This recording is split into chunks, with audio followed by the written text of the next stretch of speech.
Chapter 3973. This imprisoning law must have been here for eras.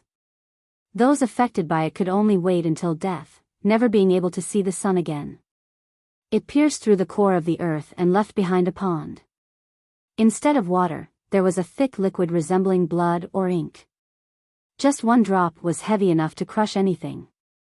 They contained unimaginable power. The law crucified a particular creature. It was gray and small, not much larger than a thumb. The two have virtually become one after so many years. It slightly resembled a seahorse. Its eyes were only a bit larger than the eye of a needle.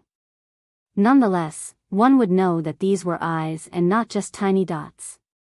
The lights coming from them were incredible, capable of slaying immortal emperors and Tao lords. They could end the world and destroy the myriad Tao. Strangely enough, Li Qie didn't care about the seahorse. His focus was on a green leaf floating in the pond. Leaves like this one could be seen everywhere in the outside world. However, the presence of one here wasn't normal. He couldn't avert his gaze from the leaf as if nothing else in this world was more astonishing. "It's a shame that you're alive." The seahorse spoke. The ancient language didn't stop them from communicating. He glanced at it and smiled. "Don't be like that, it's been so long since our last meeting. The pettiness is unbecoming of someone of your stature, a supreme being. The only thing on my mind is to feast on your flesh and blood, then devour your true fate." The seahorse answered in a matter-of-fact manner. There was no hint of anger in its voice. Alas, its ancient language could instantly drive someone crazy. "It's not like you haven't tasted my flesh and blood before. I have experienced your greed, a bunch of supreme beings acting like a pack of hungry dogs." He chuckled. "You will hunger one day, it is inevitable." The seahorse calmly said, not affected by the disdainful remark like many other important characters. "Perhaps, but I won't turn into a hungry dog." He responded. "Too early to be that confident, it's only because you haven't lived long enough. You'll change eventually." The seahorse said. "Is that so?" "Unfortunately, I am me, not the same as your group." He chuckled. "We'll see about that, you'll become the very thing you despise soon enough." It said. "We know better than that at our level, the truth is that we're simply different from each other. The myriad eras can pass by within a single thought. My will shall be the same in the future. It's not unprecedented." He smiled. "We'll see." The seahorse pondered a bit before replying. "Well, I don't think you'll survive long enough to see that day anyway." He said. "I'll live longer than time itself." The seahorse said flatly with absolute confidence. It sounded like a truth that could never be changed. No listener would ever doubt the seahorse's claim after hearing its conviction. "Are you sure, seahorse?" He picked up the leaf in the pond and said. "My name is Indu." The seahorse wasn't happy with Li Qie's address. "And here I thought you'd forgotten yourself," he commented. The seahorse looked straight at him and said, "I have, this is nothing more than a name." The conversation was strange since they were mortal enemies. The seahorse wanted to devour Li Qie while he wanted to destroy it forever. However, their conversation was rather calm and even-tempered. Top existences like them have experienced enough tribulations and problems. Thus, they always acted calmly regardless of the circumstances. Plus, feuds and hatred didn't matter in the grand scheme of things for them. "How much longer do you think you can last?" he asked with a smile. "Still forever. I'll be alive long after your death," Indu said. "Trust me, I can absolutely destroy you," Li Qie said. "True, but you don't know how." Indu admitted the possibility. "Right." He nodded. "I don't need to waste time though. You're no different from a dead man here.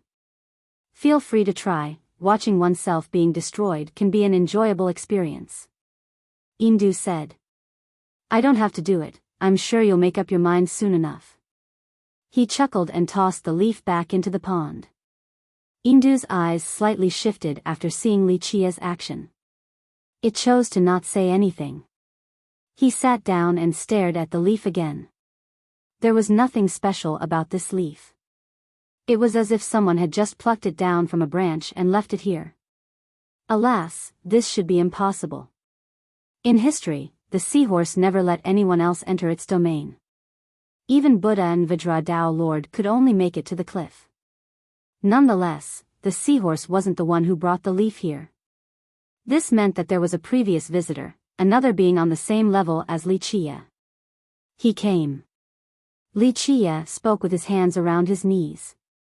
Yes. Indu had no intention of hiding this. The true body? Li Chia's eyes narrowed. Scared?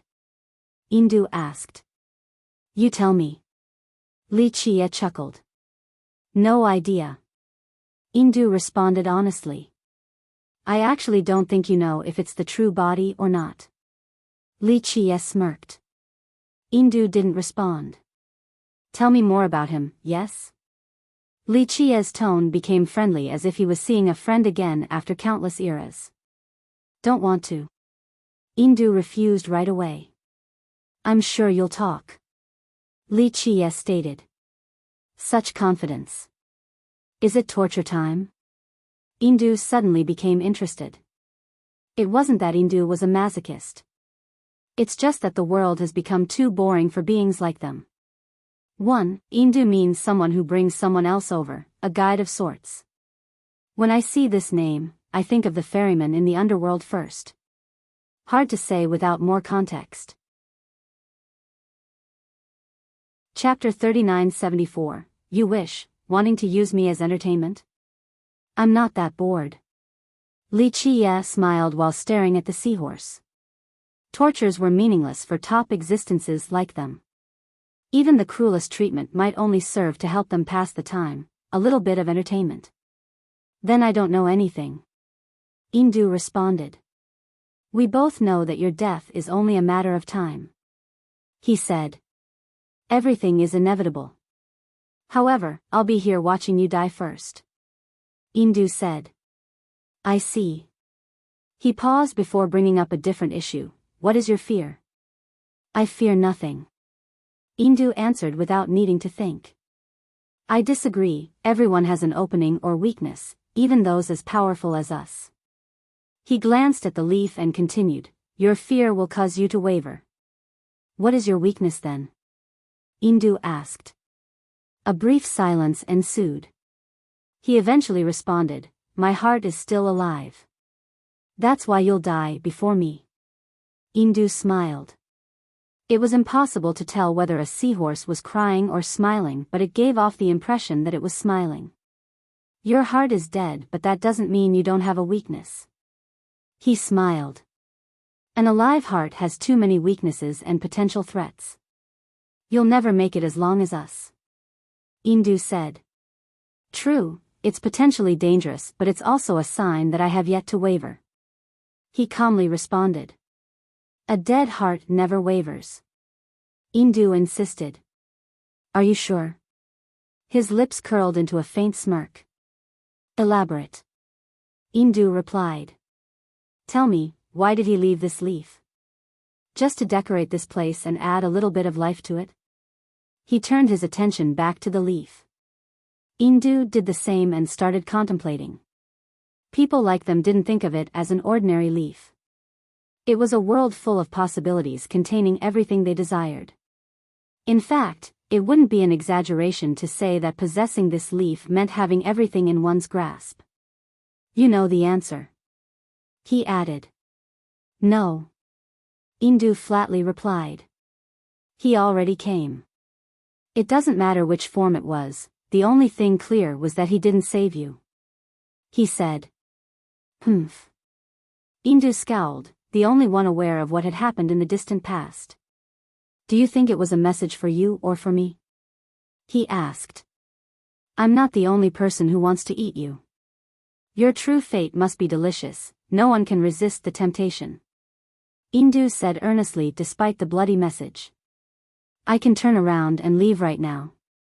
Can't say the same about you. He said.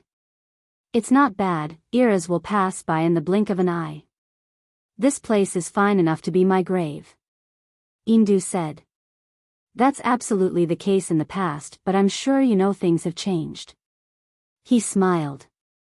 Indu didn't respond. He gave you hope. The smirk remained on his face. Indu's voice turned a bit cold. Hope? There's no hope to speak of. It's a shame that I couldn't find a better place for you after knocking you down. Being suppressed here must have been rough. He looked around and said. Better than my old crappy place. Indu didn't become angry. Let's be honest, you have at least attempted. He remained fixated on the leaf. Indu didn't respond. Everything has a price. He went on, after all, cause and effect are inevitable. The effect is up to one's effort, no? There's plenty of time. Indu said, unless you destroy me now. Certain things will loosen with time. He continued, we've talked about weaknesses and having a dead heart earlier. The situation will change and you won't be able to grow any more roots. Indu's eyes shifted again. You're not afraid of death, the same with me. What am I afraid of? I'm sure you can make an educated guess, the villainous heaven knows as well. But, my heart is still alive, so there is still hope regardless of how broken it is. He said, but as for you, can you live again with a dead heart? Can you get your roots out of the prison once more? With that, Wuxia chuckled and said, we all have fears, just different ones. Your group should be pretty similar in this regard. Indu still kept quiet. That's why we should talk about certain topics. He concluded.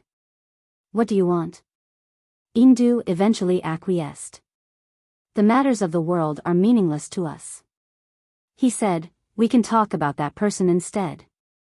There's nothing worthwhile to say. Indu shook its head. I'm sure just talking about this character is interesting. Tell me, you've met him before, and not just once either. He smiled. Yes. Indu nodded. Then elaborate. It's useless, you won't be able to dig out anything from our conversation. That person has gone farther than any of us, truly an enigma. Indu said. All puzzles have an answer and an origin. We and the villainous heaven do as well. He said. Not incorrect. Indu replied.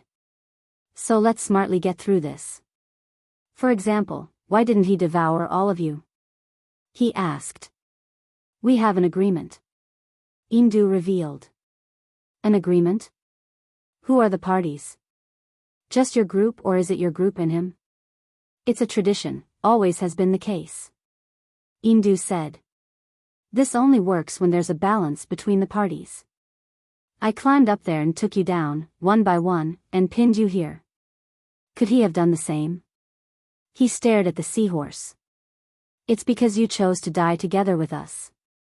We would have devoured you if it wasn't for the primordial light. Indu's voice became slightly murderous.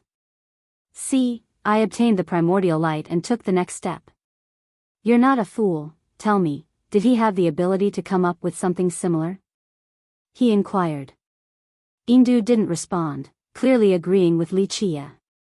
That's why it's interesting. He actively chose not to eat your group.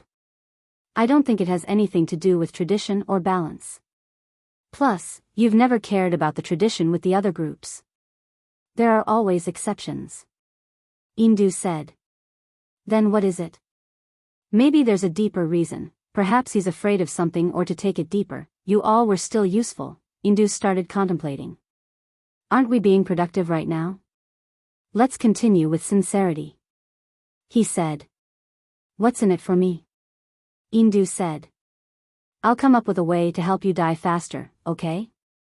Of course, it can't happen right away. He smiled.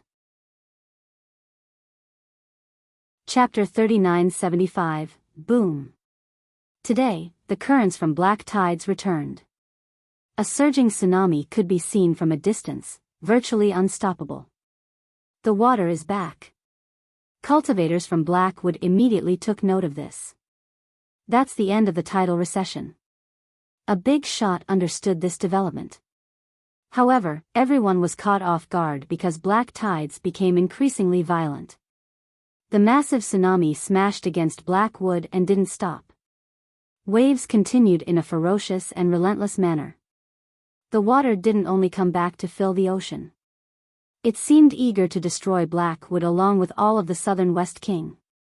Blackwood was nothing more than a helpless ship stuck in a storm. Shit! The inhabitants turned pale and trembled with fear. Some thought that escaping was futile, so they dropped to the ground. What is going on? Big shots who have experienced the end of tidal recessions couldn't believe it. This was unprecedented. Black tides resembled a roaring beast trying to lunge up the cliff. Strangely enough, though the water didn't hold back, it still couldn't make it past the shore. There seemed to be an invisible rain holding it back. Most thought that this was the end of the world and that Blackwood had no chance of holding. However, this eventually subsided. The water calmed again and black tides stopped its assault. The water has fully returned and covered up the seafloor. Cultivators regained their wits and exchanged glances, still feeling afraid. It's finally over. They heaved a sigh of relief. This tidal recession was too scary, it wasn't like this before. A big shot took a deep breath. All of them would have died if something invisible wasn't holding it back. They looked towards the ocean and still saw the same dark liquid. However, there was something different this time. It's quieter. An expert said with certainty. This was indeed the case. The waves, albeit continuous and surging, weren't raging as much. In the past, entering black tides meant risking being swept away by the waves. The current waves seemed rather weak in comparison. So what the hell happened? A cultivator quietly asked. Unfortunately, no one could answer his question. Where is His Majesty? Another remembered something. Everyone knew that Wuxia had entered the inner region of black tides. Alas, nothing came back, no signs of a fierce battle either. They started wondering about his goal in that region. Is he okay? Someone became worried because Wuxia had been there for too long. Of course, some big shots felt just fine about him. Even worldly immortal treated him with respect. A monster like Wuxia should have no problem leaving the inner region alive even if it meant being empty-handed. Most didn't discuss this matter in public and only talked about Wuxia's disappearance with their friends. Numerous rumors spread as a result. One stated that Wuxia had died in battle there. Another said that he was still struggling against the dangers there. The third spoke of Wuxia opening an immortal portal and leaving for the upper world. 8 Desolaces had a region named Sword Continent. True to its name, swords were everything there. West King was considered small compared to Sword Continent. However, the 8 regions were separated by forbidden zones. These seals would only go down during the presence of a Dao Lord. Otherwise, it became difficult for one to travel across the regions. It would require an unreasonable amount of resources. Sword Continent was massive and diverse. There were too many sects to count, but several stood out. See Emperor Sword Kingdom, Nine-Will Citadel, Sword Temple, Virtuous Sword School, Daoist Sword Ground, Wooden Sword Holy Kingdom. Their specialty was obvious given their name. This was often the case in this region. More than 80% of sects focused on the Sword Dao. Of course, there were notable exceptions such as Nine-Will Citadel. Nonetheless, the Sword Dao still reigned in this continent. There was a popular adage in Sword Continent, as long as I hold my blade, the world is mine. Their fanaticism towards the sword resulted in producing numerous top sword users: Sword Sea Dao Lord, Sword Empress, War God Dao Lord, Violet Abyss Dao Lord. These powerful Dao Lords paved the path for Sword Continent, turning it into one of the strongest regions. The ultimate Sword Dao for the continent turned out to be one of the 9 heavenly scriptures, the 9 paths of finality. Chapter 3976, Eastern Sword Sea belonged to Sea Emperor Sword Kingdom. There was an island named Ancient Crimson in this sea, not too large and not too small. It had numerous villages scattered about. Li Qiye got out of the water and climbed up this island. He had left black tides and crossed through a forbidden barrier to reach this territory. He strolled through an alley with no goal in mind. Other passers-by didn't pay attention to someone as average as him. He eventually reached a winding creek with a calm current. He stopped and followed the shore. There were people living here. Smoke from kitchen stoves could be seen. A woman was also doing laundry. Li Qiye stopped to watch her. She was above 30 and wore a white dress commonly seen in poorer villages. It had patches but was still very clean, clearly an indicator of her humble status. Of course, this should be obvious from the start. No wealthy lady would be caught washing their clothes here.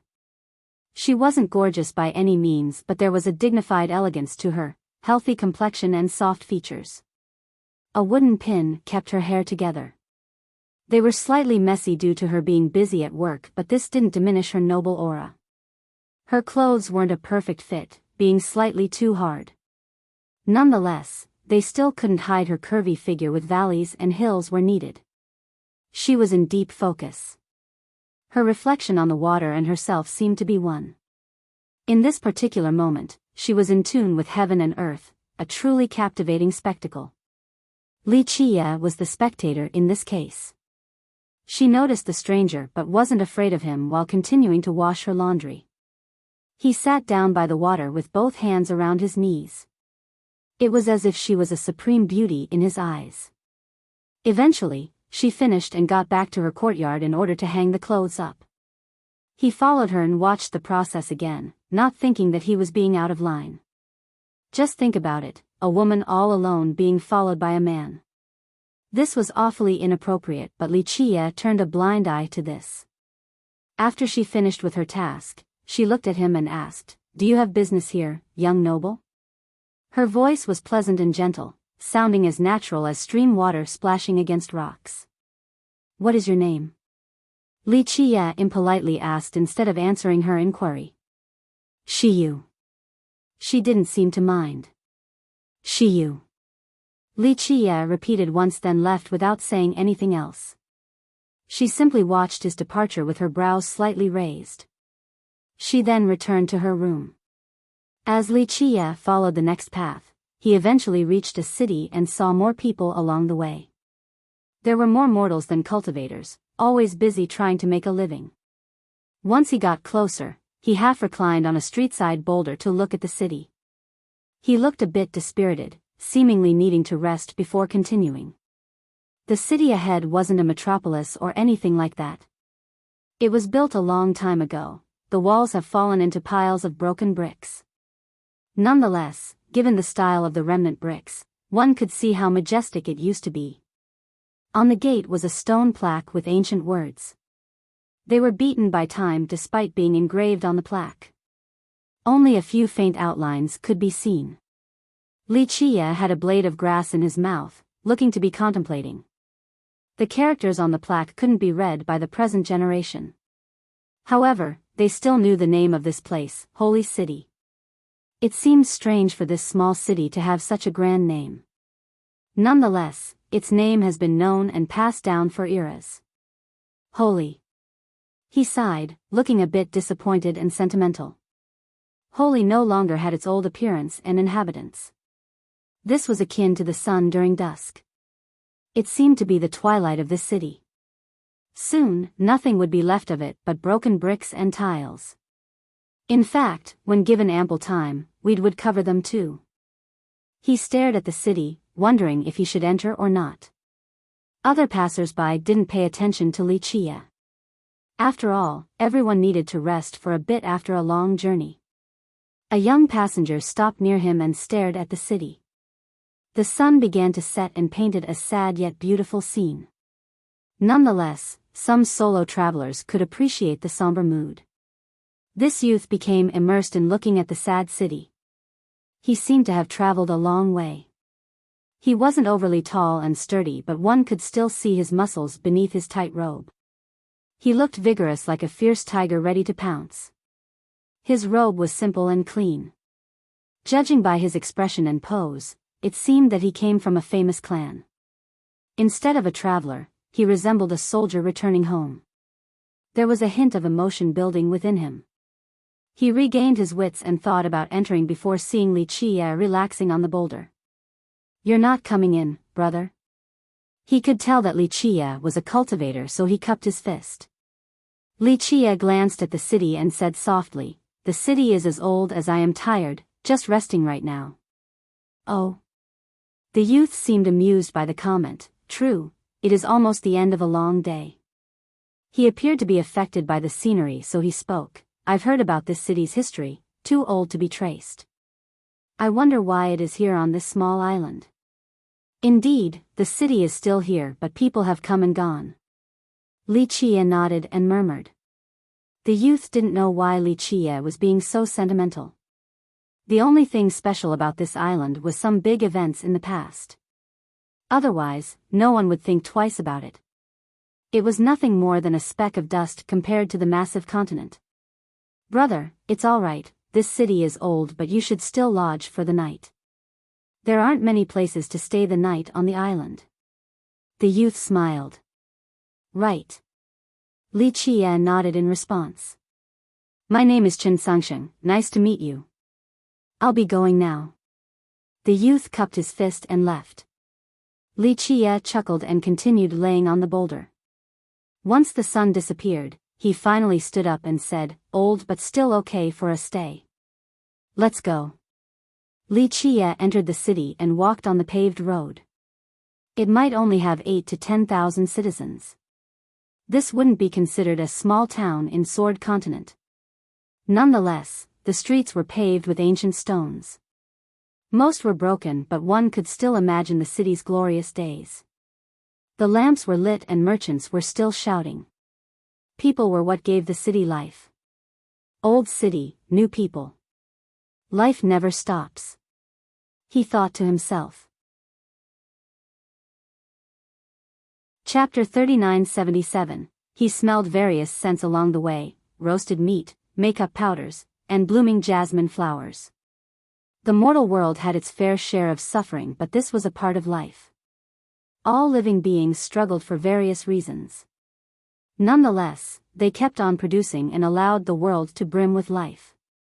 Li Qie took a deep breath. These lingering smells were unforgettable even for a top existence like him. He had tasted all kinds of delicacies before, from the rarest creatures and plants. However, the smells here still invoked more emotion than anything else. Everything will end soon without scenes like these. He continued onward. Eventually, he stopped after seeing an old Taoist holding a cloth sign and shouting, "Everlasting Courtyard is recruiting disciples right now. We are the #1 sect in Holy City, come and sign up." He looked just like a merchant while waving the sign. However, everyone seemed to know him, so no one stopped. Some occasionally smiled and made some remarks. This didn't diminish his enthusiasm in the slightest. He appeared around 50 to 60 years of age and wore a large Taoist robe. It had several holes that were horribly patched. One would think that his master could no longer tolerate the old robe and decided to pass it down to him. His hair was white, but he still looked rather youthful, a pink complexion and freed from wrinkles. His body seemed to be in good shape, able to leap and frisk about.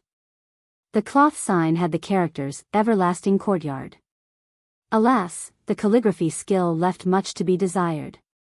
Li Qie chuckled after seeing the old man's show. "Young man, what do you think? We only recruit once a year, so our meeting must be a touch of fate." The old man stopped Li Qie, who was walking away. He noticed Li Qie because the latter actually stopped for a bit while everyone else kept on walking. "You've been doing this for years now, it's not going to work. I'm sure you just woke up and decided to recruit." One familiar passerby teased him. "No, we only care about fate, that's right, fate. Don't think about joining our sect if it isn't meant to be." The old Taoist's face turned red. Fine, keep on doing your thing, Taoist Peng." The passerby smiled and shook his head. The old Taoist saw a chance because Li Qie still didn't leave. He grabbed his sleeve in order to stop him from escaping and hurriedly spoke. Remember, joining our academy is an honor decided by fate. Others beg and still can't join us. What are the benefits of joining your sect? Li Chia asked. The old Taoist thought that Li Chia was tempted and bragged. Let me take a closer look at you. Wow, if you join, you'll definitely become our first disciple. You'll inherit my legacy and will become the sect master. Everyone in the world will know of you. Plus, we'll take care of your living situation and food too. Our sect has an ocean view mansion. There aren't that many in Holy City. The old man let out a barrage of good things about the sect. Just come take a look, we're very easygoing.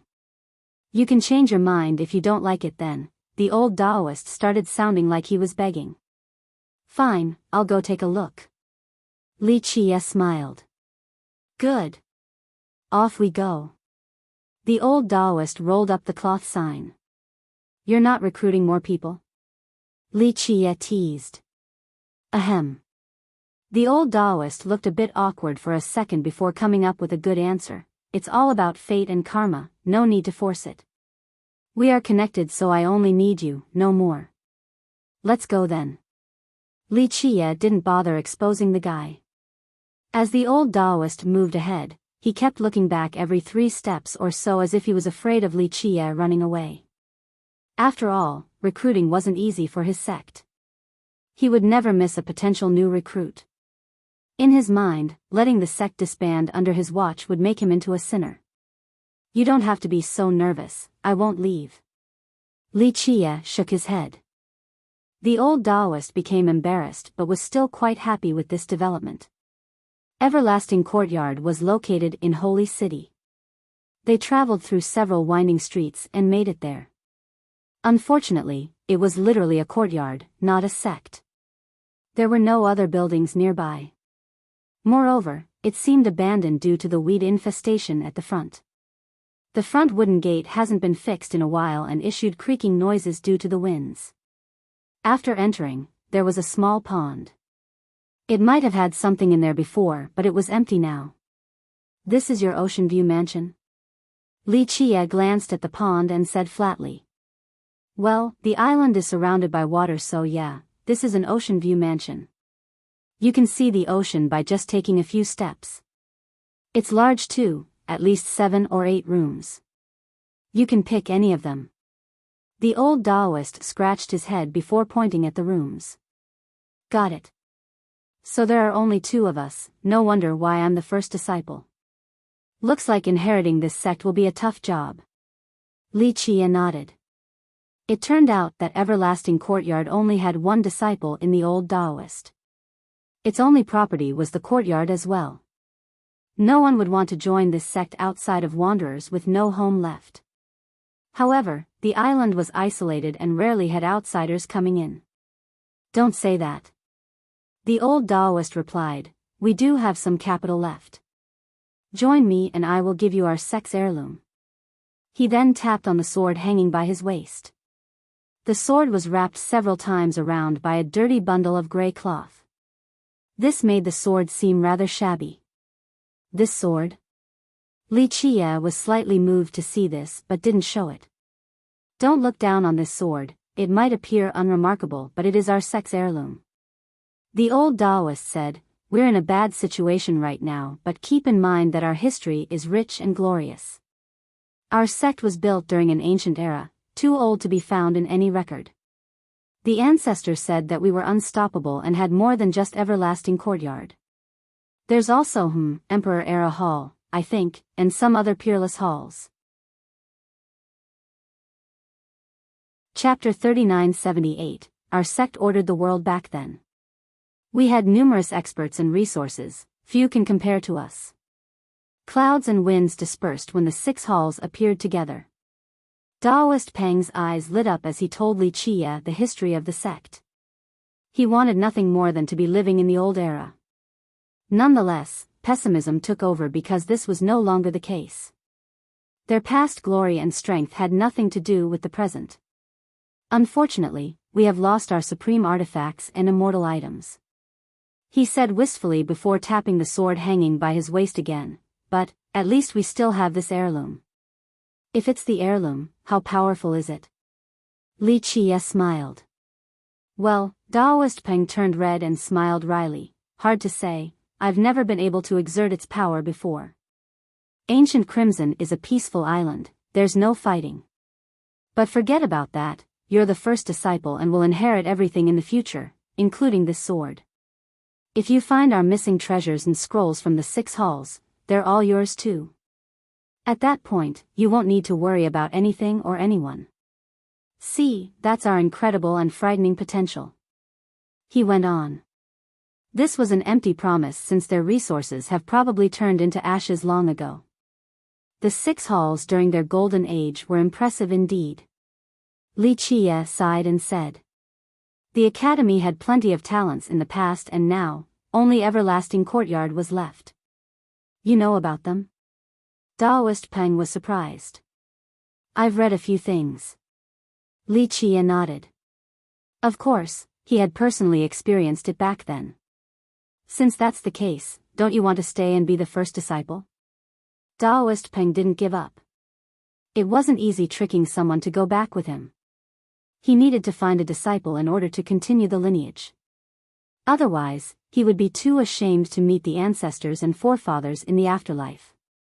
In reality, he had successfully recruited others before. Alas, the sect was too poor and had nothing outside of the heirloom. Who would want to join this sect with zero potential? All of his recruitment plans failed because of this. Li Qie became his next hope. No rush, I'll think about it. Li Qie smiled while recalling the past. People competed fiercely in order to join the academy before. Now, recruiting a single disciple required this much effort? This sect had fallen to an unsalvageable level. Disbandment was near. Okay, just let me know after you think it through. The Daoist couldn't force Li Qie and chose to exercise patience. There are no rules here, you can stay wherever you want. There's still some food in the kitchen, so help yourself, don't worry about me, I'll be busy. The Daoist suggested. Going into isolated cultivation? Li Qie asked. Our sect has no training or isolated cultivation. Our merit law consists of mainly sleeping all the time, it is unique and magical. Your cultivation will soar after starting. Like hibernation. Li Qie smiled. Yes, there are pros and cons to everything. Our merit law is different. Look at me, I've trained for more than 10,000 years and I'm still healthy. Those who were 100 times stronger than me have returned to the earth. The old man coughed and said. In fact, he had no idea which merit law he was training with.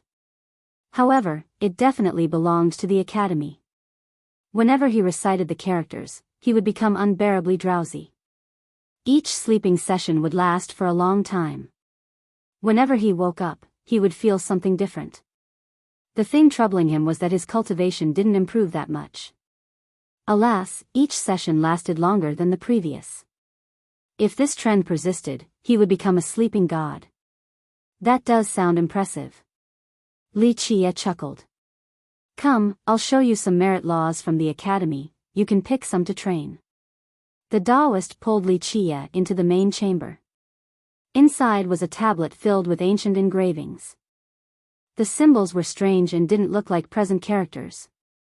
There were tinier annotations on top of the symbols, clearly added by future descendants. Merit laws were considered top secret, but Everlasting Courtyard didn't have a problem letting outsiders take a look. The Daoist wasn't worried about people stealing the tablet either. In reality, he somewhat welcomed it because this meant that their lineage would continue. The issue was that the characters were inscrutable. It required generations of research or it would be lost with history. This is the ultimate secret of our sect. The Daoist took him in front of the tablet and said, if you can learn it, your name will go down in history. Take a look at it for now and I'll teach you another day. He left after saying this, leaving Li Qie behind to gaze at the tablet filled with merit laws. Though the Daoist was trying to flaunt his sect, he was indeed correct. The merit laws here were peerless indeed. Li Qie naturally knew of its origin since he couldn't be more familiar with it. Just one glance was enough for him to derive its mysteries and profundities. He then took note of the annotations and shook his head. Some were incorrect, others went the other direction completely. Of course, he didn't blame them for their mistakes. It has been too long and a new page has been turned. This gap couldn't be made up. Thus, the ancestors of the courtyard failed to learn anything worthwhile despite their best effort. He left the chamber and heard the Taoist snoring. The latter had entered a state of hibernation. It wouldn't be easy to wake him up. Li Qie decided to stay here for a bit. His daily essentials were met on top of being connected to this place by fate. He didn't bother learning the merit laws on the tablet since it wasn't the right fit for the current Li Qie. The next morning, he was bored and decided to go on a walk. This island was only a minor stop in his journey, but its peaceful nature was worth his time. He made it to the other side of the island and climbed up the highest peak to look at the ocean ahead. He didn't expect to see someone else here before him, Chen Sangsheng. The youth gazed at the ocean, his eyes darting back and forth. He seemed to be looking for something. Chapter 3979. Chen Sangsheng was surprised to see Li Qie. He smiled and said, "We meet again, brother." "Indeed." Li Qie nodded and smiled back. Sangsheng took a closer look at Li Qie and became curious. "Brother, may I ask why you're here in Ancient Crimson?" He had no ulterior motive in prying. This was only out of curiosity. He then realized that he might have been too intrusive and apologized. "I apologize for being nosy. I'm just passing by, that's all." Li Qie told the truth. His friends were long gone now, only memories remained. "I see, as for me, I'm searching for the traces of a senior who visited before." Sangsheng revealed while pointing at the ocean. He fought in this place before. The two sides of Ancient Crimson were dramatically different. One side had calm waves while the other had dangers everywhere. There were actually other islands in front of them. They weren't as large as Ancient Crimson but still had rolling mountains and hills. However, they have been destroyed. Only one half of one island remained. Another was pierced completely and seawater gushed from the hole. One more was cut into two halves. There were rubbles and boulders everywhere, most likely remnants of destroyed islands. Moreover, the waves weren't calm either. They saw a tsunami raging from a distance, towering at 1,000 meters. There were massive whirlpools as well. This place wasn't overly dangerous for cultivators as long as they kept a distance. Getting too close would result in being dragged inside by an unknown force. Waves of energy were still emanating from the center. This power originated from the previous battle. Though many years have passed, the remnant energies remained in a dangerous manner. "This is the battlefield of the overlords," Sangsheng told Li Qie. "Overlords?" Li Qie glanced at it. 10,000 years ago, the overlords fought here and destroyed this ocean.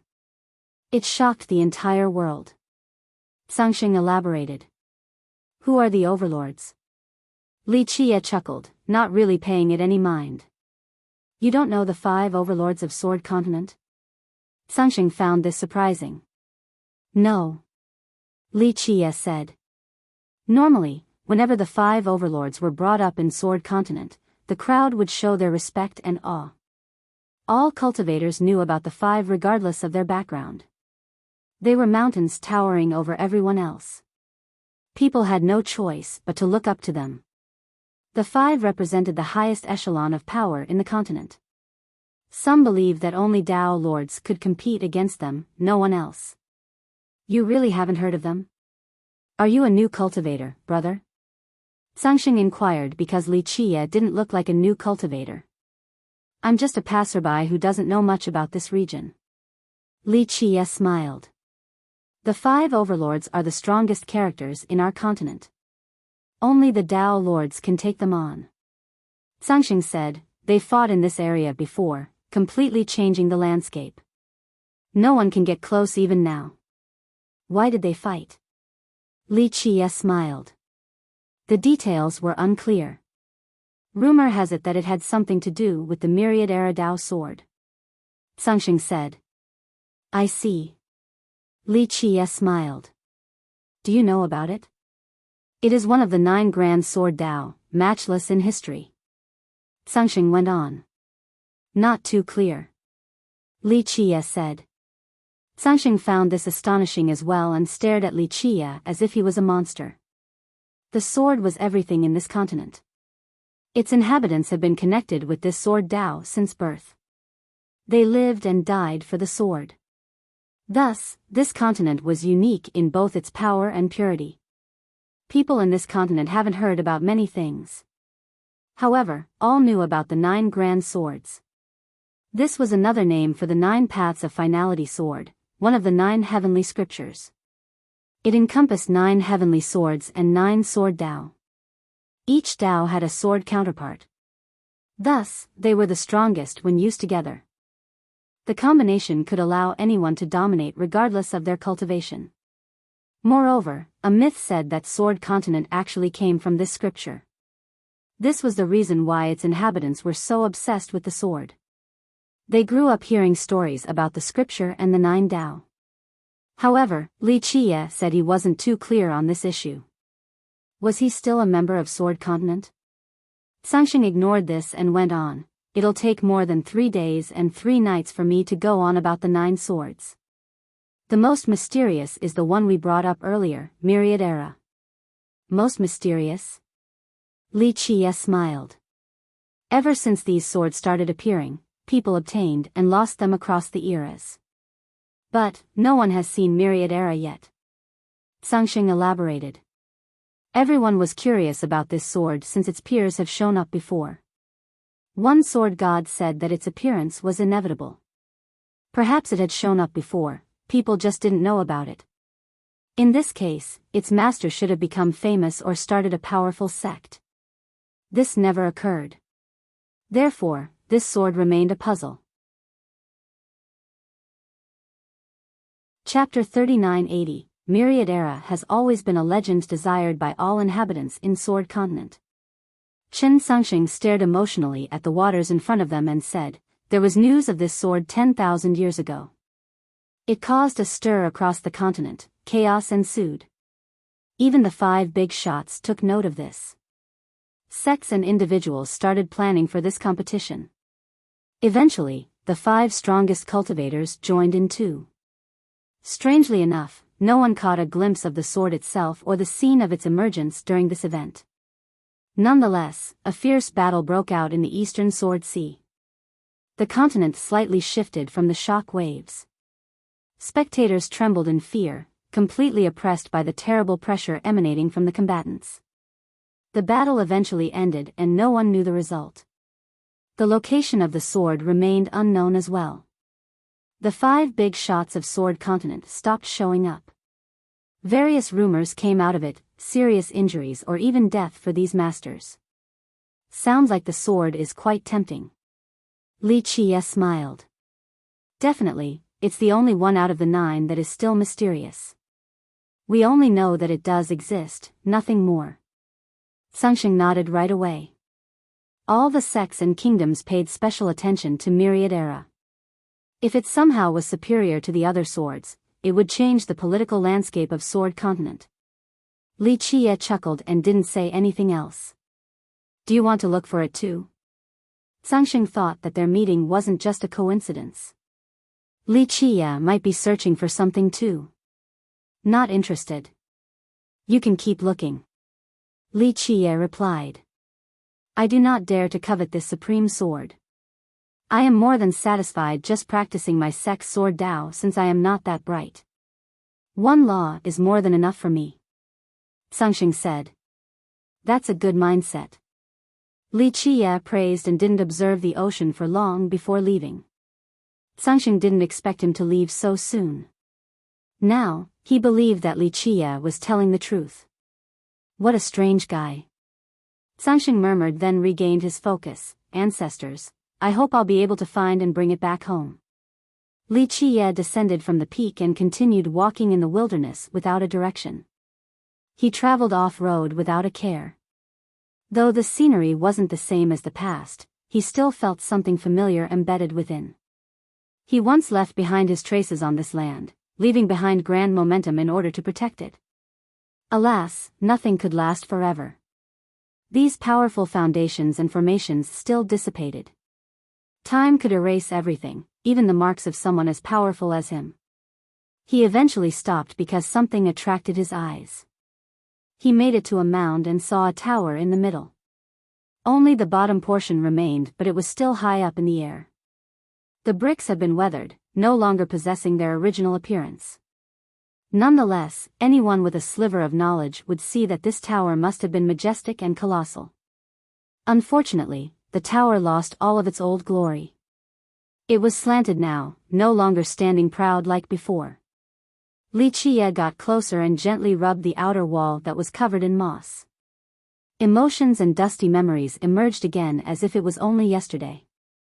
A few people and things couldn't be forgotten. The period of creating this tower was magnificent. Numerous human sages worked hard in order to create the tower. The human race is eternal as long as Thunder Tower and Holy City exist. Wuxia murmured. Today, both Thunder Tower and Holy City were gone, yet the humans lived on. The races never stopped producing and toiling to survive.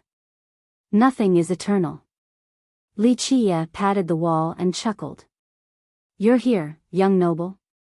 When he walked to the other side of the tower, he saw a woman visiting as well. She was the one who did her laundry by the creek the other day. Yes. He smiled, not too surprised to see her here. The two continued to observe the tower without speaking. This wasn't Wuxia's first time visiting this tower.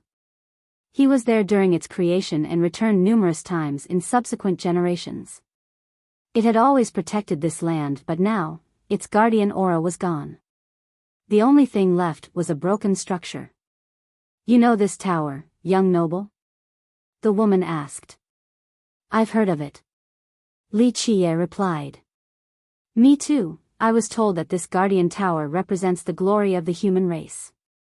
She sighed, it's a shame that it can't last the myriad eras. Do you have any insight? The tower might be broken, but its Tao foundation is still there. The tower won't falter as long as the sages are around. Wuxia casually responded. I see, the woman tilted her head and pondered. Her external appearance wasn't exceptional, but she looked in tune with the Tao, seemingly a part of this world. Physical beauty no longer mattered for someone like her. Yes, there's more to this tower yet. She eventually concluded. Don't tell me you're here for Myriad Era. Wuxia stretched lazily. No, Myriad Era has been elusive for so long, I can't figure it out in such a short time. She shook her head. Chapter 3981, What is your opinion, young noble? She then asked. I'm just an uninvolved visitor. But, things in life are ephemeral. The winds will take them all. Wuxia shrugged and said. Right. The woman agreed. I've been amused by the island, there are some interesting characters. Wuxia remarked. The island is small, but it has a rich history and hidden resources. There are many things waiting to be found here. She agreed. She was right. He sighed and started thinking about how this region used to be the bulwark of the human race. Now, it became a tiny town by the border, resembling an old man on his deathbed. It looks like you have a lot on your mind. She looked at him and said softly. Men always have those days each month. Wuxia joked. This got her to chuckle. Her smile was strangely captivating and memorable, a stark contrast to her average appearance. I can't see through you, young noble. Keep on focusing on your research here. Wuxia replied. I am merely trying to learn the mysteries left behind, not wanting to disturb the past created by the effort of the sages. She said. You must have noticed something to visit this tower. He smiled. Since you know a lot, may I ask you some questions? She bowed towards him, showing proper etiquette. I only know the hearsays, my knowledge is limited. He responded. Will the blessings of the sages continue to protect their descendants in perpetuity? She questioned as she stared at him with her large and round eyes. They were clear and moist on top of possessing a natural elegance like worldly energy. Nonetheless, people would still want to answer her after seeing her eyes. There was an irresistible soft power at work. The descendants are the ones in charge of their fate. They shouldn't rely on their ancestors for protection. Otherwise, generations will become weaker and inferior to the previous. At that point, it would be a mistake to protect those fools. He shook his head and spoke while she paid careful attention. Your logic is sound, young noble, but there will always be weak people who are innocent, unable to handle the disasters. She replied. Her soft words had a melting power, capable of influencing others. Each being has their own responsibility and role. He said bluntly, both the weak and strong will have their own ending while obeying the orders of the world. What if we want to break these orders? She asked sharply. Her aura suddenly became powerful like an unsheathed blade with blinding glints. Then go against the heaven. Those who follow this rare path will have their own set of laws and principles. He elaborated. Which type are you, young noble? She inquired. I am an idle passerby traveling freely outside of everything. He smiled and turned to leave. She frowned again while staring at his back, feeling a little lost. You don't need to study the tower any further. His lazy voice came from a distance, understanding it is not of use. What you seek is not found in the foundation of this place. She was caught off guard at first, then carefully thought about his advice. She eventually chose to listen and left the tower. Li Chia continued sightseeing across the island. It wasn't that large at all, only consisting of Holy City and a few more towns and villages. This made it feel like a pristine paradise. People in the present day would have a hard time visualizing the island during its prime, how it used to protect the human race. Nonetheless, the island was still doing the same thing, sheltering its small population from the dangers and competitions of the outside world. Li Chia played the role of an observer and chose not to be too attached to the past. He came quietly and would leave in the same manner. There was no need for him to leave anything behind for the island. He inadvertently made it back to the creek before and saw smoke from the kitchens. Shiyu was washing clothes again. Her hand movements felt as natural as the flow of water. Each breath was in harmony with the rhythm of heaven and earth. A creek, a small home, and a woman, none of these were particularly out of place in a village, not worthy of special attention. However, Li Chia could tell that this area has taken roots in the natural order. He smiled and entered the yard as if it was his own home. He lay down on a long chair and basked in the sun. After a while, he was woken up by Shiyu's return. She was busy hanging up thin sheets to dry them. Nobody will believe that you're doing this, he smilingly said. She didn't stop and responded, just a part of life. You definitely don't need to do so, he said before closing his eyes again. After a while, he began talking in his sleep. I feel a wave of sword energy. Were you dreaming, young noble? She asked while continuing her task. There is a flaw in the sword, he went on. She stopped and quietly listened. Myriad era can repair and prolong the overarching momentum, he whispered, but she still heard him clearly. She had faced everything with calmness before, but his words made her tremble and emotional. She took a deep breath and calmed down. Young noble, how should one go about this? She inquired. A thoughtless mind filled with thoughts, a netless world yet inescapable, a flawless Tao in full propagation. His trance-like words sounded like the ringing of the gongs in a monastery, enlightening her with perfect wisdom. She tried her best to keep her composure while trying to understand the content. She let go of the cloth in her hands and walked over to prostrate in front of him. My Tao is incomplete and I am lost on the way. Please guide me, young noble. He still seemed to be asleep, but she patiently waited on her knees. After a long while, he finally woke up. He sat up and stared at her. You should know that this path is long and arduous. Chapter 3982. Yes, as you're probably aware, I've never faltered before, young noble. She looked up to answer. True, you can indeed persevere. He nodded and praised her persistence on the Tao path. Please give me pointers, young noble. Shiyu lowered her head again. Rise. Li Chia smiled. Fate brings us together today and your wisdom seals the deal. Thank you, young noble. Shiyu brought her head up, being overwhelmed with excitement despite maintaining a calm demeanor. Your Tao has more than flaws, it is damaged. He said.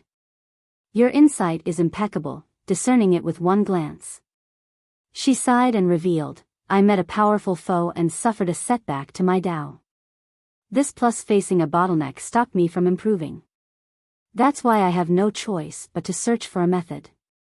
Because of this, you're looking for perfection, something even more magical. He chuckled. Yes, young noble. She continued, I have been assiduous in my search in recent years, only to find nothing. Perhaps the timing wasn't right, or the thing never existed in the first place. No, it's there. Li Chia said.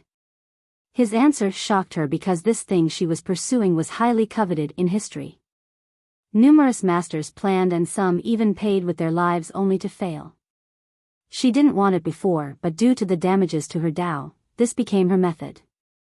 Now, he confirmed the validity of this theory. They were strangers, but she believed in him. His tone left no room for doubts either. Do you know where it is? She blurted out before realizing how silly she was being. I'm sorry, I'm being senseless. After all, the news of this item would cause a bloodbath all over Sword Continent. Everyone desired it and would hide all information pertaining to it.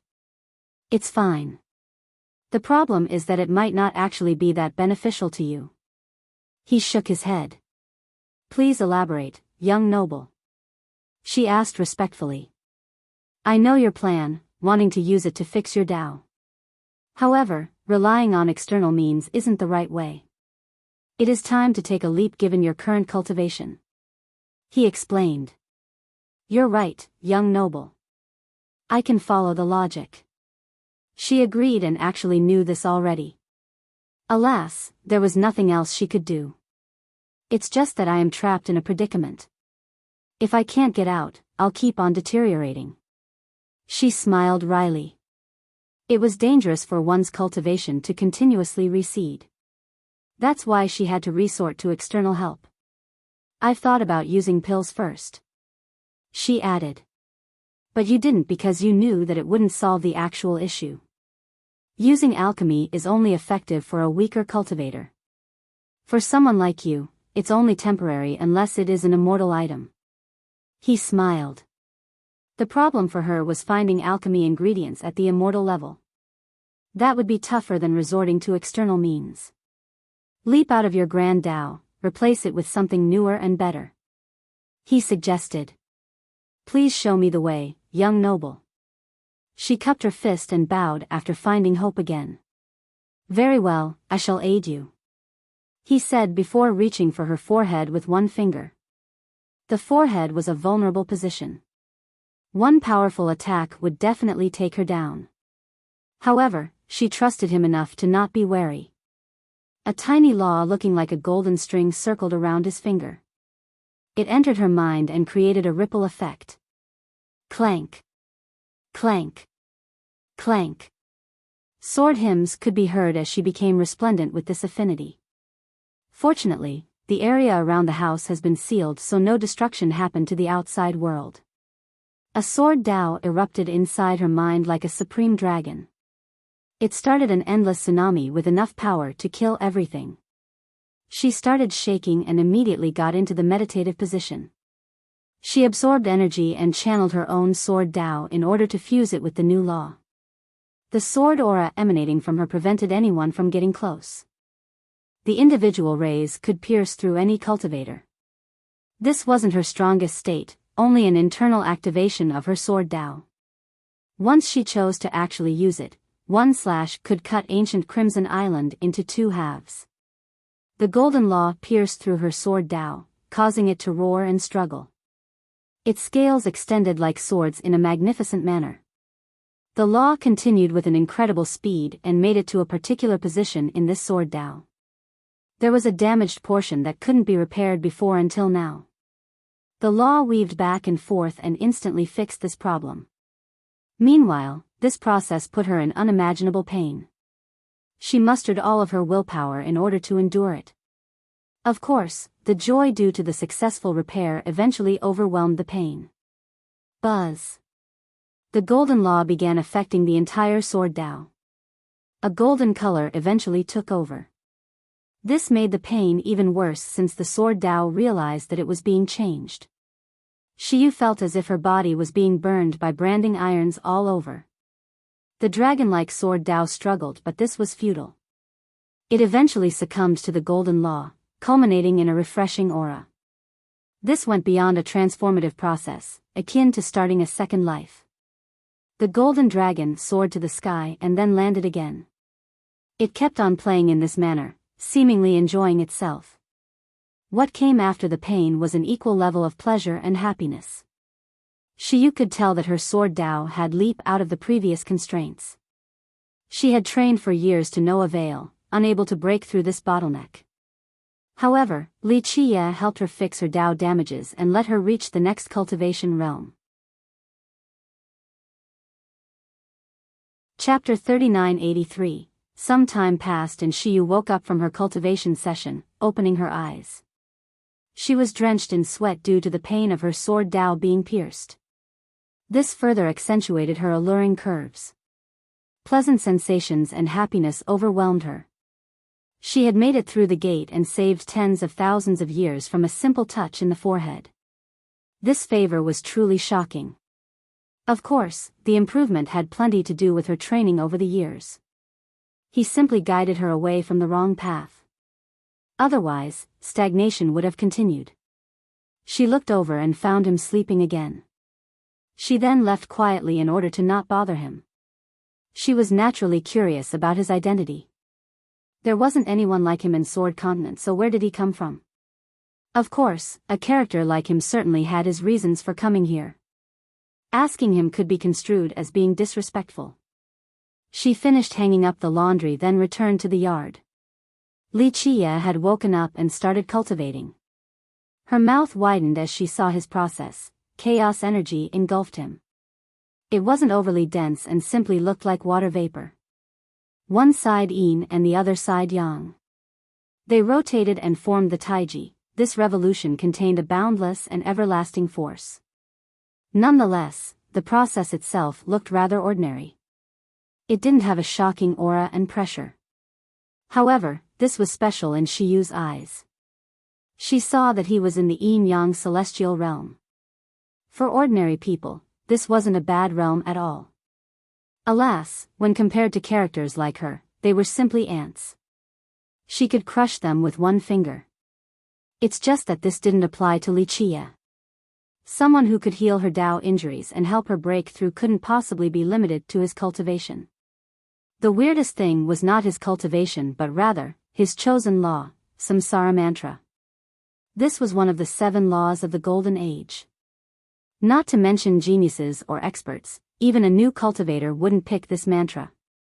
The 7 used to be popular, but later on, as the races prospered, fewer chose them for cultivation. They were indeed proper cultivation techniques but became outdated with time. The individual sects had better merit laws and mantras. Therefore, it seemed out of place for an unfathomable master like Li Qiye to pick something so basic. Of course, she wasn't the type of fool who would make fun of him for doing so. She became curious about his choice, thinking that there must be something else going on. Once he gradually awakened from the session, she prostrated. I have nothing but gratitude towards you, I will never forget this kindness. Rise. He accepted her gesture, then told her to get up. Young noble, are you practicing the Samsara Mantra? She stood up and hesitated a bit before asking. There was the possibility of her not recognizing the law correctly. Indeed. He smiled, You must be curious about why I'm cultivating samsara. After all, the 7 laws are as common as can be. It must be due to my shallow knowledge. I can't fathom your choice, young noble. She smiled wryly. I shall elaborate due to your commendable humility. Li Chia chuckled and said, what is the source of the world's merit laws? She mused before answering. In terms of mass propagation, one must credit the 7 laws. These laws originated from blessed Tao Lord, allowing more mortals to embark on the cultivation path. This produced more cultivators than ever before, letting 8 decilaces reach unprecedented prosperity. What about before the 7 laws? Everything has an origin, no? Li Chia smiled. Young noble, you mean that the 7 laws are deeply connected to the origin of the Grand Tao? She deduced. There were already cultivation methods before blessed Tao Lord. He compiled and simplified them into the current version of the 7 laws. However, no one knew the creator of these laws before that. What did they use to look like then? She had never thought about this issue before because the 7 laws were insignificant. Comparison between the Tao paths is unnecessary. He said, it's just that people like to take shortcuts, using them as main roads while ignoring the actual ones. I see, this gave her a new perspective on cultivation. What was considered the right path for cultivation? Most people would pick the strongest ones. However, was this the right answer? As more people took shortcuts with cultivation, these methods became popular and were considered the right choice. In the distant past, the right path was before them, but due to its difficulty, they eventually abandoned it. Now, the path was still there. She found this perspective interesting and helpful. It was akin to a supreme gem being discarded while a polished piece of jade being treasured. So we have gone on the wrong path? She whispered. Because of the passage of time, a few things will inevitably be forgotten. Li Chia said. What is your recommendation, young noble? She asked. Nothing, you've already reached a high level today. Do you still wish to change the path? It's not a trivial issue.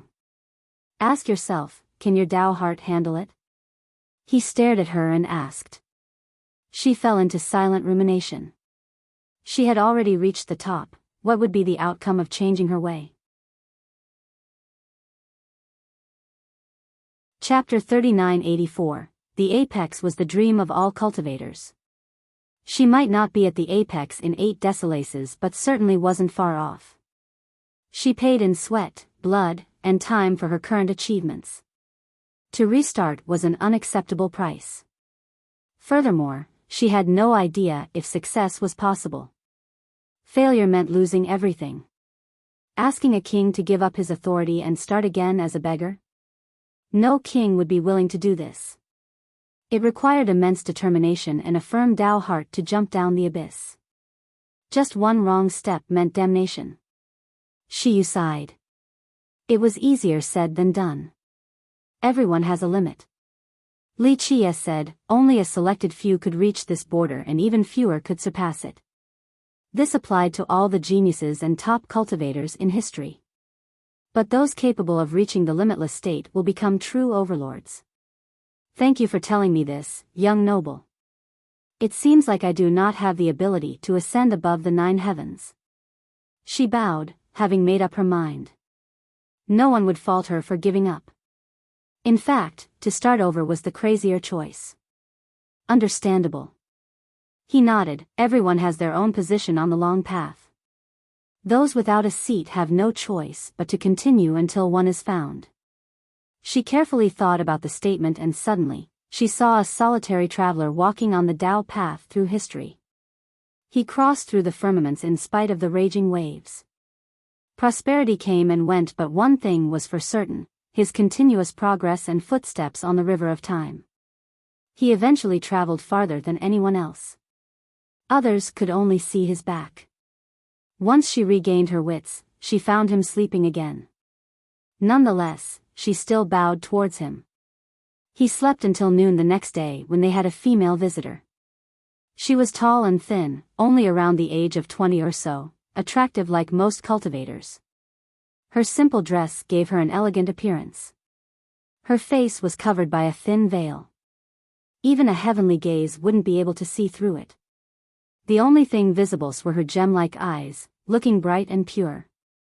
She exuded a gentle and warm presence like water flowing through one's heart. She was startled to see a man in the courtyard. How could there be an outsider here and a man at that? Most importantly, he was acting as if this was his house, not showing any restraint or awkwardness. Her lord was a supreme character. Ordinary people had no right to be here, let alone being so blatantly rude. She had followed the Lord for so long yet never saw anything like this before. She had to compose herself despite being quite experienced in life. "My lord." The girl bowed towards Shiyu and said, "The elders asked me to come and seek your order." "What is it?" Shiyu stopped her task and replied. "The preeminent legacy in Hallowed City is opening again. The elders would like a decision from you." The girl said. "I see, it looks like Hallowed will be busy." Shiyu's brows narrowed. "Would you like to join the fun?" The girl asked. "It's only a waste of time, no point in doing so." Shiyu shook her head. "So we won't participate?" She asked again. "The disciples may do as they please, let them have fun. As for the sect, no point in even attempting." Shiyu responded. "The elders only care whether you will participate or not, my lord. You haven't tried it before." She said. "It's pointless. If someone like me could do so, the plate wouldn't have lasted this long. How could I compare to omniscient Tao Lord?" She smiled beautifully. No one would ever get tired of staring at this smile. "My lord, you're being too humble. How many in the world right now can compare to you?" The girl wasn't trying to be a sycophant. This was indeed the case, at least in Sword Continent. "Lu Qi, do not be arrogant. My accomplishment thus far on the Tao path is not worth mentioning compared to the peerless sovereigns and unbeatable Tao lords, far from the apex." "My lord," the girl didn't know what to say. In her mind, her lord was very close to being invincible. "The great cultivators before me would have solved this plate long ago if they could. It wouldn't be my turn," Shiyu emphasized. The girl kept her mouth shut, realizing that her lord was being logical. "As I've said, individuals can go if they want, but our sect is not participating. I will also be in isolated cultivation soon and won't see anyone," Shiyu ordered. "I understand." The girl bowed. "Preeminent legacy?" Li Qia woke up and interjected. Lu Qi, who was serving as Shiyu's maid, stared at Li Qia after listening to him. She found that he was only in the yin-yang realm. Why would such an ordinary cultivator enjoy the privilege of being in the Lord's presence? "You would like to go, young noble?" Shiyu inquired. "I'm a bit interested since I've been bored recently." "It'll be something to do," Li Qia lazily said. "You can definitely give it a shot. Omniscient Tao Lord is considered the most erudite cultivator in history. He wasn't the strongest, but his knowledge was peerless and praised by all Tao Lords. He left behind a special plate in Hallowed." Lu Qi shuddered after seeing her lord's tone. Normally, others would bow before the Lord. She rarely showed others politeness, let alone respect. This left Lu Qi speechless and frightened. Omniscient? How interesting. We must take a look. Li Qia smiled. Chapter 3985. Is it alright if I let Lu Qi guide you to Hallowed City? I'm afraid I'll be in isolated cultivation and can't accompany you, young noble, Shiyu said. Lu Qi was stunned because her lord was speaking as if she was Li Qia's maid. Nothing like this had happened before. That's fine. Li Qia smiled. Lu Qi, you'll be serving the young noble from now on. His orders are my orders. If he ever needs anything, the sect will do everything in its power to support him, understood? Lu Qi calmed down and prostrated towards Li Qia. My name is Lu Qi. I am ready to serve. She then took off her veil and revealed an enchanting and lovable appearance. Each of her smiles and frowns could stir the souls of spectators. Lu Qi was clearly superior to Shi Yu in terms of appearance. She only lacked the grand temperament found in the latter. Good. Li Qie nodded approvingly. When would you like to embark on the trip? The experienced maid asked Li Qie. Whenever, no rush. Li Qie smiled. I will prepare a boat for you, young noble. Lu Qi didn't waste time and went to prepare. Because of this, the two left ancient Crimson on the next day. Shiyu came to see their departure and said, Young noble, I apologize for my lack of hospitality. I will come to find you after my session. Li Qie waved his hand, telling her to go back. As he was leaving, he glanced back at the broken city and sighed.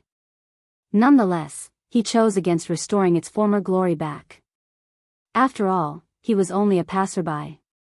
Rise and fall were part of the Tao. Nothing lasts forever, so the fall of the city was acceptable. It couldn't escape its fate just like other sections. The city had its own end and he wasn't responsible for it. By the shore, Lu Qi had called for a boat and helped Li Qi aboard. In fact, Lu Qi and her sect were more than capable of taking Li Qi to Hallowed in no time at all. However, he said he wasn't in a rush, so Lu Qi obeyed his will. The helmsman was an old man, wearing clothes with a low-hanging hat. He looked rather ordinary, but once one got close enough, everyone would be able to feel immense pressure. Nonetheless, he was willing to play this role. He only glanced at Li Qie once before focusing on his responsibilities. As the boat was about to leave, someone ran to the shore and started shouting. It was none other than Daoist Peng. His speed increased after spotting Li Qie. Young brother, didn't you want to join our courtyard? Why are you leaving so soon? He heaved for breath but didn't care about his image. He grabbed Li Qie's sleeve, afraid of the guy escaping. He had woken up earlier and didn't see Li Qie, so he searched all around the island. He wanted nothing more than to bring Li Qie back right now. Lu Qi watched with great curiosity, unaware of the details. I'm afraid it's not meant to be. I'm leaving for the main continent to see Hallowed. Li Qie smiled. Sigh, you don't have to rush. Why not stay at our courtyard for several more days? I'll pass our secret laws down to you first, then you can leave. Once you learn them, I'll teach you our legacy arts too. Daoist Peng was on the verge of begging. It wasn't easy for him to find an interested party, so giving up was unacceptable. Please go back, Daoist. Li Qie shook his head. What am I going to do? I have to pass down our lineage. Daoist Peng couldn't force the guy to obey, so he was stuck in quite a predicament. Just let it go when it's the right time. It is inevitable for the courtyard to fall eventually. Plenty of sects have failed before, yours isn't the only one. Li Qie sighed softly. The old Daoist smiled bitterly and said, Of course I know this, it's just that the courtyard will end with me. I am too ashamed to see the ancestors. How could he get anyone to join when they had nothing left, no resources and usable merit laws? The only thing left was a broken courtyard. This wasn't qualified to be a sect, let alone wanting to recruit more disciples. Li Qie saw the guy's sad appearance and changed his mind. Karma, let's settle this. He murmured to himself before raising his hand. Time floated in his palm in a resplendent manner. It was as if he was a Time Lord capable of traversing through the epochs. Lu Qi was shocked. The helmsman became emotional too, with his eyes wide open. However, Daoist Peng didn't have a clue and only stared curiously at Li Qie's palm. I shall bestow a fortune upon you. You will bear the heavy responsibility now. He then placed his palm on the Daoist's head. Time started flowing again and its destination was the old man's mind. His body trembled violently before becoming radiant. He was engulfed by the temporal affinity and lost control of his body. Lu Qi couldn't believe it. Li Qie didn't need to gather his strength or activate anything at all, yet he could still control time. This required immense strength. Lu Qi followed Shi Yu and had access to supreme laws. She could take down any ancestors. However, she couldn't casually grasp time like this. Her lord couldn't do so either. Blessed by an immortal and taught the art of immortality, Lu Qi recalled a tale that has been passed down for eras. She finally realized why her lord showed nothing but respect for Li Qie. The man was unfathomable and beyond her comprehension. She thought that if she had met Li Qie in a different scenario, she wouldn't have looked at him twice. Only her lord had such insight. As for the helmsman, he was left speechless. He was a big shot in their sect, and if he were to reveal his identity, it would be enough to frighten many in Sword Continent. Though he was inferior to Lu Qi in many ways, he could still see that Li Qie was doing something monstrous. Only Daoist Peng was unaware of this as he became immersed in time. Let's go. Li Qie pulled his hand back and lay down on a large chair on the deck. The two calmed down and immediately obeyed his command. Chapter 3986, Sunlight shined down on the blue water. Life was good at this moment as Li Qie enjoyed the sea breezes while laying on his long chair. The helmsman limited the speed to a comfortable level. There was no bump and jolt as they traveled across the massive ocean. Lu Qi stood by Li Qie's side, ready to serve him. He wasn't a king but still enjoyed a similar treatment. He had no qualms against enjoying these rare moments of peace. However, this didn't last long because loud rumbles came from behind. They stemmed from a large ship speeding at a rapid rate. It had a large banner exuding sword rays from the front. Others in Sword Continent would become afraid right away after seeing it because it belonged to Sea Emperor Sword Kingdom. This was the strongest lineage in the continent, having had 5 Dao lords before. It also had the most territories, spanning from Eastern Grand Land to Eastern Sword Sea. It had thousands and thousands of tributaries. Their progenitor, Sea Sword Dao Lord, was incredible, the first to obtain a heavenly scripture. This contribution to the continent was priceless. He was the one who started the love for the swords here. Thus, most people backed off whenever they saw this kingdom's banner. The target of this ship was actually Li Qie's boat. There were nearly 100 young cultivators on the ship, male and female, humans and sea demons of various forms. They looked to be on vacation, not official business or training. Whoosh! It passed by Li Qie's boat, leaving a trail of water that eventually poured down like the rain. Li Qie's boat was about to get hit. However, the old man was fast enough to evade the splashes. As for the young ones, they didn't give a damn and even waved towards Li Qie.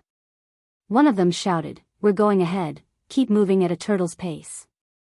The group erupted in laughter after hearing this. Having a bit of fun wasn't a big deal. Plus, Li Qie's group didn't look like big shots at all. They didn't even care about smashing into Li Qie's boat. After all, this group was blind for being in their way. Capsize them. Li Qie didn't bat an eye as he gave out this order. The old man immediately roared and increased the speed of the boat. The youths noticed this and one of them laughed. "You think your little boat can catch up to our divine ship?"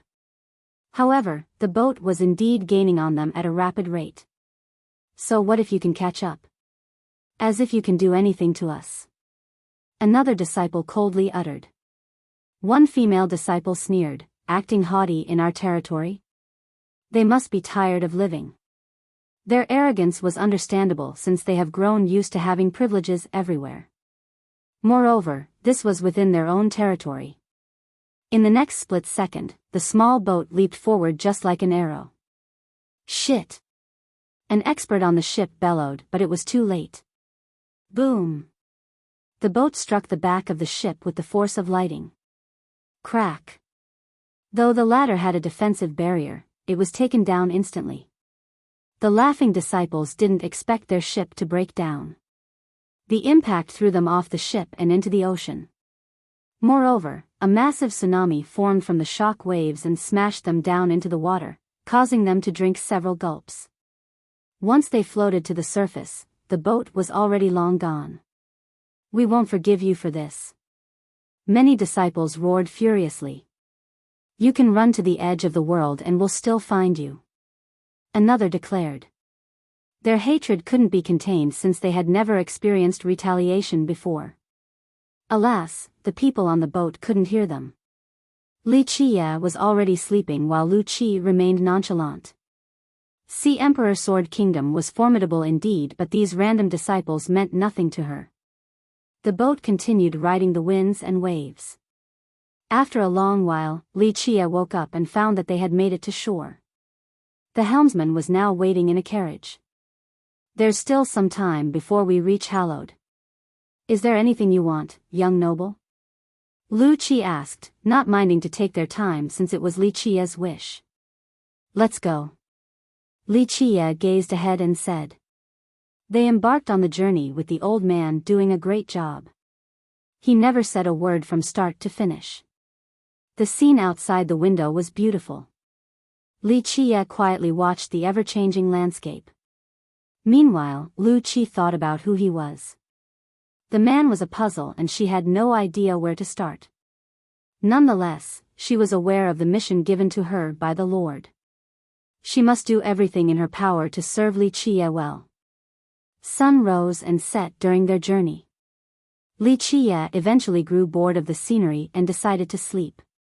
He recognized many places, but the familiar faces were no longer there. On a night filled with fog and mist, the sounds of hooves stomping on the ground could be heard in a rhythmic manner. Stop. Li Qiye suddenly sat up and ordered. What's the matter, young noble? Lu Qi immediately asked. We're taking a break. Li Qiye got out of the carriage. Lu Qi found this strange since this was the first time Li Qiye showed interest in anything. They stopped before a peak with a stone path leading from the base all the way to the pinnacle. The top half was covered by fog and clouds, resulting in an unsettling feeling. Li Qiye glanced upward before starting the climb. Lu Qi gave chase right away while the old man waited with the carriage. Chapter 3987. The night was peaceful and indistinct, fully shrouded by the fog as they climbed up the ancient stone steps covered in moss. It must have been years since the last visitors. The steps weren't perfect either and had cracks everywhere, perhaps from the weathering of time. Lu Qi looked around and frowned, wondering why this place got Li Qiye's attention. He walked slowly, each of his steps seemed deliberate and timed in a mystical manner. The two of them eventually reached the end of the steps. It turned out that this pathway only took them to the ridge. There was a large crack in the middle of the peak, seemingly separating two different worlds. An arched door waited at the last step. It had lost its color and had spots everywhere. They heard loud swallowing noises and saw a youth holding a wine gourd. He devoured the drink and didn't care that the wine was spilling on his sleeves. He appeared to be around 20 years of age. His robe was dirty, but one could tell that it was made from precious materials with golden threads and silks. He didn't seem to care about his image, resulting in a shabby appearance. He was rather handsome with long brows and bright eyes. He had a wide smile as if everything in life was so beautiful. His unkempt hair was charming, displaying confidence and freedom. A sword was tied to his back and had a faint pulse, clearly an exceptional weapon. The stains on it showed that he didn't treasure it too much. Oh, someone's here. The youth was surprised to see the duo and stopped drinking. He only glanced at Li Qiye for a moment before stopping on Lu Qi. Li Qiye's cultivation was obvious, but Lu Qi was hiding her aura. Intuition told him that she wasn't simple. It is a pleasure to meet you too in this remote area. He cupped his fist and said, My name is Dong Ling. Li Qiye nodded, then shifted his focus towards the arched door. There should be a plaque at the top, but it might have gone missing due to the years. There's evil energy inside. Lu Qi's eyes narrowed. How sharp of you, fellow Taoist. Dong Ling said, I feel something ghastly in there. I got here not long ago and have been thinking about entering. That's why I need some wine to build up courage. Anyone else would have refrained from revealing this because it was embarrassing. He didn't seem to mind. Let's go take a look. Li Qie continued without any hesitation. Lu Qi followed right behind him. This surprised Dong Ling. He hurriedly asked, "Fellow Taoists, you don't need to prepare?" He decided to enter as well and smiled. "I'm too afraid entering alone, but now, there's a group. Let's see if we can get lucky and obtain a fortune." "There's no fortune in here. One misstep and it'll be death," Li Qie flatly responded. "Don't scare me, I want to live for tens of thousands of years, I can't die here." Dong Ling was startled. Li Qie chuckled and didn't say anything else. The trio entered the crack and saw a mountain range. There seemed to be architectures built on top of these mountains. This area might have had inhabitants before, but it looked abandoned now. There was no sign of life. The vegetation had dried and withered. The buildings were dilapidated and broken. What is this place? Lu Qi wondered. We'll find out soon. Li Qie smiled and moved forward. More steps could be seen for each of the mountains. This place was prosperous once with plenty of inhabitants. This was no longer the case, so the steps were covered in a thick layer of dried leaves and branches. Lu Qi had an ominous feeling about this place despite being so powerful.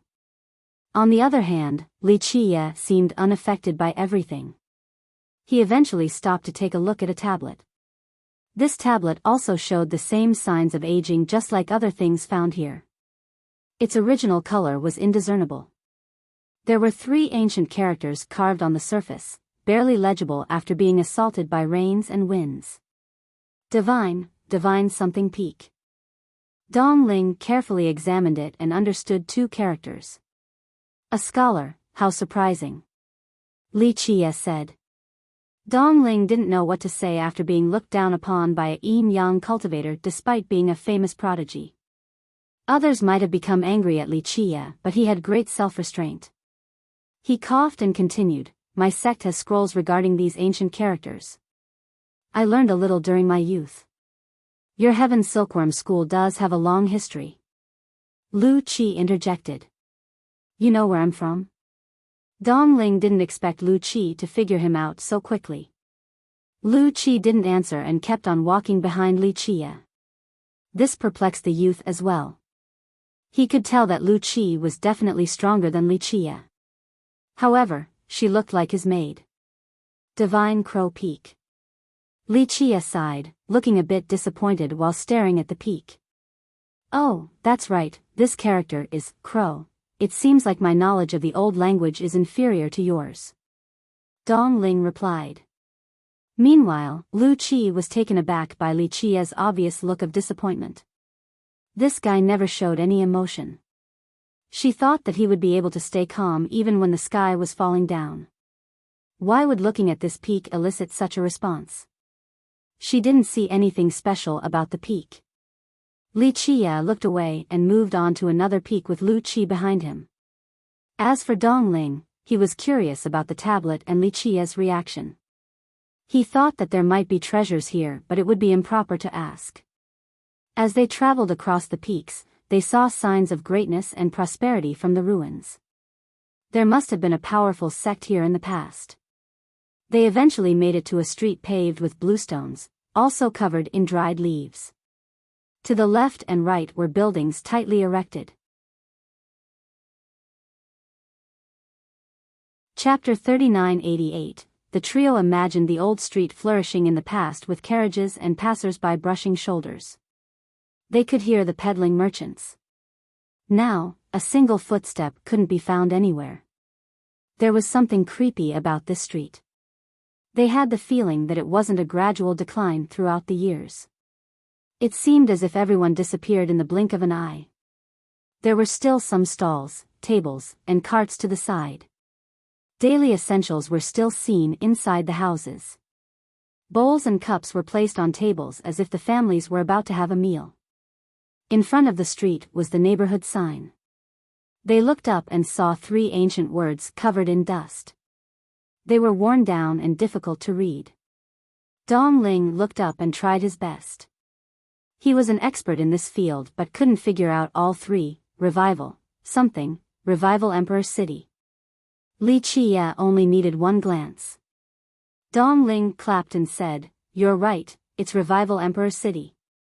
You're really something else. I spent several years learning the ancient language but can't hold a candle to you." However, something flashed in his head and he realized something. What? Revival Emperor City? Isn't this the famous ghost city in the legends? Shit! How unlucky is this? I thought that we would be finding a fortune through the portal, not this hellish place. Yes, many never returned after visiting this city, quite perilous. Lu Qi's expression soured as well. Perilous is putting it lightly. Dong Ling shuddered with fear. So many brilliant characters were finished here. I heard that an ancestor from Sea Emperor Sword Kingdom thought that he was strong enough to be unbeatable. When this city appeared in Eastern Sword Sea, he entered alone and no one saw him since. A ghost city, I see. Li Qie couldn't help but smile after listening. Yes, people always disappear after coming inside. Dong Ling paused for a bit, his face became pale. We should leave now, there's nothing good awaiting us here, only death. He wasn't a coward. This place was just too famous for its bizarre nature. No one knew what was inside, so there were rumors of ghosts and evil entities. Only one thing was for certain: whenever this city appeared, no visitors ever returned. It moved location continuously and without any warning in Sword Continent.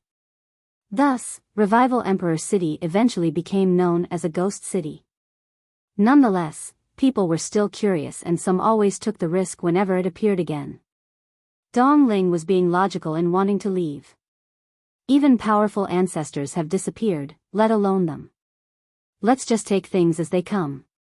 Li Qie smiled and sauntered forward. Lu Qi didn't say a word and followed him.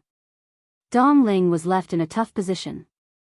Leaving alone could be dangerous, so he made up his mind. Fine, I'll risk my life and accompany you too. However, let it be known that I might not be able to save you if it gets too dangerous. Li Qie glanced at him and remarked, "Your forefathers were more courageous than you." You heard about our forefathers? Dong Ling found this strange. A bit, a group of heroes who worked together and created an impressive technique. They were brilliant geniuses. Li Qie stared ahead while speaking. Wow, you know this too? How? Dong Ling's astonishment only increased. Their Heaven Silkworm School was mighty in Sword Continent, but unlike others, they never had a Dao Lord. Moreover, they didn't focus on the Sword Dao either. They had a vast repertoire of cultivation knowledge since they had a rich history. Some actually believed that they were older than any other power in Sword Continent. Strangely enough, it never produced a Dao Lord. Normally, even sects with Dao Lords might fall after enough time had passed. This wasn't the case for Heaven's Silkworm. Its disciples themselves also lacked knowledge regarding the true origin of their sect. Dong Ling was a top disciple there who had taken in ample knowledge. He knew a few things about the tales of their progenitor as well.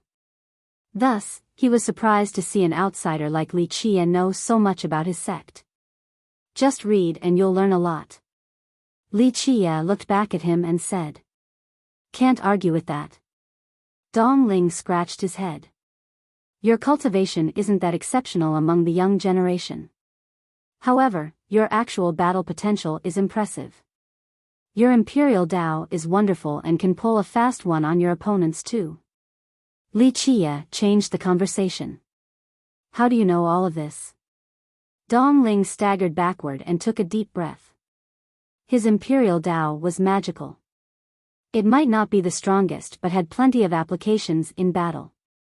The problem here was that he had never used it before in public. Few in the sects had knowledge of his training, hence his shock at Li Qie being privy to this. Read more and you'll know everything. Li Qie chuckled and continued onward. There was no refuting the logic in this response, but it didn't apply here. The tales on their forefathers might be recorded, but his personal training? Impossible. He shuddered and thought that Li Qie was something else, only needing one glance to see through him. In the beginning, he only paid attention to Lu Qi. As they traveled together, she appeared to be Li Qia's maid. It became obvious that Li Qia was the real monster here.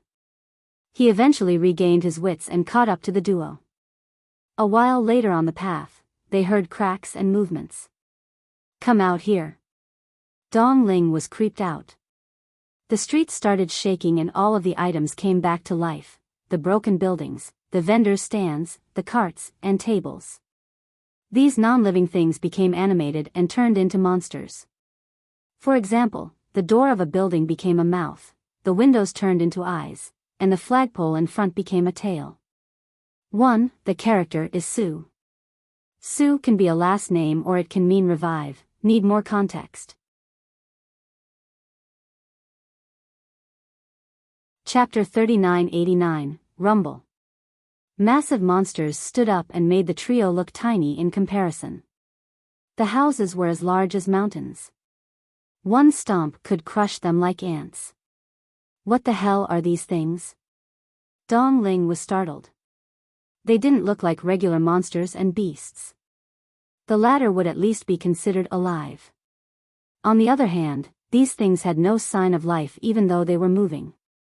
There were no ferocious auras, but Dong Ling felt threatened. He found them to be brimming with power and pressure. Rumble. The trio became trapped in a world of monsters and suddenly turned into potential delicacies. Of course, their tiny frames wouldn't be enough as an appetizer for a single monster. What do we do now? Kill our way out? Dong Ling panicked. Contrastly, Li Qia didn't give a damn, the same with Lu Qi. Whoosh. One building raised both hands for a downward smash.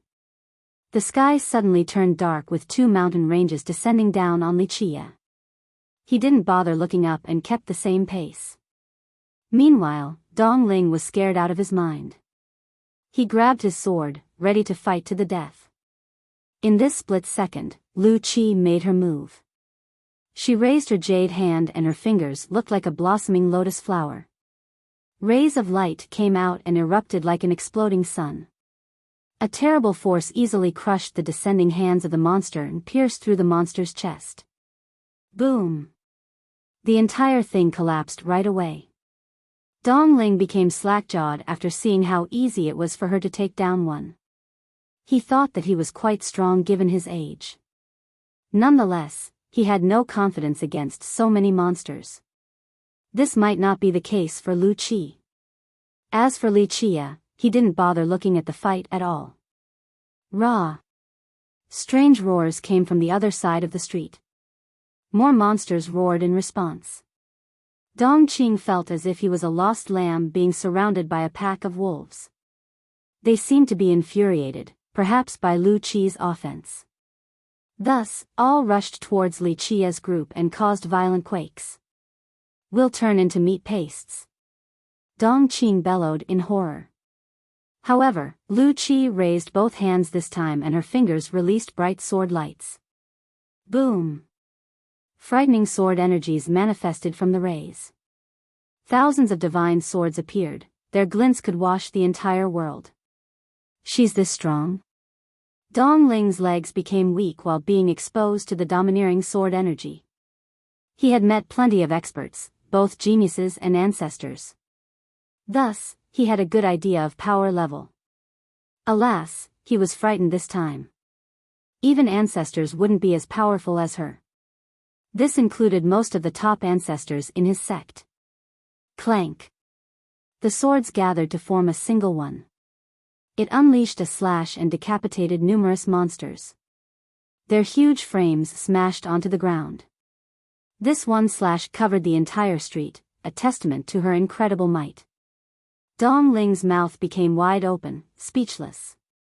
The problem for him here was that she was only Li Qia's maid. Such a powerful existence commanded respect anywhere in Sword Continent. Others would address her as senior. Why would she be inferior to a yin-yang cultivator? The whole thing didn't make sense. Li Qia, on the other hand, was unimpressed by her power.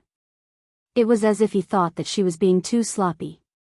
Dong Ling swallowed his saliva and caught up to the duo again. He stole glances at Lu Qi but couldn't see through the veil. Say, senior, which sect are you from? He couldn't contain his curiosity despite being afraid. Unfortunately, Lu Qi didn't bother answering him. Li Qie chuckled and shook his head. You're making our little miss look old.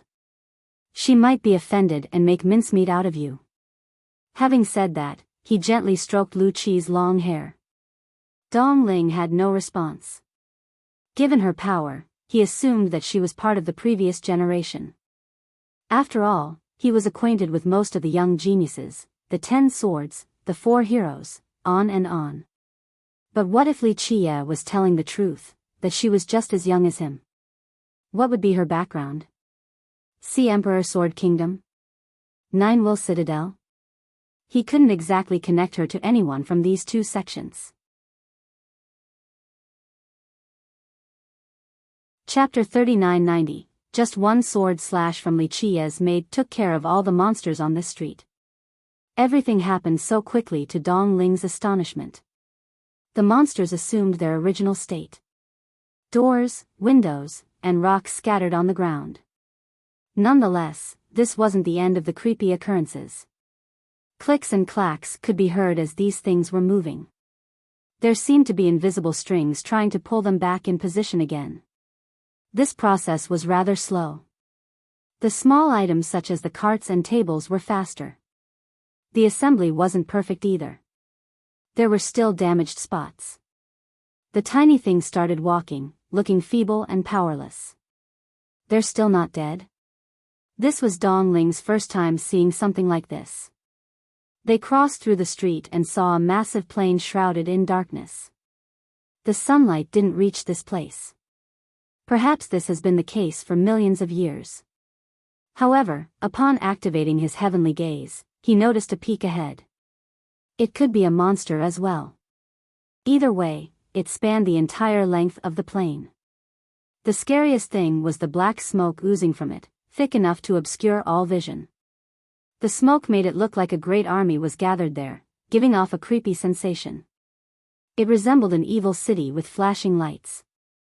With just one command, the army would rush out and rampage. A murderous presence wafted in the air, enough to make anyone shudder. Nothing in this world could be scarier than this city. Dong Ling was frightened as he spoke. That looks like the gate to hell, the gathering of fiends. Rumble. The dried vegetation suddenly sprung up from the ground. They came back alive as if something had granted them life force. Loud explosions detonated as large trees walked towards Li Qie's group. They have been turned evil. The roots coiled together to form legs. Each step from them resulted in violent quakes. They have been here for millions of years and didn't appreciate the presence of outsiders. More monsters. Dong Ling said while looking at the approaching horde. Lu Qi's eyes turned cold as she released her sword energy again. Rays shot out like a storm of needles, capable of turning these tree monsters into beehives. Dong Ling stuck his tongue out after seeing this, aware that she could turn him to ashes whenever she wanted. However, she didn't have the chance to release her attack because peach petals suddenly descended. Rain? It felt like rain, so Dong Ling stuck his hand out only to catch some petals. How strange, a flower rain. This place was filled with ominous occurrences. This rain might be evil as well. Li Qie finally stopped to take a look at the petals. The world became an ocean of flowers, beautiful and melted the eerie atmosphere. Someone's there. Dong Ling faltered backward after sensing something. A girl had appeared out of nowhere in front of them and seemed to be floating instead of walking. She possessed a slim and graceful figure beneath a cloak only covering her neck and shoulders. Her steps birthed lotus flowers that sway with the winds, a scene only found in the paintings.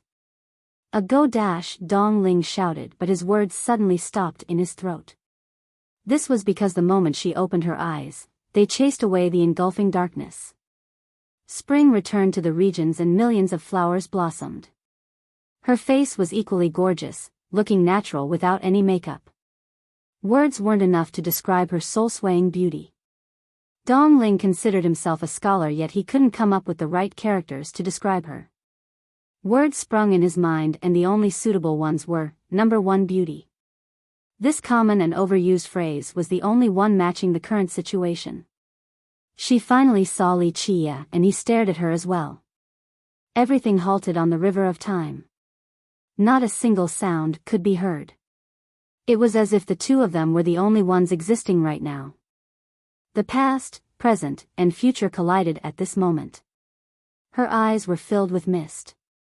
She seemed to be recalling the past and only saw faint images and lines. In the next second, her body trembled once and lucidity returned. She then turned around and moved forward. Rumble. The flower petals landed on the tree monsters and exploded, destroying all of them. She headed towards the evil realm ahead in a courageous manner, never looking back. So pretty, since when does our continent have someone like her? Dong Ling regained his wits after she was long gone. There was no one like her among the young and old generation. Lu Qi nodded in agreement. Calling her the number one beauty wouldn't be an exaggeration. She herself was gorgeous on top of having a vast network. However, even her lord and all other women she had met couldn't compare to this lady. I have the feeling revival is the wrong word. Su might just be the last name. Chapter 3991. Both Dong Ling and Lu Qi stood in a daze after seeing the unmatched lady. She could absolutely shock Sword Continent or even all of 8 Desolaces. They found it strange that they haven't heard of someone like her before. She should have been world-renowned. Let's go. Li Qia smiled and turned back, surprising the duo. Lu Qi found this astonishing. They were only passing by, but Li Qia decided to stop to take a look. He should be wanting to enter the city. Why did he want to leave right now? Of course, she didn't think that cowardice was the reason. Thus, it must have something to do with the unknown lady. The two of them faced each other in silence. Did Li Qia know her? Lu Qi thought carefully and found it implausible. If they were acquaintances, they would have greeted each other. However, they simply stared at each other for a brief moment. The whole thing was shrouded with mysteries. Of course, Li Qia was the biggest mystery here, but she didn't dare to pry. She obeyed his command and started following. As for Dong Ling, he hurriedly gave chase and asked Li Qia, "We're leaving just like that? We don't want to take a look at that famous ghost realm? Maybe there are incredible artifacts there at the immortal level," he blattered on while occasionally glancing backward. Li Qia gave him the side eye and said, "No idea about the incredible artifacts, but there's definitely a peerless beauty. Feel free to go take a closer look." Dong Ling turned red after his true intention was revealed. He tried to play dumb and laughed. "It's not my fault, I'm just curious about the peerless beauty. I don't know how we haven't heard of her before in Sword Continent. There are too many strange things to count in this world." Li Qia nonchalantly responded. "Are you not curious at all? Why is she going to that ghost city all alone?" Dong Ling didn't give up. "Not particularly. There are karmic ties and cause and effect. It's all destined." Li Qia firmly answered. "I see." Dong Ling had no idea what he was talking about. "If you are hellbent on going, do it. Who knows, she might like you back." Li Qia added. "Like me back?" Dong Ling's eyes lit up after hearing this. Alas, he shuddered and thought about something. No, I best not harbor any idea. I don't even know if she's a human or a ghost. My life would be over if it's the latter. He wasn't a fool. Why would a peerless beauty be here in this ghastly place? There was something else going on, dangerous enough to take his life. "You're not too stupid." Li Qia smiled, "But there's an adage, dying in the embrace of a beauty is absolutely worth it." "So she's really a ghost?" Dong Ling's hairs stood on end. He felt that something was watching him ever since he got here. He turned around again and there was nothing but darkness.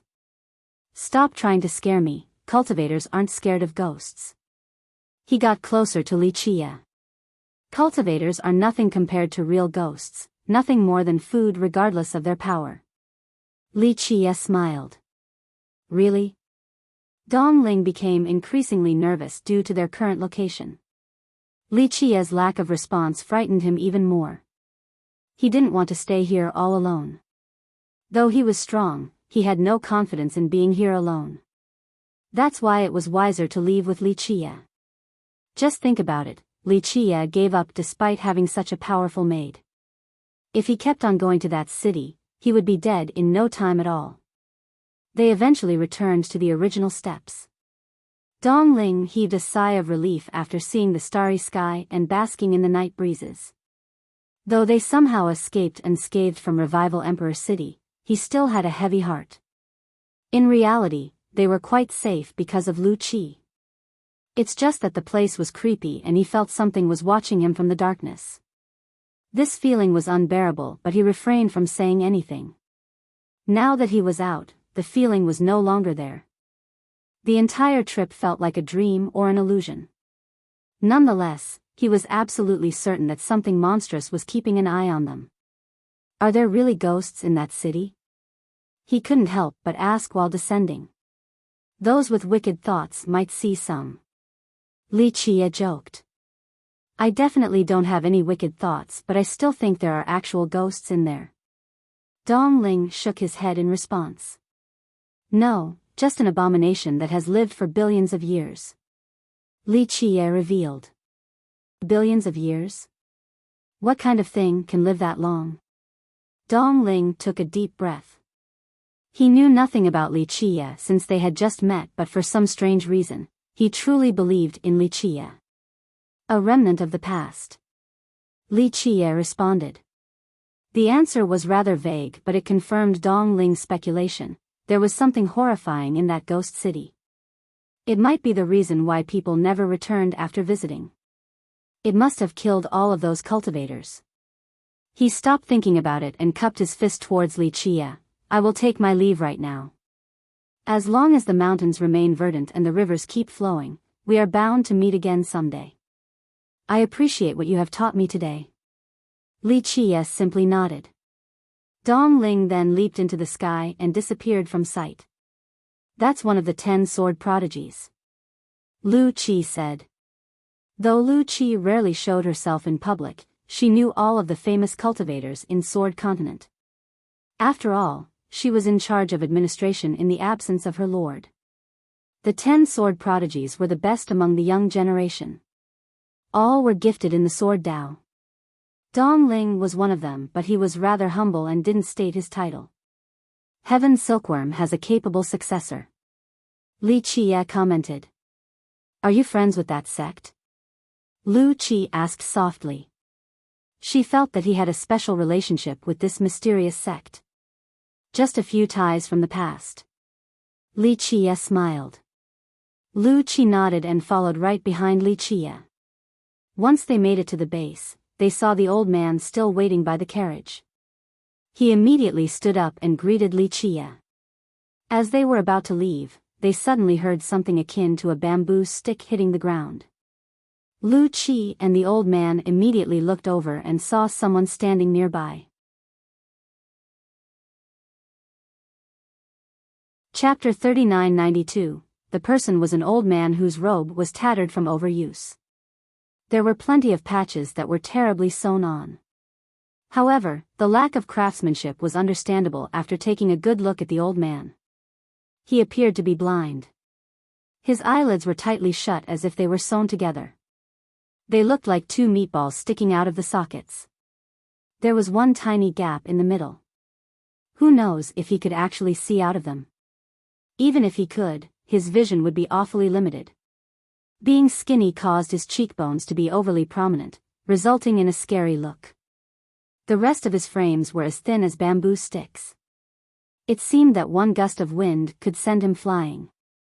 People shuddered for him because it must be cold wearing the thin and shoddy robe during the night.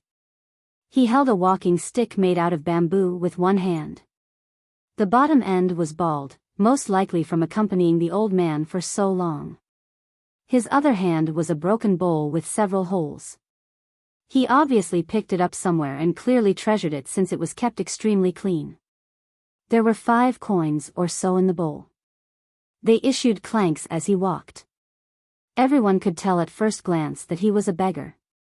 This was a common sight in any major city. After all, life was tough for many. However, this was the wilderness. The appearance of an old man like him here seemed out of place. Both Lu Qi and the old man took one step backward and became cautious. The issue was that he appeared next to them with extreme speed. They didn't notice his arrival until he was already standing by the carriage. Both of them were top masters, especially Lu Qi. She didn't dare to claim supremacy, but she was confident that very few cultivators in Sword Continent could beat her. Moreover, she knew all of the big shots too. She didn't recognize this old man. There wasn't a famous cultivator acting like a beggar either in this region. First was a mysterious beauty in a ghost city. Now, another mysterious beggar? This was too much to be a coincidence. Since when did Sword Continent have so many hidden masters? Grandpa, is there something you want? She took a deep breath and bowed slightly. The old man was clearly powerful, so prudence was the best course. Sirs, I haven't eaten for 3 days and 3 nights. Please give me something good. He raised his bowl and caused the coins to collide. For some reason, the duo felt that this old man wasn't actually begging, but rather, he was showing off the coins in his bowl. This was a rather strange and outrageous feeling. However, Lu Qi wasn't laughing. She glanced at the old carriage driver, unaware of this newcomer's intention. What would you like, Grandpa? She asked. Just something good. The old man remained vague. The coins were still clunking. The duo became lost due to the lack of criteria. Something good? Like what? Treasure? Weapon? How about my head? Li Qie interjected with his signature lazy voice. Lu Qi heaved a sigh of relief and stood aside. You're too funny, sir. The old man smiled. Due to his caved-in cheeks, the smile looked awfully creepy. Li Qie got closer and said, Does it look like I'm joking? How about this, I'll cut off my head and let you have a taste. Sir, I don't eat raw. The hideous smile remained. That's fine, I'll cook it first. Lu Qi and the old driver became confused again. Who would talk about cutting off their own head and boiling it for someone else to have a taste? They stared at Li Qi and it didn't look like he was joking.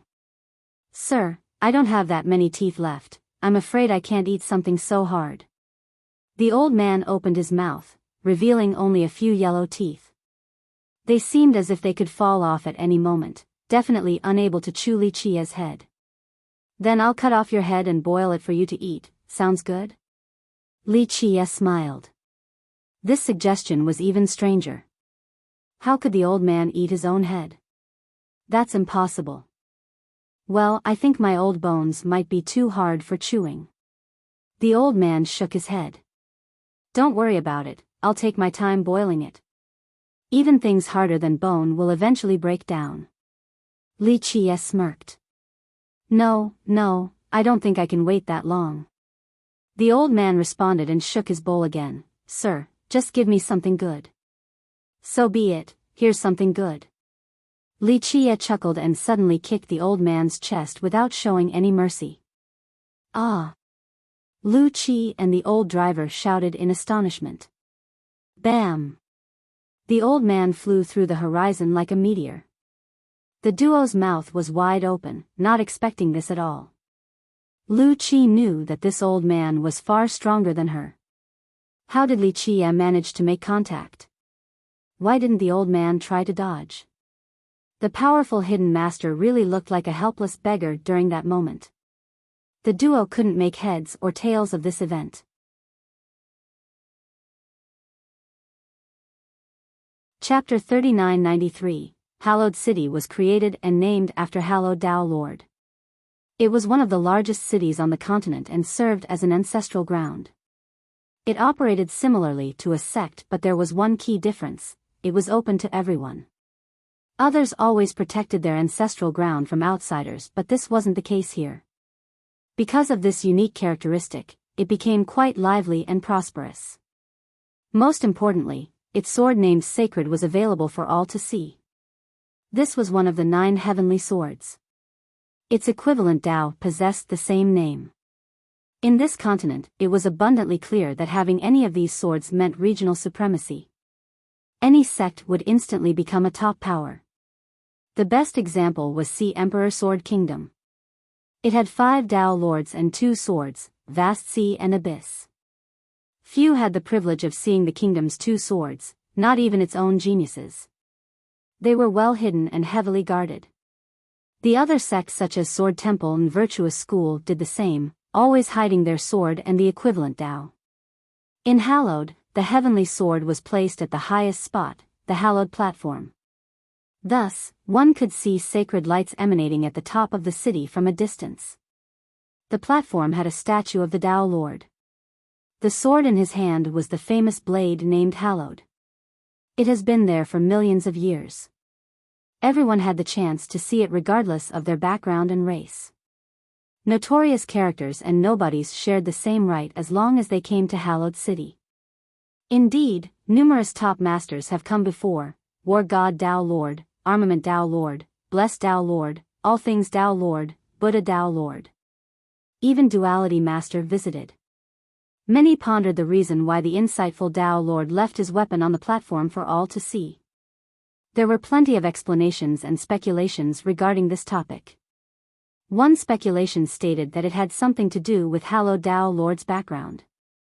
Rumor has it that he was a sea demon cursed at birth. His cultivation path was arduous, but he never gave up. Eventually, he defeated the shackles of his bloodline and became a supreme Tao Lord. Because of his humble background, his benevolence and magnanimity had no bounds. He once entered a forbidden zone and spent 10,000 years suppressing the area with his vitality. This caused considerable damage to his physical well-being. This magnificent feat earned him the respect of future Tao Lords. Some cultivators believed that he was the greatest Tao Lord and should be placed before Blessed Tao Lord. His legacy remained here. The city continued to bask in the rays of the heavenly sword. Li Qia's carriage slowly headed for Hallowed City since the preeminent plate was here. They saw the rays pouring down before they even got close to the city. It looked peaceful and majestic like a crown. The sword would play the role of the jewel embedded on top. We're close. Lu Qi tidied her dress and stared at the city with respect. This sentiment could be found in virtually all cultivators. They wanted to show respect to the city and Hallowed Tao Lord. Hallowed Sword. Li Qia smiled while staring at the city. The path gradually became crowded since visitors from all over the world came to this famous destination. Recently, it became packed with people due to the recently opened preeminent legacy. To put it simply, it was an incredible prize left behind by another unique Tao Lord, Omniscient. It contained the Tao Lord's resources and the profits accumulated from this event throughout the years. Winning the prize didn't make one the strongest or the most authoritative in 8 Desolaces. However, it would definitely make them the richest. That's the significance behind this event and the reason why people kept coming like crazy and risking everything they got. They all dreamed about being the luckiest and winning the prize. This would alter their fate forever.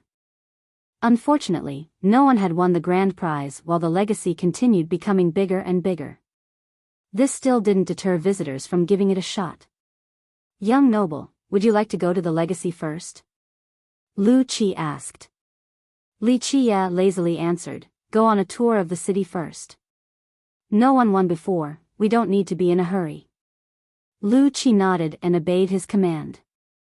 However, their carriage was stopped by a group of young cultivators. They all had the same uniform and an exceptional aura. Sea Emperor Sword Kingdom. Others recognized their uniform and quickly dispersed. No one wanted to mess with the strongest sect in Sword Continent. Every time its disciples appeared, others would come to flatter them with haste. Opposing them was never a wise choice.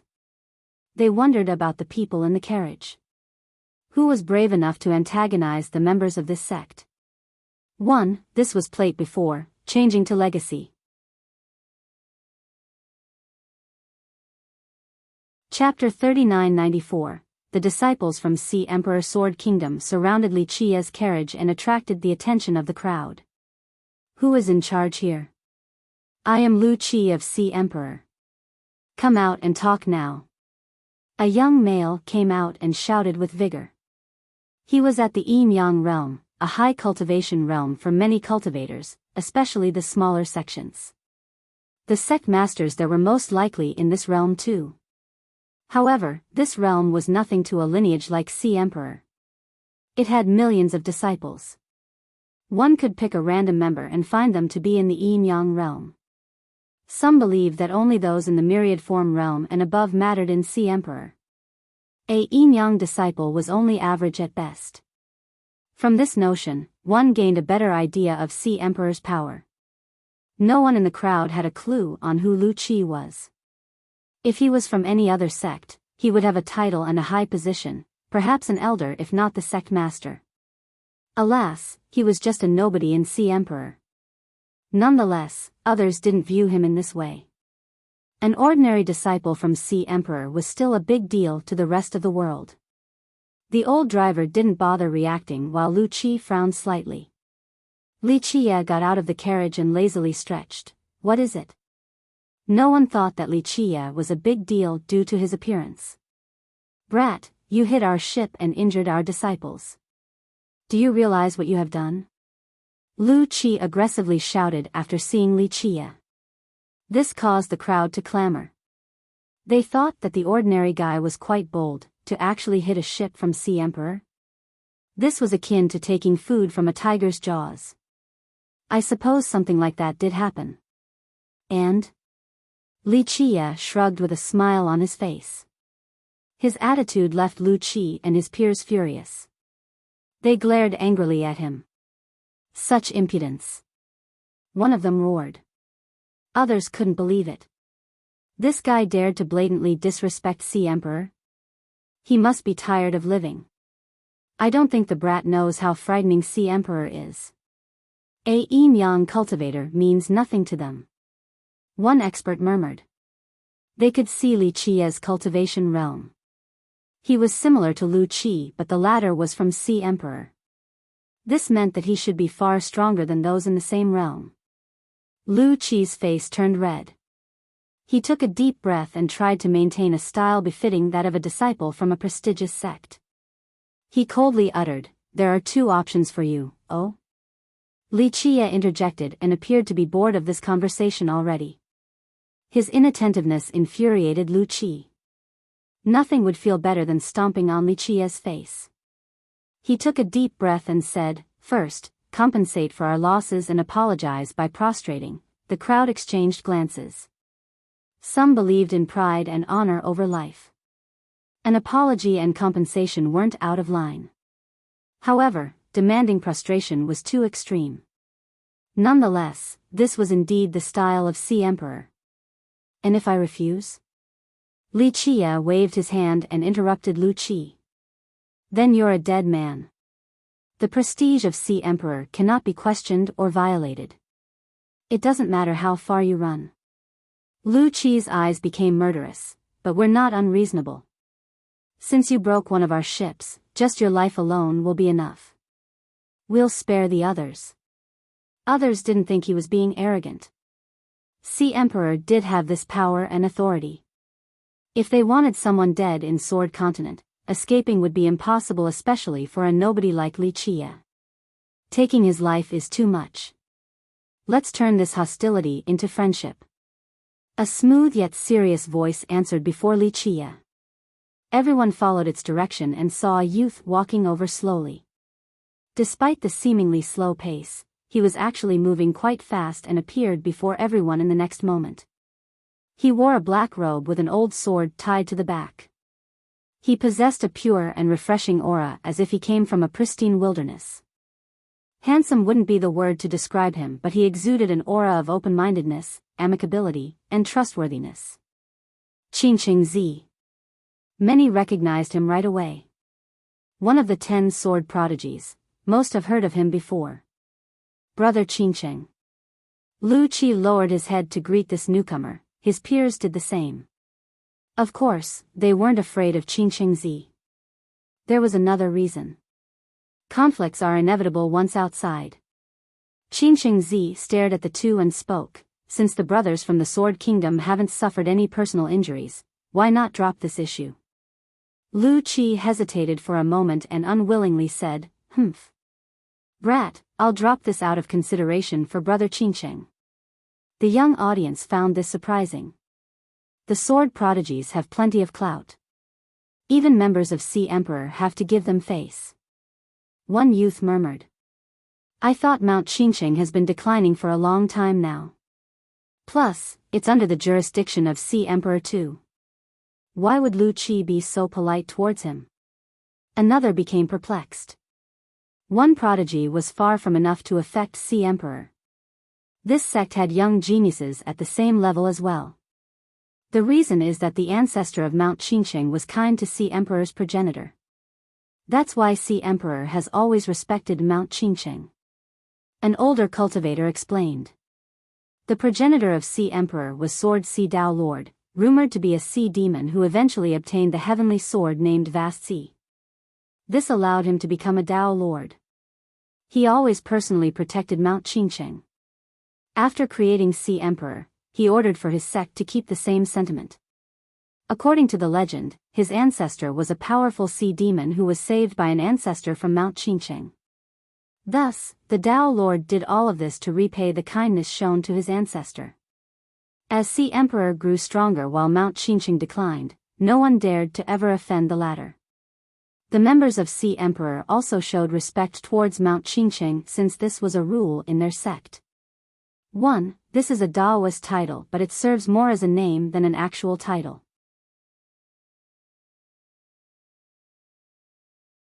Chapter 3995. Brat, consider yourself lucky today. Lu Qi glared at Li Qia and was still annoyed.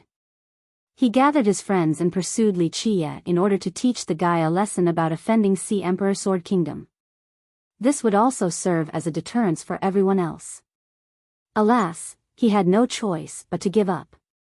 No, I'm afraid it's too late for you to leave. Li Qia smiled. What? Don't be an idiot who doesn't appreciate mercy. Lu Qi's expression soured. Li Qia placed one hand on his waist and started stretching. I'm rusting from lacking exercise. He then pointed at Lu Qi and said, if you can block one sword move from me, I will spare all of you. The crowd became frozen. They thought that he was lucky to be saved by Qingcheng Zi. Thus, the lack of appreciation was one thing, yet he chose to be so haughty. Is the brat crazy? Many viewed this as a suicidal attempt. How dare you run your mouth before us? One member from Sea Emperor shouted and grabbed his sword hilt. I see, someone even more arrogant than me. Lu Qi had an angry smile. He then cupped his fist towards Qingcheng Zi. Brother, it's not that I'm being inconsiderate towards you. This brat is simply asking for it. Qingcheng Zi stared at Li Qia in confusion. Normally, people knew when to back off, but Li Qia chose escalation instead. It seemed as if he wanted to provoke Sea Emperor. Forget it, my meddling is unwanted. He shook his head and moved to the side. Brat, I'll do you a favor and send you on your way. Lu Qi then stepped forward and pointed at Li Qia. He had to acquiesce earlier in public. This annoyed him to no end. Now, Li Qia was asking for it and he wouldn't be blamed for showing zero mercy. Talk all you want after surviving my attack. I won't be a bully either. Take out your treasures and activate your merit laws now while there's still time. Li Qia smiled. He was merely speaking the truth, but everyone took it as blatant disrespect. The brat is only at the yin-yang realm at best, not even at the intermediate level. He should be considerably weaker than Lu Qi, who is from a prestigious sect. Lu Qi should have stronger treasures and merit laws. One expert gazed at Li Qia and stated his assessment.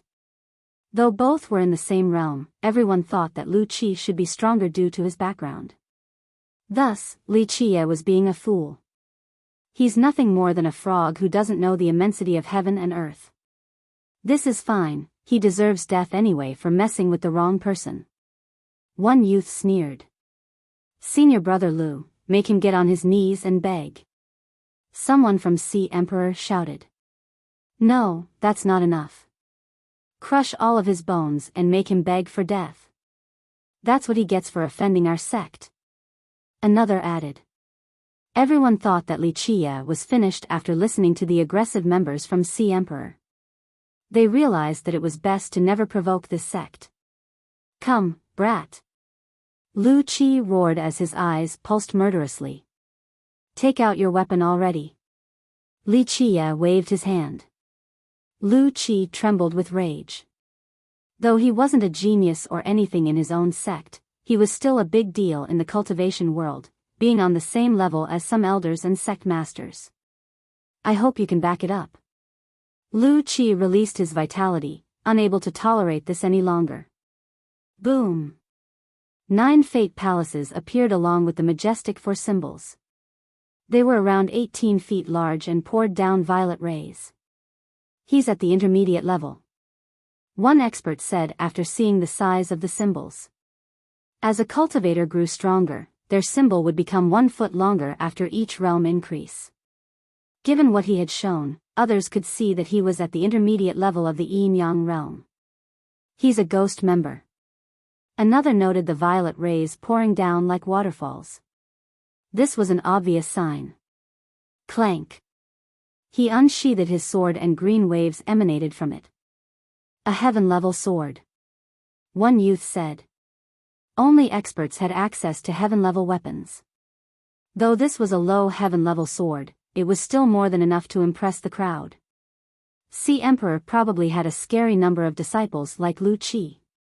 However, he still had such a good weapon. This was indicative of the sect's resources and foundation. The green waves from his sword formed a mighty wall and he uttered, "Bring it, brat." Are you prepared? Li Qie chuckled. Do your worst because I'll cut you to pieces afterward. Take out your weapon. Lu Qi gritted his teeth. No need to make a big deal out of this. Li Qie smiled and bent down to pick up a dried branch. He waved it around and said, "This'll do." The crowd immediately looked around in confusion. Is there something wrong with his head? One expert wondered. Someone from the last generation agreed, yes, he has to be crazy. Even if he was 1 realm higher, using a branch versus a low heaven-level sword is insane. People like him will die without a grave. Another snorted. Qingxing Zi frowned after seeing this reckless act. He himself wouldn't dare to do this. Lu Qi's face turned red, having never experienced this level of humiliation before. The guy was weaker yet he wanted to use a tree branch against a powerful sword? Kill him, brother Lu. His friends shouted. Lu Qi pointed his sword at Li Qie. Terrifying sword energies emanated as he said, "This is your last moment, brat."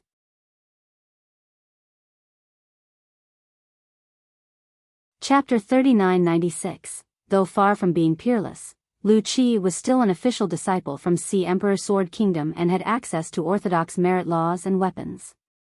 Li Qie's choice of using a branch could only be construed as blatant disdain akin to a slap on the face. The disciples from Sea Emperor couldn't swallow this anger. Even disciples from ordinary sects wouldn't accept this, let alone the number 1 sect in Sword Continent. As for the spectators, they have met arrogant cultivators before. This was a common theme found in the younger ones, always contemptuous and haughty.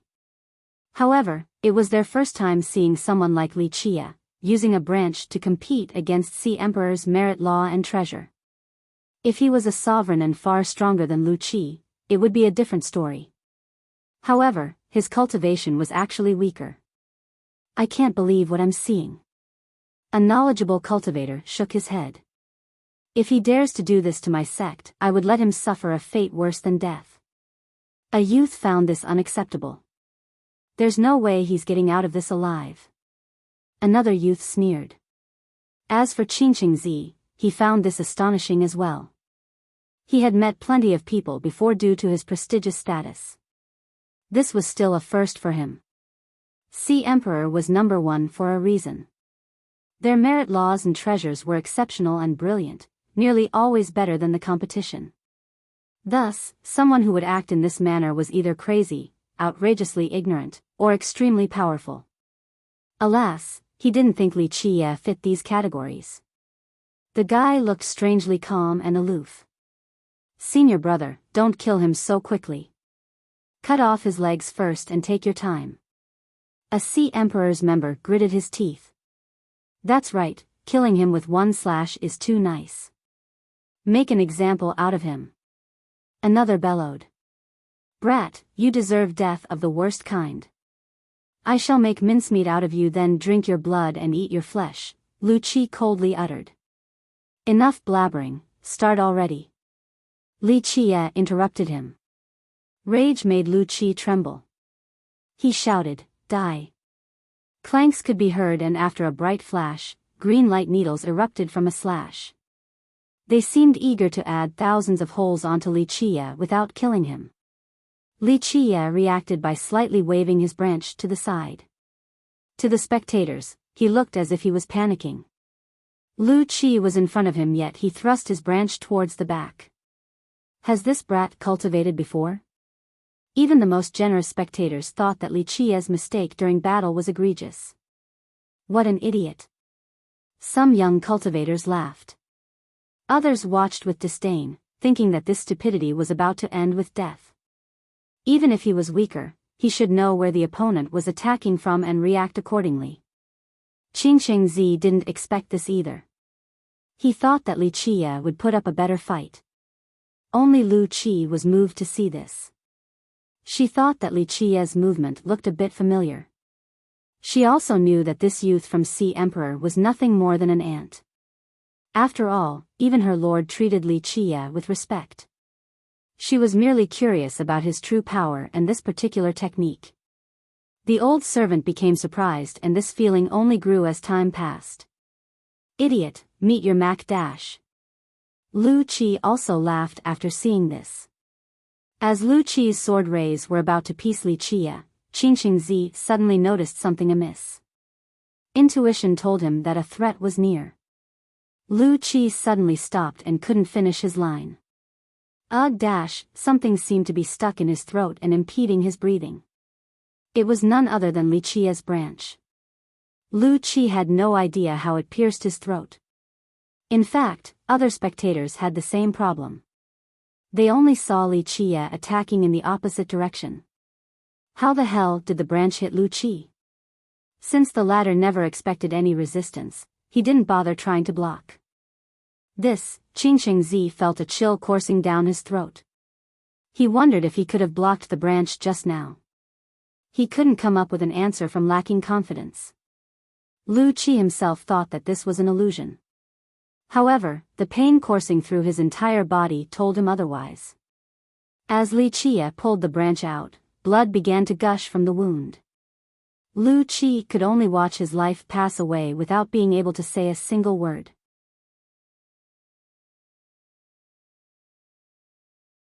Chapter 3997, Lu Qi died with his eyes wide open from disbelief. In the previous second, he harbored nothing but disdain for Li Qie, thinking that the guy was about to lose. The actual result was unimaginable. He was supposed to torture the guy first, letting him taste agony. In reality, a single branch robbed life away from him. The spectators felt the same way, unable to fathom the attack. It had nothing to do with speed but rather, direction. Li Qie aimed in the opposite direction of his opponent. How did that move connect in the first place? Everything felt surreal, so the atmosphere became eerily quiet. Fellow Taoist, may I ask for the name of this technique? Qingqingzi couldn't contain his curiosity and cupped his fist towards Li Qie. Just playing around. Li Qie tossed the branch away, then answered. Qingqingzi was astounded. His being able to kill Lu Qi while playing around was interesting enough. However, the actual development exceeded common sense. Li Qia boarded the carriage and the old driver started heading for Hallowed City again. After he was gone, the disciples from Sea Emperor calmed down and grabbed Lu Qi's corpse before leaving. "I think he poked the beehive," one expert said while watching that group of disciples scurry away. After all, killing a member of Sea Emperor in public would require an explanation or retribution. Meanwhile, a girl dressed in green has been watching the entire time. "Let's enter the city," she ordered. Li Qia seemed drowsy inside the carriage while Lu Qi hesitated to speak while staring at him. "Speak your mind," he said without opening his eyes. "Young noble, your technique earlier, was it sword point created by Sword Saint?" She finally revealed her mind. The move earlier left a deep impression on her. She found its miraculous nature familiar. She heard of her lord talking about sword arts before. Sword point was one of the topics. Yes, it was sword point. He smiled. "I've heard rumors of Virtuous School losing this technique long ago. No current disciples know how to use it." Lu Qi became startled. Normally, one would assume that he was from Virtuous School after hearing this. However, she didn't think so. Even the strongest ancestor there would need to treat her lord with respect. On the other hand, her lord showed nothing but reverence for Li Qia. Virtuous School had no one at that level. "The world is full of surprises," Li Qia said. "Have you been to Virtuous School before?" Lu Qi asked. "No," he responded. This only added to the mystery. Sword Saint's Tao was inscrutable. Only the members of Virtuous School had some achievements with learning them. As for sword point, it would be impossible to decipher without direct instruction from Sword Saint himself. Sword Saint was rather famous in 8 Desolaces. Many referred to him as Sword Emperor. However, he thought that he wasn't comparable to the wise sages of the past and didn't dare to assume the title of Emperor. He was one of the few Tao Lords who didn't have this cultivation realm in his title either.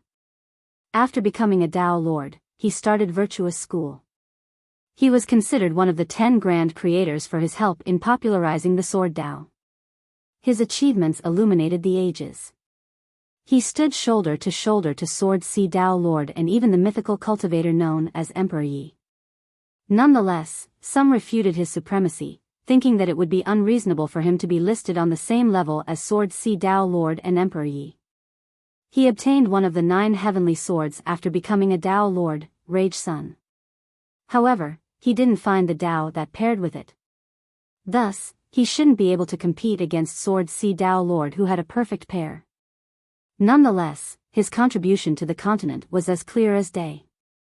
The sword Tao here reached the next level because of him, becoming the most popular path of cultivation. Moreover, he never stopped teaching people after becoming a Tao Lord. He was always willing to guide swordsmen regardless of whether they were in his sect or not. Who wouldn't want to be taught by a Tao Lord? The issue was that most Tao Lords left their legacies only for their direct descendants and sect. Sword Saint, or Sword Emperor, was an exception. Another notable Tao Lord who taught many disciples was All Things Tao Lord. According to the legends, this Tao Lord had around 3,000 disciples during that era. However, a key difference between All Things and Sword Saint was that All Things disciples were still members of true immortal sect.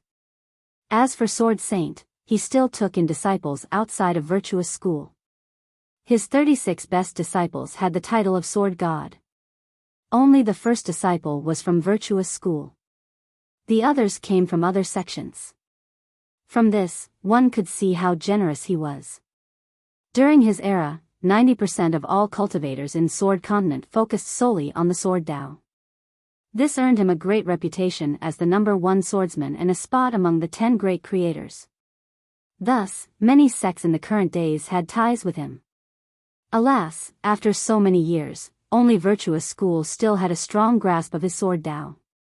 As for the famous technique named Sword Point, no disciples there have successfully learned it in later generations. Its only known user, at least to Lu Qi's knowledge, was Li Qia. The carriage slowly rolled forward, almost entering the city. However, someone suddenly jumped on the carriage and sat down. 1. Changing Sword Ocean to Sword Sea to better match the sect.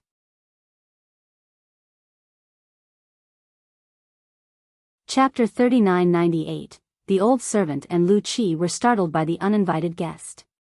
This person was simply too fast and they had no time to stop it. The old servant's expression soured while Lu Qi stood up right away, ready to face the powerful foe. However, Li Qie waved his hand and told her to sit down. She obeyed but continued to glare at the intruder. It turned out to be a girl, not a beauty but ugly and plump. She had fat everywhere but strangely enough, they seemed to be tough like metal instead of jiggling around upon movement. Her skin was a dark yellow. Others would assume that she was a farmer who worked year-round doing hard labor. In reality, she was only around 18 or so. It's just that her appearance made her seem old, seemingly experiencing too much hardship outside in the scorching sun. Her hair was long and jet black, braided into a bun. It certainly wasn't a flattering look. Worst of all, she even had a thick layer of rouge with a distasteful scent while wearing a conspicuous dress with colorful flower patterns.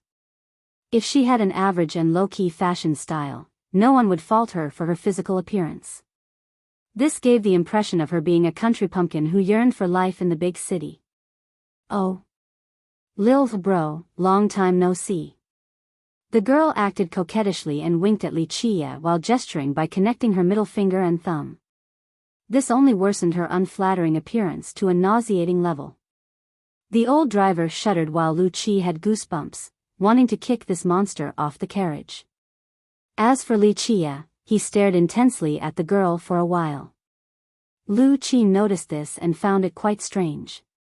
Li Qie naturally didn't like her, they must actually know each other. Who are you? Li Qie stopped looking and asked lazily. To which the girl responded, Lil bro, can't forget you've forgotten your upstairs neighbor, Audiobook already. You visited my house before, not a clue. He interrupted her. Lu Qi started thinking about this conversation. If this girl was a nobody, Li Qie would have thrown her off the carriage. But it would be weirder for them to be acquaintances. He was someone above their lord, why would this vulgar girl be his neighbor? Oh, wait a minute, upstairs? Must have been a long time ago and I don't quite remember. He pondered then smirked. Lil bro, you're being too cold. Audiobook kept on making cute gestures with her hands. You even broke my vase during your visit. It was a pretty big deal but we dropped the issue, can't believe you're pretending to not know me. It's just one vase, I might remember if I had destroyed your house or something. He responded. Lu Qi thought that this conversation was just too hard to follow. How cruel, we've never done anything to you outside of living upstairs, why did you have to destroy us? Isn't there a proverb about how a relative afar is less useful than a close neighbor? You've hurt me with your choice of words, she looked as if she was the victim. Unfortunately, this exaggerated reaction didn't win her any sympathy. Enough, say what you want. More of this crap and I'll finish you. He said flatly. Lil bro, you're so merciless even towards a flower like me, she winked again. Bam! He kicked her off before she could finish. She fell to the ground and bellowed in pain, completely covered in dust. Lu Qi wanted to laugh but realized that it would be improper. She naturally enjoyed this entertaining meeting. There was no doubt that these two knew each other. The question was, how did this supreme existence know this vulgar lady? Audiobook had thick skin and leaped back on the carriage. Lu Qi was afraid that her landing would break the carriage but no, she was agile despite her bulky frame. She landed gracefully like a falling leaf. Lil bro, must you be so cruel? Audiobook complained. Remember, this is my world. If you need something from me, come with sincerity. I've been thinking about destroying your house, but since you're here, I might reconsider, he went on. Whoa, no need to say these unpleasant words. She said, don't you know people say that concord comes after discord? Or that even lovers fight sometimes? Remember how close we used to be? Have you looked into the mirror? He sneered. You must be hating me because I'm not as pretty as the girl next to you. She acted like a bullied wife again. This is getting too troublesome. He interrupted her and said, eras are dust, ages are dirt, all become void, ephemerals are only defeated by the heart and the mind. Let's get to the point. The vulgar conversation took a sudden shift and surprised Lu Qi. Eternality from an unyielding Tao heart, you've been waiting for an opportunity. Ajiao's expression became serious. Lu Qi suddenly saw a new existence, not a vulgar country bumpkin but a peerless existence that had lived through the ages. The dust of life has covered up her true appearance. Wait, I'm here to talk business with you, not to touch on this boring subject. But the initial Ajiao returned right away. Speak. He said. My father said that I'm not young anymore, it's time to look for a husband, which is why I'm here. Lil bro, what do you think? She had a bashful expression and stole glances at Li Qia. Li Qia immediately stood up and got closer. Ajiao lowered her head, seemingly shy. Are you feeling sick? He eventually asked. She looked up and glared at him before realizing that this was the wrong expression. She spoke with indignation. Lil bro, you're so mean, how rare and earth-shattering. He shook his head. I myself am feeling scared, this must be a dream. You dream about me in this manner? Ajiao seemed happy. Lu Qi felt lost again. Ajiao seemed to be talking about marriage, but Li Qia's response took a different route. She was lacking context and couldn't understand the two. Is this a peace negotiation? He then sat down and said, go for it.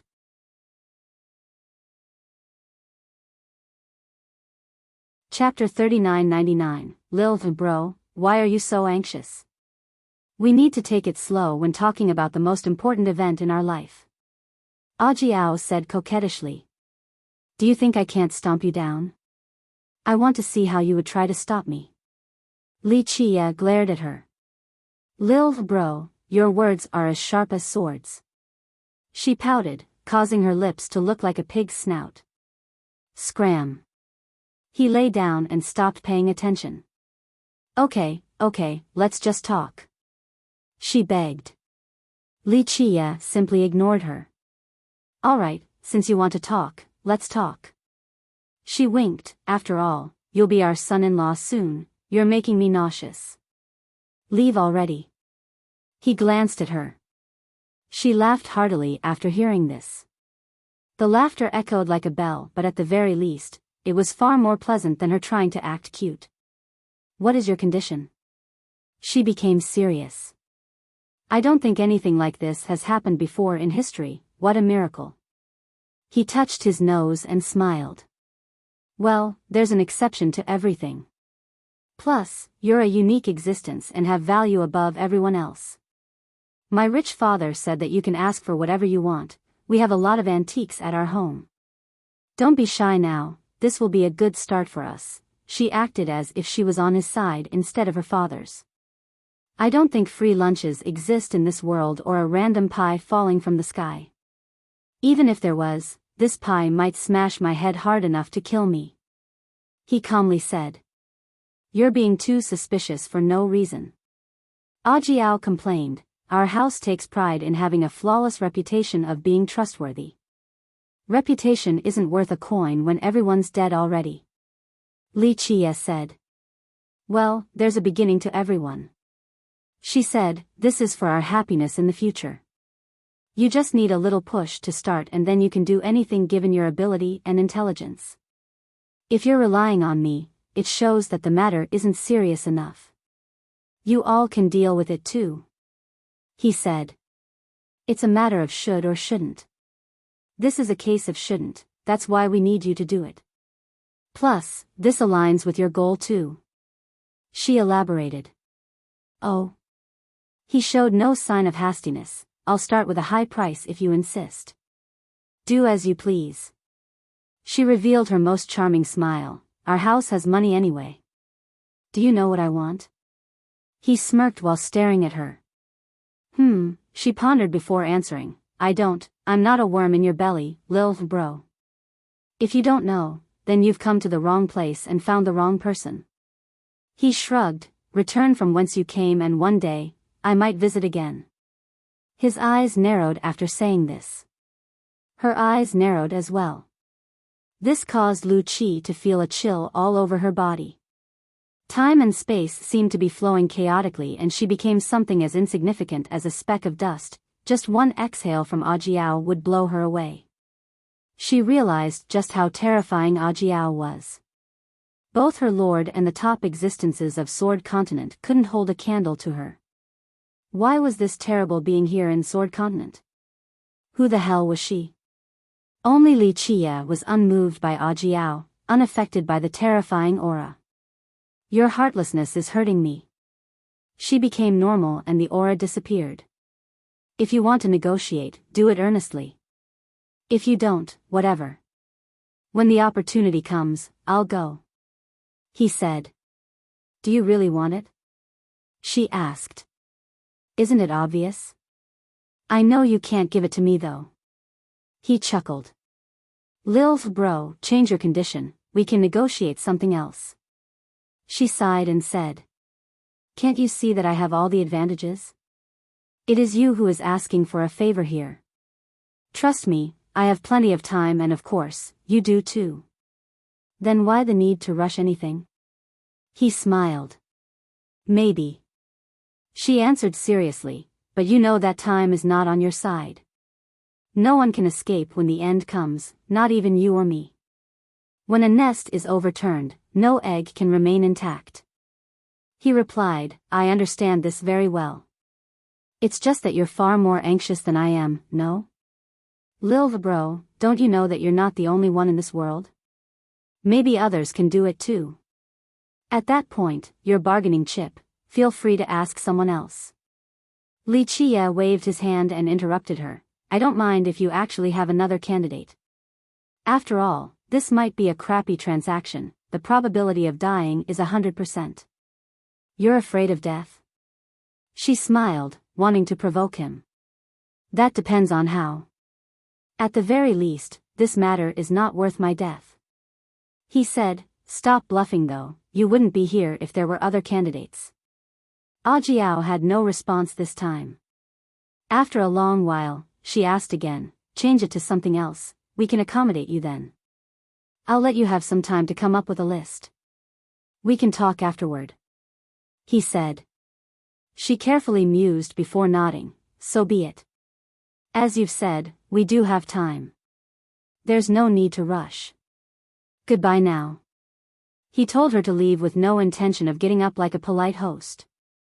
Audiobook had no choice but to get up. As she was walking away, she suddenly turned back and said, Lil bro, I know why you're here. If you want to find the whereabouts, I can give you some information. After all, nothing can hide from my eyes. I appreciate your goodwill, but I'll take my time. Unlike you, I don't mind that someone has made contact. He chuckled. Are you really this confident? She spoke normally without trying to act cute. Her rough appearance became rather natural and far more pleasant than before.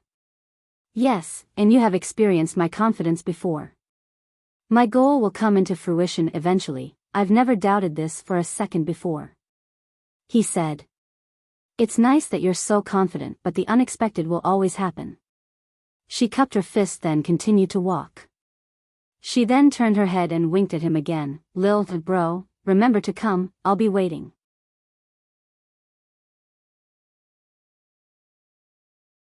Chapter 4000, Hallowed City appeared magnificent with its lofty and impregnable walls reaching the clouds. The sacred lights from above enveloped the city. Because of this, Hallowed seemed to be the safest area in the entire world, capable of stopping all foreign invaders.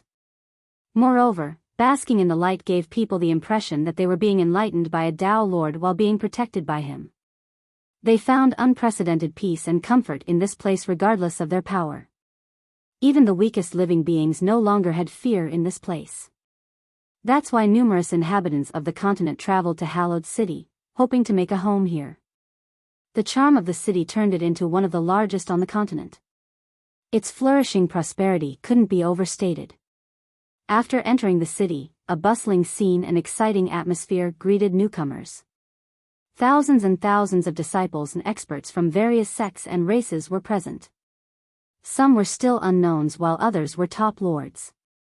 One could occasionally see a majestic carriage being escorted by a powerful cavalry. This looked like the entourage of a mighty king. Of course, the citizens here didn't find this surprising. Big shots such as the 5 overlords and grandmasters have visited before. Wuxia got off the carriage and was met by the comforting rays. This was akin to relaxing in a hot spring after a hard day at work.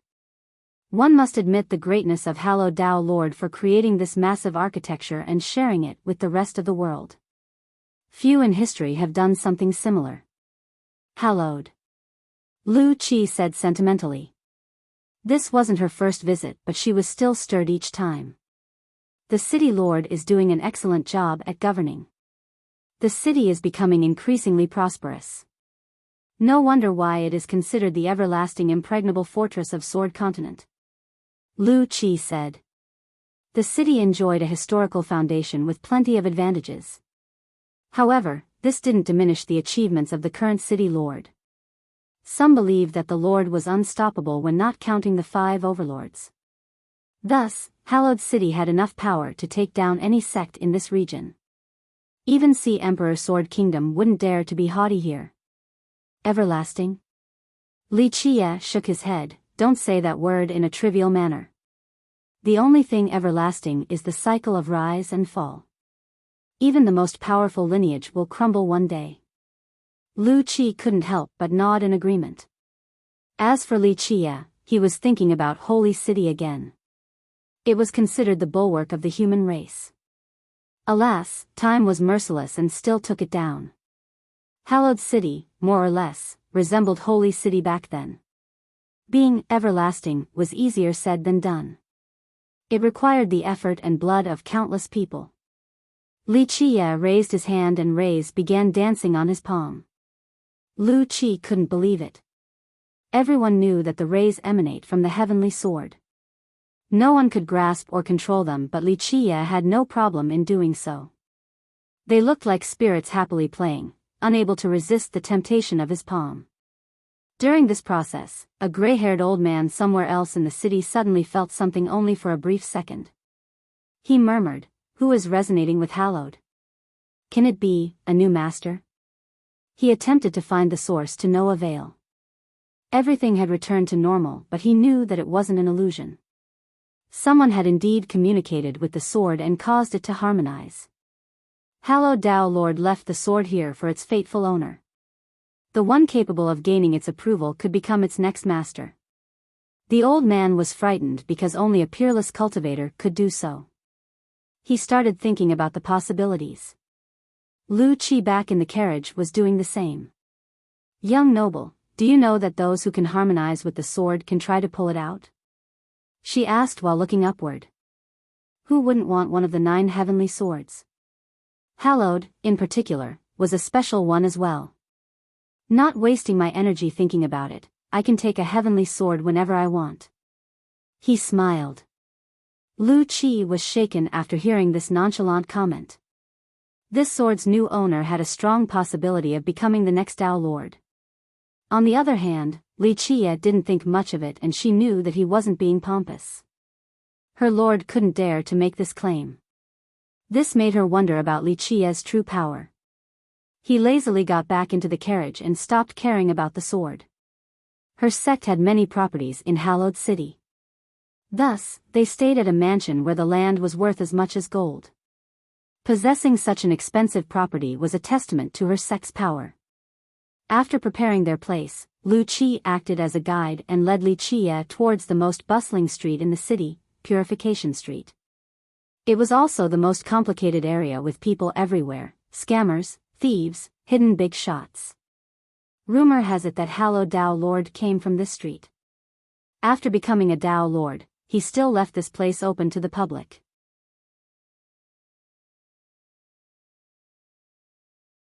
Chapter 4001, Prosperity often came with dirty and despicable deeds.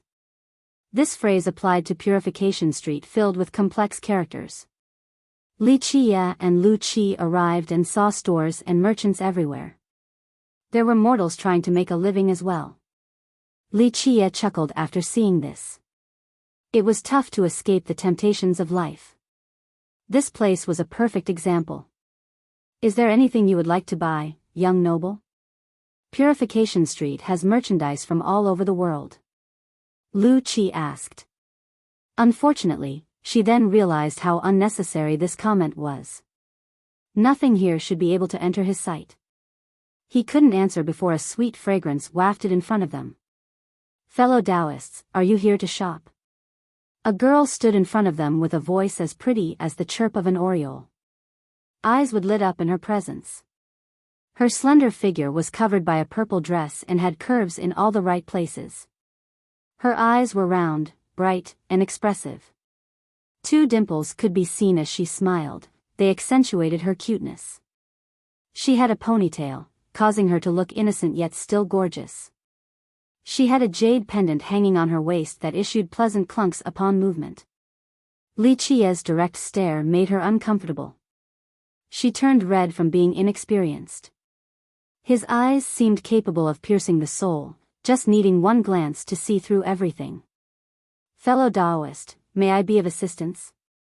She maintained her composure and bowed slightly. What can you do? He chuckled. I can do many things, errands, hard labor, being an intermediary. As long as you're willing to pay for a service, I can do it.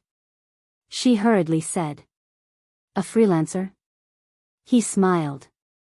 That's one way to put it. Just let me know if you need anything. Her smile was captivating and natural. Interesting. Very well, you may follow me.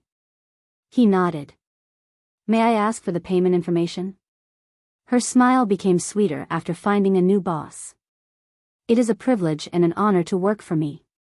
I won't mistreat you. He said. Very well, if that's the case, I'll give it a shot to see if we're a good match. She thought about it before accepting. Address me as young noble henceforth. He added. My name is Su Ian. It is my pleasure, young noble. She bowed. Oh. Lu Qi found this surprising, one of the 10 sword prodigies, pendant sword lady, Miss Su. It's an undeserved reputation, I am just trying to get by. She smiled and said. Normally, these geniuses were arrogant and thought that they were better than everyone else. Moreover, they always aimed for some lofty goal. Now, Su Yun was actually willing to run errands? This was rather strange. Do you feel sorry for yourself? A genius needing to do menial tasks. Li Qie smiled. His directness caught her off guard. She sighed and nodded, of course, but this is my chosen path. The clan is having a hard time as well, so I should share the burden. The Su has declined. Lu Qi said. Su Yun had a bitter smile but calmly said while cupping her fist, I can do anything to the best of my ability, young noble. Please guide me. The Su used to be a famous clan in Sword Continent. This was no longer the case. Nonetheless, it still had enough resources to take care of its genius. She didn't need to resort to working to take care of herself. However, she chose to do so and considered it a type of training. Why do you think I can guide you? Maybe you've picked the wrong person. Li Qie chuckled. I trust you, young noble. She said. Though she chose to work to take care of her cultivation needs, she was relatively selective in the tasks. She had noticed him the moment he entered Purification Street. No, you trust the girl next to me. Li Qie shook his head. I am just another average guy who you didn't notice. You're right, young noble. I feel even better after seeing how insightful you are. Su Yun smiled and said. Li Qie was correct. In the beginning, she noticed Lu Qi right away despite the latter hiding her aura and appearance. Nonetheless, Yun has been here long enough to recognize the hidden big shots. Though she didn't have a clear idea of Lu Qi's power, she knew that she was absolutely inferior. Furthermore, such a powerful cultivator was serving as Li Qiye's maid? Ian assumed that he would be a good boss. Thus, she came and offered her service. Not necessarily. I might just be a young master with an amazing senior who gave me this capable maid, and that I am stupid and incapable, only living lavishly and surrendering to pleasures. Li Qiye said. I don't think any young master is as low-key as you are. Ian disagreed. So how should a young master act? Li Qiye replied. At the very least, he should be well dressed with a divine sword hanging on the back, and a few precious trinkets as well. She elaborated, your style is too simple, no young master is like that. Li Qiye rubbed his chin and became interested. How should I disguise myself then? A young master is too boring, how about as a new rich? New rich? She asked. Someone who got rich overnight, maybe the richest in Sword Continent. Isn't that more interesting? Li Qiye smiled. Oh. You're here for the preeminent legacy, young noble. She realized. Sounds about right. I'll be the richest after I open it. I'll probably get a few sovereigns to be my driver, then I'll put on a really expensive robe. Maybe I'll have some divine swords as hairpins, 10 or so Dao Lord weapons hanging on my waist. Li Qiye found this amusing. Ian agreed that his description would be a perfect match for a newly rich cultivator. Obtaining the legacy isn't that easy. She pondered, then revealed her mind. She had no intention of disrespecting Li Qiye. It's just that no one has ever done it before in history. This is your test since you trust in your vision and people reading skills so much. Or maybe, you're just an idiot and chose the wrong boss. Li Qiye patted her shoulder and laughed before walking away. Ian stood in a daze for a while before she decided to catch up. Are you going there right now, young noble? Do you need me to show you the way? No one can get it anyway. It's fine, it's there waiting for me. He smiled.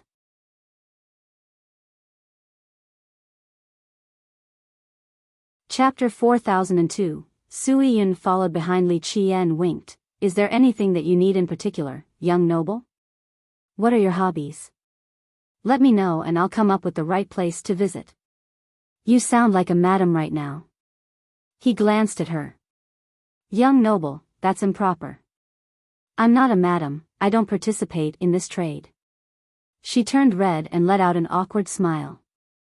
No need to try and figure me out, feel free to lead the way since you're familiar with this place. He said. Ian was surprised at how easygoing he was. She liked this type of personality and gently flipped her ponytail then said, I know a rather interesting store on this street. Would you like to take a look? Why not? He chuckled since he had no particular goal in coming here anyway. Su Ian led the way. This area was quite complicated with numerous alleys and smaller streets. Fortunately, she has been here long enough to be familiar with this labyrinth. After numerous turns, they entered an alley and stopped at a small store. It was quite old with an advertising sign made out of cloth with the characters, Tai's Antique Shop. The cloth seemed worn enough to tear apart from one touch. She was familiar and came inside to greet the person sitting behind the counter. Uncle, look, I found you a customer. This was a middle-aged man who appeared to be the shopkeeper. However, he didn't have a merchant robe on. His complexion was yellow, a sign of malnourishment. He seemed to be stricken with illness and lacked spirit. However, he wore a tight robe that outlined his impressive figure, perhaps from doing hard labor for many years. He coughed and knew who it was without looking up. You're running errands again. Why, when you have such a bright future ahead? It's not a bad thing to work hard. I'm not affecting my clan's reputation. Ian had a smile as bright as the sun. Though she wasn't a kingdom-toppling beauty that could put the swans and fish to shame, she was attractive in her own way. A cultivator like her was a rare breed. Given her talents, any clan would do everything possible to groom her. There was no need for her to work, yet she still chose to do so. Some would say that this was disgraceful and unbecoming of a genius. However, she ignored the negative comments. Why did you bring a guest here today? He smiled and shook his head before looking up. Contrary to his sickly appearance, his eyes were black and discerning, seemingly made from precious onyx. It wouldn't be an exaggeration to say that all of his vitality and essence had been focused on his eyes. Thus, they brimmed with life and energy. He scanned the scene and skipped Li Qie right away. However, he trembled the moment he saw Lu Qi. Lady, he immediately stood up and asked respectfully. I am here to accompany the young noble, is there anything interesting here? Lu Qi calmly said. Su Yun was surprised to see these two know each other. Oh, acquaintances, I see. Li Qie smiled. We had the pleasure of meeting once before. Lu Qi answered Li Qie before turning towards the middle-aged man. Fellow Daoist Tai Jian, this is our young noble. Miss Su recommended that we come here to take a look. The man named Tai Jian stared at Li Qie and couldn't come up with an identity. He knew that Lu Qi was a big deal. If Lu Qi was here, then their lord must be here as well. Normally, Lu Qi always accompanied the lord and rarely showed up alone in public. Why was she here with this man instead of the lord? Most importantly, Lu Qi was playing the role of a servant. In his eyes, Li Qie looked like a lazy youth. The yin-yang realm wasn't bad for the average sect. However, for the behemoths, it meant nothing. Am I not welcomed here? Li Qie joked. Please take a look, our little store only has old and cheap items, but you might fancy something. The man calmed down and hurriedly replied. Li Qie entered the store and saw that it was indeed old. Both the shelves and merchandise have been here for a while. Some had a thin layer of dust covering them. The uncle was right. The store primarily had antiques and broken treasures. There wasn't anything worthwhile. For example, broken arrows, cracked shields, damaged stones. They were clearly taken from ruins. Uncle's store is special in that he sells items from the ancient eras. One might be able to find something interesting among them. Su Yun smiled. Is that so? Li Qie glanced at them and said. This is a test of knowledge and insight. Some of the items here have a frightening background. I wouldn't have guessed if Uncle didn't tell me. She added. Li Qie stopped in front of a shelf. It had an item resembling a jade plate. There were strange lines on it, perhaps cracks on the base. Taking it down for a look might result in breaking it. I believe a clan pawned this plate to Uncle. Ian introduced the item. White jade plate of the Wang. Add water and it'll create a special dew, add medicine and it'll create various affinities. Not bad, it's a shame that the base is broken. You recognize it? Ian found it surprising that Li Qie understood the item and its effects right away. Tai Jian felt the same way. The items in the store were personally excavated or purchased by him. Though they were old and damaged, they all had an amazing background. I've read a few scrolls, that's all. Li Qie smiled. Ian became increasingly curious. Everything Li Qie said so far displayed nothing but confidence. What about this thing? She picked something else on the shelf. This resembled a dagger yet wasn't. It lacked a sharp tip along with a hilt. Moreover, a corner was missing. This is the magnificent mirror from Magnificent School, its heirloom. Unfortunately, that sect is gone and this mirror is finished. Repairing it is difficult. He glanced at it. How about this one? She was unconvinced and picked up a rusty helmet. It had a hole from being pierced before by a sharp weapon. He became sentimental and patted the helm to the group's astonishment. It seemed to have a special significance to him. It does not belong to this epoch, he said while placing it back on the shelf.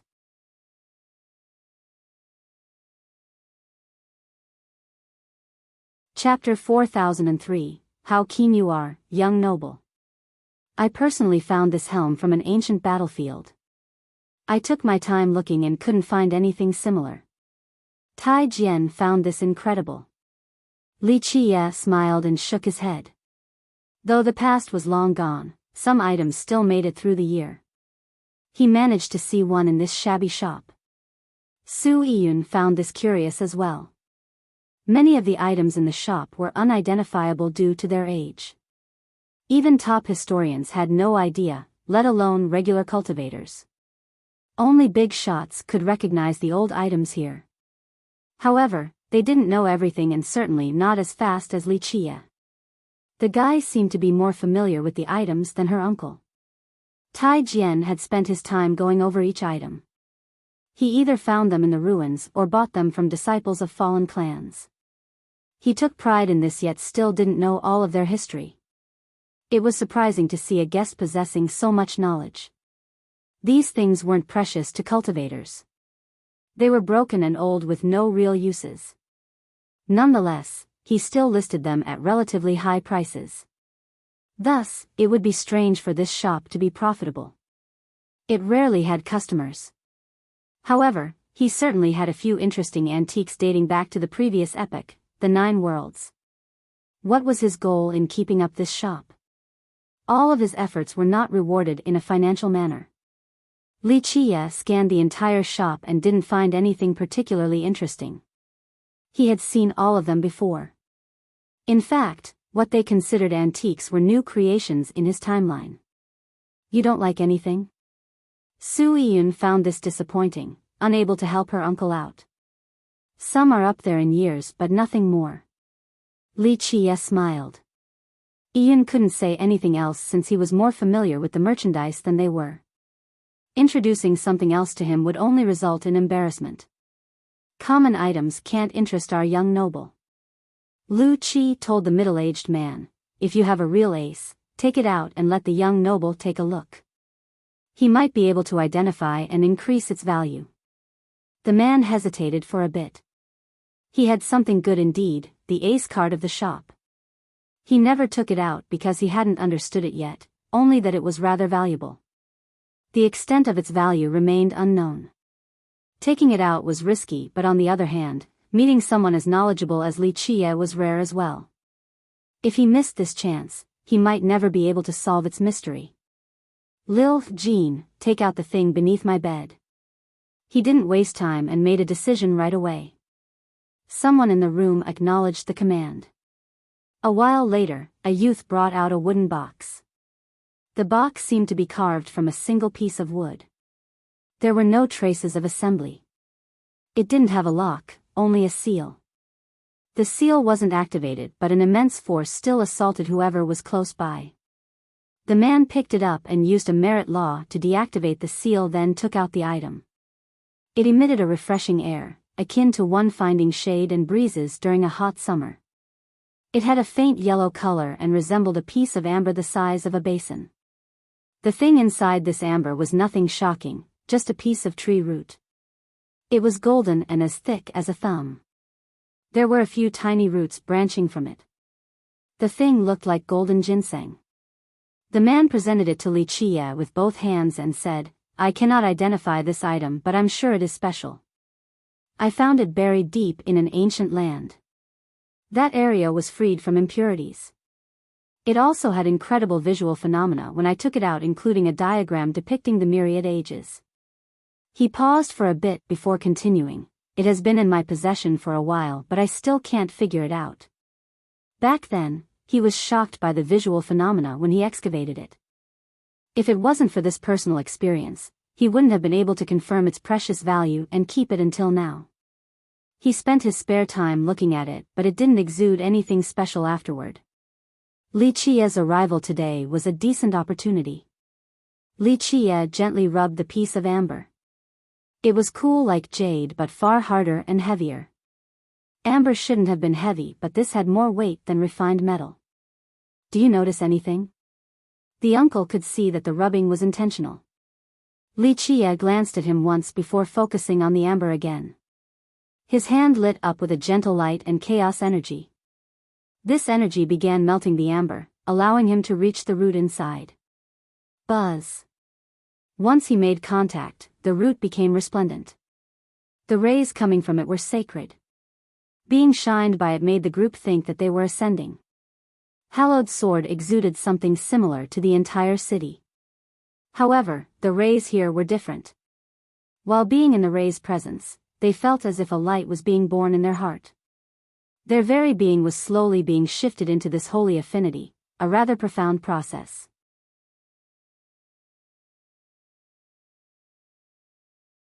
Chapter 4004. The rays invoked others to harmonize and become radiant, a feeling of ascension. What an incredible feeling!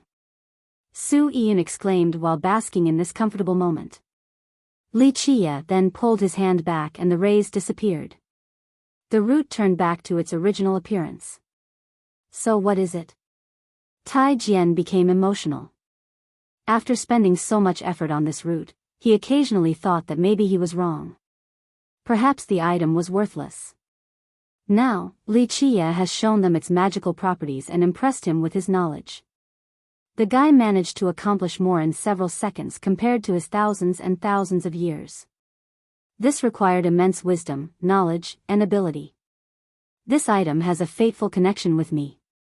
Li Chia didn't answer the question and looked straight at the guy.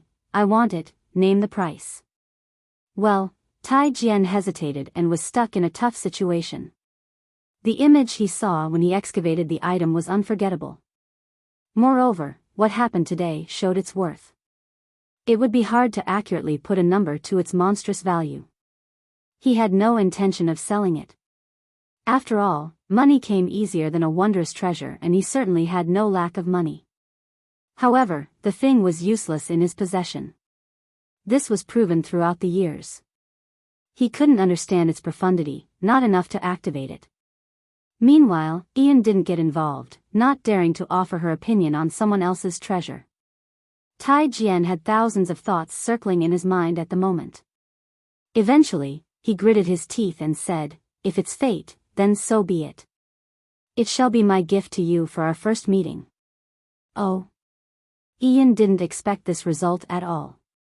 Her uncle has been keeping this a secret, never taking it out for anyone.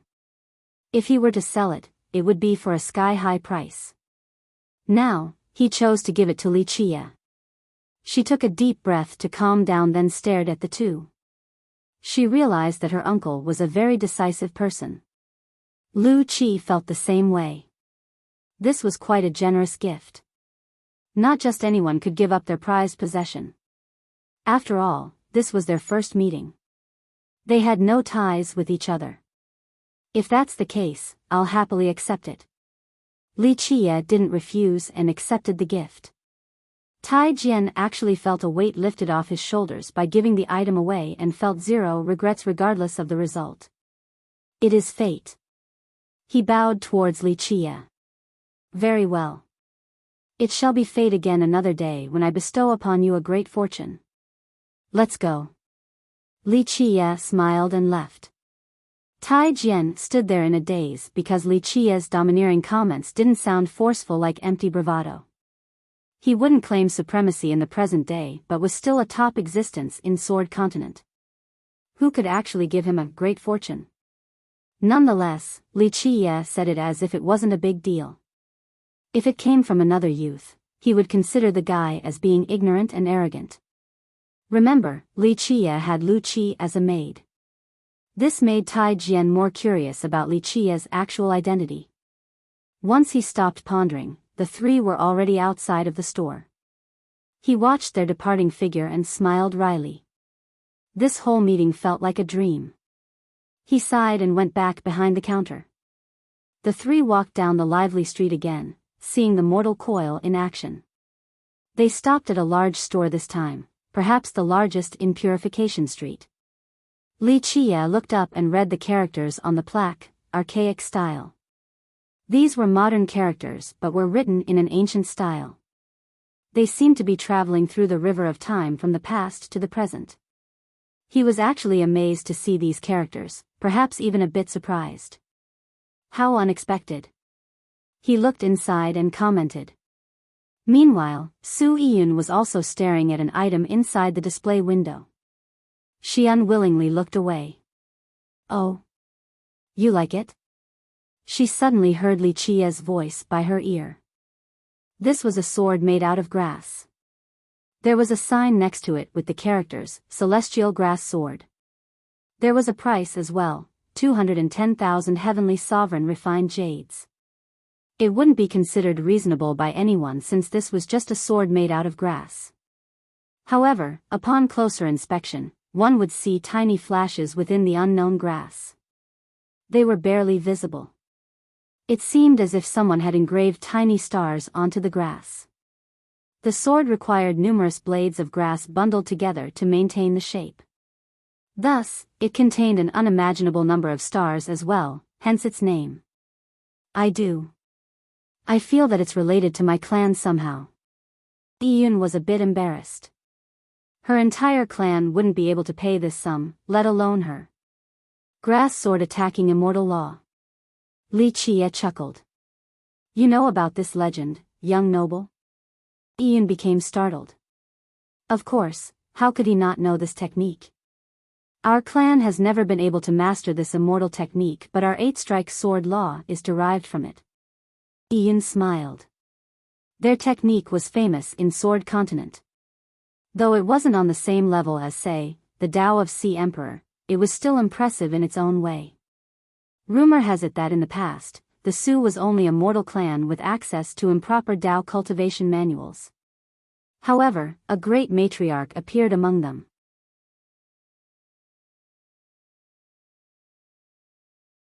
Chapter 4005. The tale told the story of this amazing cultivator. She was guided by a supreme existence during her youth, an immortal. He taught her the grass sword attacking immortal law. After finishing her Tao, she stood at the apex with unfathomable cultivation. Later on, she returned to her clan in the mortal world. She remembered their familial ties and decided to teach them how to cultivate. She didn't grant them the immortal law but instead, a derivative of it named 8-strike sword law. It was weaker than the original but could still dominate the cultivation world. With this, the Su embarked on the path of cultivation. The sword technique also fortified their status in the region. Later in the future, another top expert appeared in the clan. His title was Striker Heavenly Sovereign. He managed to reach the immortal sovereign realm on top of mastering the 8-strike sword law, becoming infinitely close to the original version. Remember, the realm of immortal sovereign was the highest of all sovereigns. They could take on Tao lords without a problem. This sovereign mastered the same sword Tao as their matriarch. This was a shocking achievement. During his era, the Su could compete against any other sect in Sword Continent. Even Sea Emperor and Ninewell Citadel saw the clan in a new light. This was their golden age, brimming with both power and resources. Unfortunately, the descendants failed to maintain this and the clan gradually declined in the subsequent generations. The 8-strike sword law was still passed down. Alas, it was no longer on the same level as the sovereign's version, let alone the original version of the matriarch. The current law was excellent and usable. Alas, they couldn't compare to the laws of the Tao lords, let alone the 9 heavenly sword Tao. As the most talented member of the Su, Iyun once had aspirations regarding revitalizing the clan. Unfortunately, her abilities couldn't keep up with this ambition. She spent a lot of time in Purification Street and knew the treasures in each shop. This was especially the case for Archaic Style. They had numerous branches all over 8 desolaces. The first time she came to this branch, she was instantly captivated by the grass sword. For some reason, she thought that it was connected to her and her clan. Intuition told her that it might have something to do with their 8-strike sword law. The problem here was its exorbitant price. Chaos refined jades were the currency. In some places, they would take chaos stones, but the refined version was 1 level higher. Refining them required the same level of cultivation. Otherwise, the original stone would be damaged. Thus, the jades were more precious than the stones. For a large store like Archaic Style, they would only take jades. It was actually Iyun's motivation for money. She wanted to make 210,000 heavenly sovereign refined jades in order to buy this sword. Thus, she was happy to see that no one had bought it yet. Li Qie could read her like a book. He smiled and said, "Let's go take a look." She nodded and followed him inside. The store didn't have gaudy decorations nor a grand aura. It focused on maintaining an older architecture and style. The area inside was unexpectedly large versus the entrance. It had an independent dimension with rolling hills and winding rivers. Some treasures floated in the air. A long counter could be seen right away with an old shopkeeper hitting the abacus repeatedly. A golden bell was tied to his belt. Whenever he moved, the bell would issue hushed ringings. To the back was a shrine worshipping a golden bell covered in rust. Nonetheless, one wouldn't need to push to realize how heavy it was. It gave off that impression at first glance. Memories resurfaced in Li Qiye's mind. When was the first time he saw this bell? How many ages ago was that? The bell was still here while everyone in that era was gone. He sighed and continued onward to the center of the store. Those who have visited the other branches of archaic style would find this one unique. The others were far inferior in comparison. They saw a flood dragon splashing the water in the river. This mythical beast darted in and out of the water and occasionally turned into a draconic sword. Dragon roars could be heard coming from this expensive weapon. On top of a mountain was a phoenix roost. Poof! Fire suddenly manifested and the phoenix turned into a blazing cauldron. This looked like an erupting volcano capable of incinerating the sky. Numerous magnificent scenes could be seen. They originated from the various treasures belonging to the store. Of course, some were stored in a normal manner, on the shelves and display windows. The special ones had their own corner in order to show their true worth. These ones were exorbitantly expensive. Even the ancestors couldn't afford them. One could find anything here in archaic style. If they couldn't, they would just need to ask and the store would locate the treasure later on. Thus, the problem became not having enough money. As long as one had enough, they could have whatever they wanted. All in all, taking a look at this store would broaden one's horizon. A worker came over to greet Li Qiye's group right away. Li Qiye led him to the window containing the grass sword. "Sir, do you want this sword?" The worker quickly took it down for Li Qiye to take a closer look. "This is from an ancient sect. Rumor has it that the sky was torn asunder that day." Numerous visual phenomena appeared along with an immortal city. This sword fell down and an ancestor of the sect obtained it. He became invincible afterward. Later on, the clan declined and our branch in Sky Border bought it before shipping it to our branch. I'm sure it's no coincidence that you're interested in it right now. It has to be fate. It fell from an immortal city? Ian was surprised. Maybe, it's just a rumor, I can't guarantee anything. The worker smiled.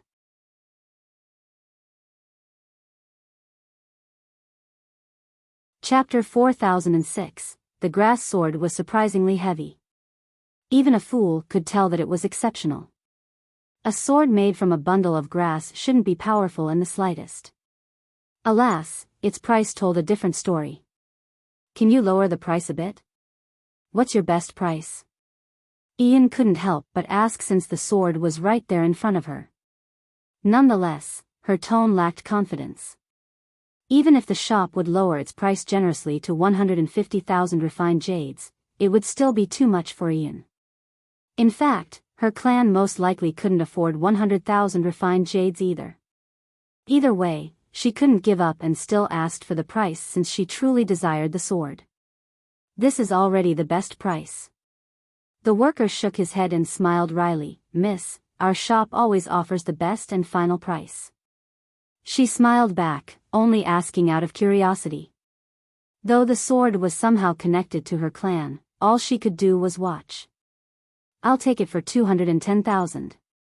Another girl suddenly interjected while Li Qiye was taking a look. Ian looked over and saw a girl dressed in green. She was far more beautiful and brimmed with vigor and vitality. Her aura was both pleasant and comforting. Her eyes were spirited and bright just like that of a fairy. Her oval face was perfectly sculpted, the same with her facial features. Her red lips were sexy, others couldn't help wanting to take a bite. The green dress was a perfect fit and outlined her voluptuous breasts. Others wouldn't be able to avert their gaze. Despite her sexy appearance, she had an air of elegance that only added to the overall package. Her appearance attracted everyone's attention. The cultivators nearby couldn't look away. Calm Bamboo Princess. One youth recognized her and whispered, "She is absolutely the prettiest among the 10 sword prodigies. Do you sense her spirituality? Wow." One cultivator was surprised to feel the waves of life force emanating from her. Someone else familiar with Wooden Sword Holy Kingdoms said, "From what I know, she used to be a calm bamboo tree always basking in worldly energies. That's why her aura is so special. I heard that she's engaged to Peace Ocean Sword King from Sea Emperor, is this true?" One youth gossiped. "Shoo, don't talk about matters like this before an official announcement. No one can protect you if they pursue it." A friend immediately warned. "He's right though." A frequent traveler to Wooden Sword nodded. The Sword King had visited Wooden Sword before. There's a high chance he'll become Sea Emperor's 6th Dao Lord. One more youth was in awe when the king was brought up. Most were afraid of this notorious figure because he was in charge of Sea Emperor. This was before mentioning his dominion over the young generation. Calm Bamboo Princess. Iyun greeted her. Both girls were members of the 10 sword prodigies. The princess came from Wooden Sword and was a direct disciple of the ruler there, Willow Monarch. If the rumors of her engagement were true, her status would reach the next level like a phoenix soaring above the 9 firmaments. Thus, there was a considerable disparity between the two girls even though they were on the same list. Some saw Iyun before but didn't have as strong of a reaction. First, she frequently visited purification, but most importantly, she just wasn't as pretty as Calm Bamboo Princess and lacked a powerful background. If Iyun was beautiful, then the princess would be considered gorgeous. The latter would always be under the spotlight wherever she went. As for their background, Wooden Bamboo wasn't on the same level as the behemoths. Nonetheless, it was still a Dao Lord lineage, superior to the Su even back during their prime. In the present, the Su could only be considered a third-rate power while Wooden Bamboo remained at the top.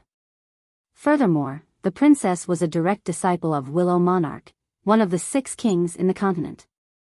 All of these factors explained the difference in treatment between the two girls. "Long time no see, Miss Su," the princess replied. Though they were acquaintances, the princess didn't hesitate because she came for the sword today. "I wish to have this sword, please let me have it."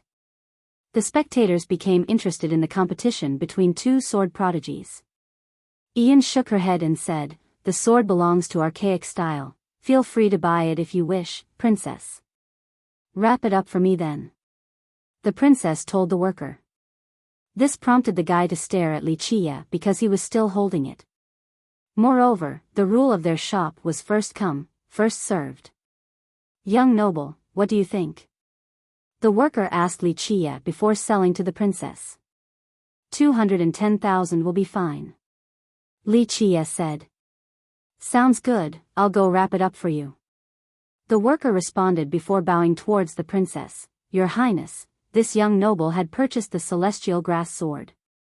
Please go look for another sword. We actually have a celestial soaring sword right now in our main hall. I will pay 250,000. "Yes?" She glanced at Wuxia and uttered coldly. "Well," the worker stared awkwardly at Wuxia. Their store also allowed mini-auctions for a highly coveted item. 300,000, Wuxia smiled. "Oh." Others exclaimed after hearing this and started analyzing Wuxia. "Who is this brat?" someone quietly asked. The group shook their heads since it was their first time seeing him. "He doesn't look like an important character. Can he produce this sum?" another said. This had nothing to do with disdain. It's just that 300,000 heavenly sovereign refined jades was a monstrous amount. Most top experts didn't have this much, let alone a nameless junior like him.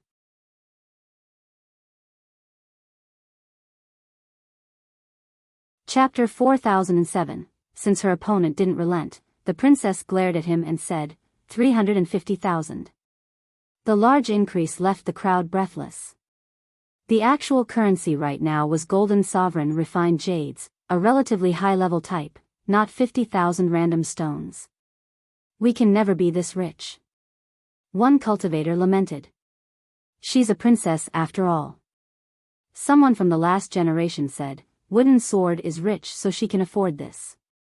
The princess already had a strong background, and if she were to marry the king of Sea Emperor, she would become queen in the future with access to its unimaginable wealth.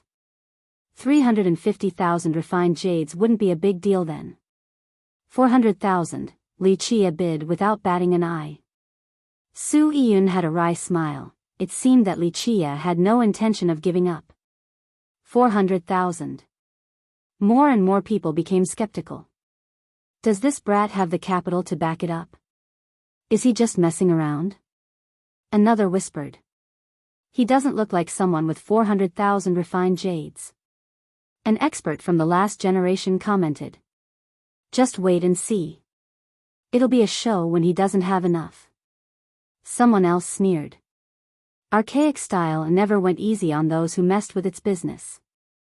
The worker became worried about this issue as well. Nonetheless, he kept on going. 400,000, any higher? Humph. The princess snorted and retaliated. 450,000. They're just pissing money away in this contest. One spectator quietly said. This grass sword isn't worth that much, no need to do this. An expert shook her head. Ian was at a loss for words since the price for the sword doubled in no time at all. It's no longer about the sword. A hot-headed youth uttered coldly, it's a matter of pride. That brat has no clue who he is dealing with. Her Highness is far above his station. His wealth is akin to a pinch of salt versus the ocean. Right, he has no chance. Others agreed.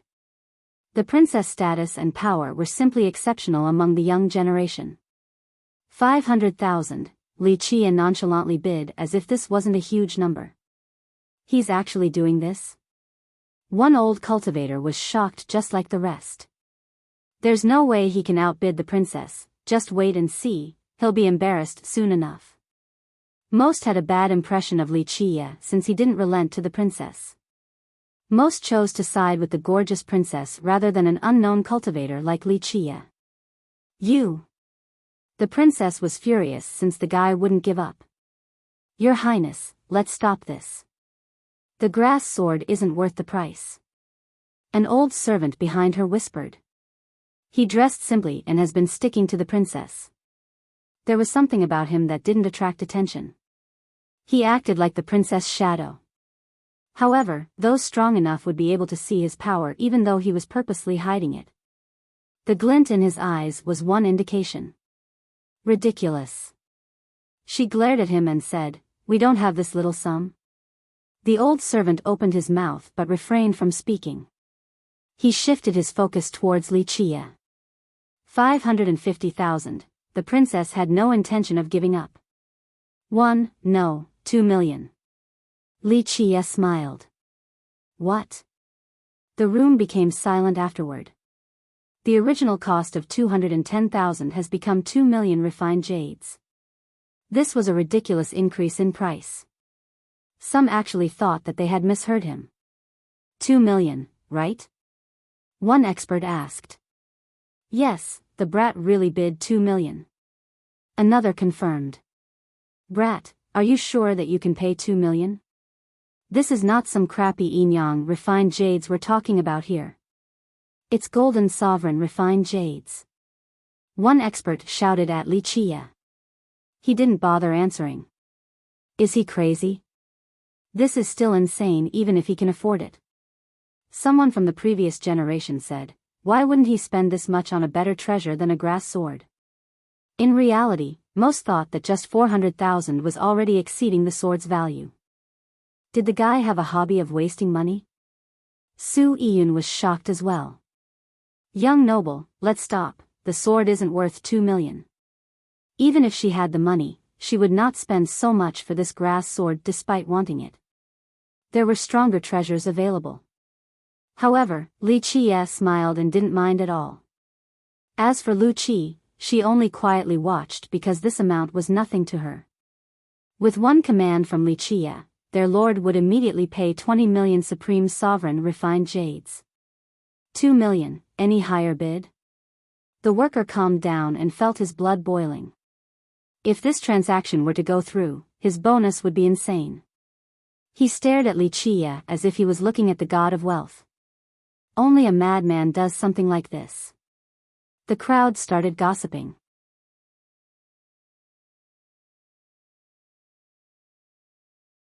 Chapter 4008. The new bid shocked everyone, prompting them to assume that Li Qie was crazy.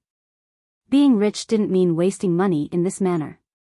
Money can fall from the sky for him and he'll still go broke. One crowd member murmured due to the grade of the refined jades being used here. Elder Wang, how much did we bring? The princess asked the old servant. The shadow-like protector frowned and said, Your Highness, this sword is not worth it. What, our Sea Emperor Sword Kingdom can't come up with 2 million? She became dissatisfied. Of course not, Your Highness. You do not wish to take a look at any other treasure? The old servant asked. She scowled and said, I must have this sword. If Elder Wang does not wish to pay, we're leaving. We can certainly continue, Your Highness. He coughed wryly and acquiesced. The spectators had a great time watching the bidding war. Some found her to be awfully stubborn. Nonetheless, they understood why. The future queen of Sea Emperor should be able to get whatever she wanted. 3 million, bid however high you want, we can play along. She glared at Li Qie and revealed a proud smile. Li Qie became amused and said, 4 million. 5 million, she bid generously this time instead of resorting to 50,000 increments. Insanity. The crowd clamored since they haven't seen an auction like this before. 5,000,000, any higher? The worker was actually more excited than both Li Qie and the princess. He had seen plenty of customers before, but these two were a rare breed. The higher the bid, the higher his bonus, hence his excitement. 10 million, Li Qie smirked. He's goddamn crazy. Everyone gasped after hearing this. Does money grow on trees for him? No, that's still not enough for him to be this crazy. Someone shouted in astonishment. Let's assume he can afford this, it's still too much. One expert commented. Seems like he wants to compete against Sea Emperor. A different cultivator raised his brows and said. Why would anyone do that? It's a sure defeat, borderline suicidal too. A youth replied. Sea Emperor was the current #1 sect in Sword Continent. It had countless experts and unimaginable wealth. There were other powerful behemoths, but they might not be as rich in comparison. In this case, Li Qie was a single person. Moreover, why would he risk antagonizing the future queen of Sea Emperor over one sword? It wasn't a peerless treasure or anything. In fact, relenting to her could be viewed as a favor. Perhaps a relationship could start and he would be able to ride her coattails. Now, he ended up provoking both the princess and her backers. What a foolish choice. A young expert snorted. The kingdom wouldn't let him live easily after this mess. I don't think he'll have a place to stay in Sword Continent. Another gloated on someone else's misery. As for the princess, she was still unwilling to give up despite the enormous bid. Your Highness, let's stop here. The old servant warned again before she could bid. She naturally didn't appreciate this and glared at him. 10 million refined jades is enough to force us to back down? No, even 100 million can't stop our Sea Emperor Sword Kingdom. She purposely brought up Sea Emperor in order to intimidate Li Qie into giving up. Anyone with a sliver of reason would hand her the sword. That's not my intention, Your Highness, but this sword is not worth. The old servant smiled awkwardly. Its worth depends on my mood. The princess said, as long as I like it, 100 million is still worth it. My happiness isn't cheap. The old servant gave up after the princess said so much. Go back if the emperor can't handle this. She added. Do as you please, your highness. It is fine as long as you like it. He replied. It wasn't a matter of affordability. He just thought that the sword was not worth it. 20 million, the princess bid while staring provocatively at Wuxia.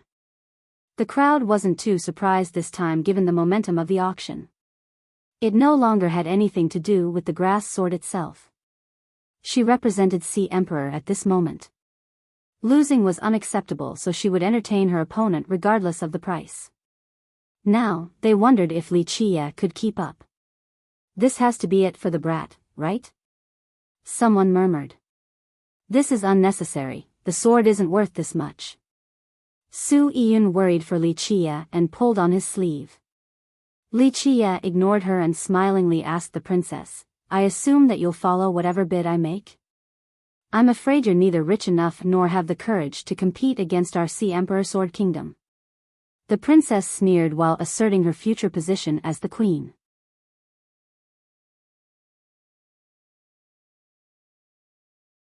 Chapter 4009. It became obvious that opposing the princess was the same as opposing the emperor. Nothing good would come from this. In fact, if an individual were to antagonize the emperor, their own sect would be the first to kill them then apologize to the emperor. 50 million, Wuxia casually bid. 50 million.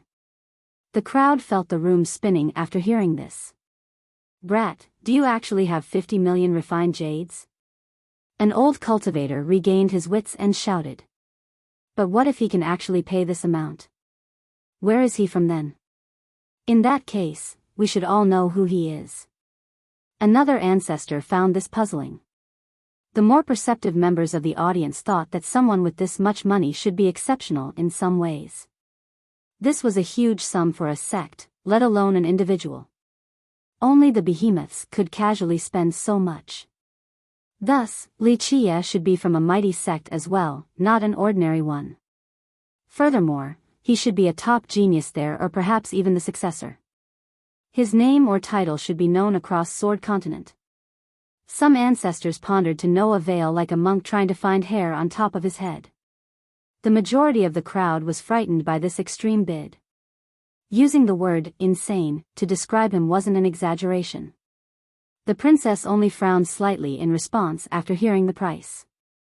Bid 100 million and make it fun. Wuxia smiled at her. All eyes were on the princess now after the direct provocation. If she were to refuse, then she would lose the match. This was unacceptable since she had dragged the emperor into this mess. Your Highness, no need to stoop lower yourself to a commoner's level. The old servant said since it looked like she was going to make a bid. Nonsense, our Emperor Sword Kingdom has never lost to anyone before. 100 million is enough to make us run away. She glared at him. A few crowd members thought that she was being too stubborn and arrogant. Nonetheless, the kingdom could indeed accept this amount. She was qualified to be arrogant. Your Highness, it is unbecoming for someone of your prestigious status to deal with a common. Please show your benevolence and forgive him. The old servant persuaded. No, I'm good, keep going. We can do 100 million increments each time. Wuxia laughed and interjected. Do you think I'm scared? The princess looked eager to continue. Ian smiled wryly since this no longer had anything to do with the sword. It became a matter of pride for the princess. Sir and Madam. The shopkeeper came over and bowed towards the duo after seeing the heated atmosphere. I apologize for the inadequate reception shown thus far. We're just a small shop, so please, take it easy on us. We'll really appreciate it. Normally, selling an item for a sky-high price should be something worth celebrating. However, the shopkeeper didn't want this to go on since there was no end in sight to the bidding. Letting this reach a ridiculous level wasn't necessarily a good thing for their store. Rest assured, shopkeeper, I am a reasonable person. I'm here to buy, not to cause trouble. The princess responded. Thank you, Your Highness, I appreciate it. The shopkeeper bowed again. Since when is archaic style so cowardly? Li Chia shook his head. Young noble. The shopkeeper wasn't angry and bowed to him as well. Fairness and equal treatment are important principles to our tiny shop. If we have done something to offend you, please let us know. Tiny? Li Chia said, if archaic style is tiny, then no other shops can be considered big. I remember when your ancestors determined the rules, their magnificent aspirations reached the heaven itself. Oh. The shopkeeper was surprised. Looks like you know quite a bit about our history, young noble. He was surprised because their shops were actually older than any lineage in Sword Continent. Fewer than few had any idea about their true background. Li Chia chuckled and reached forward to knock the little bell hanging on the shopkeeper's waist. Clank. Clank. Clank. A melody could be heard echoing across the entire shop. However, it didn't come from the shopkeeper's little bell but rather, the larger one worshipped in the shrine. Others only found this a little strange and thought that it was a coincidence. Li Chia pulled his hand back and stared at the shopkeeper with a smile. The latter, on the other hand, appeared to be frozen. That golden bell had a special significance, not just anyone can make it ring. However, Li Chia started a harmonization process. The meaning behind this could shock the world, hence the shopkeeper's astonishment. He took a deep breath and tidied his outfit first before bowing as deep as possible towards Li Chia. It is a supreme honor to have you here at our shop, young noble. He said with reverence. No need for convoluted formalities, I am just here to buy this sword. Li Chia waved his hand. I see, then please accept it as a token of our respect. The shopkeeper hurriedly wrapped up the sword and gave it to Li Chia.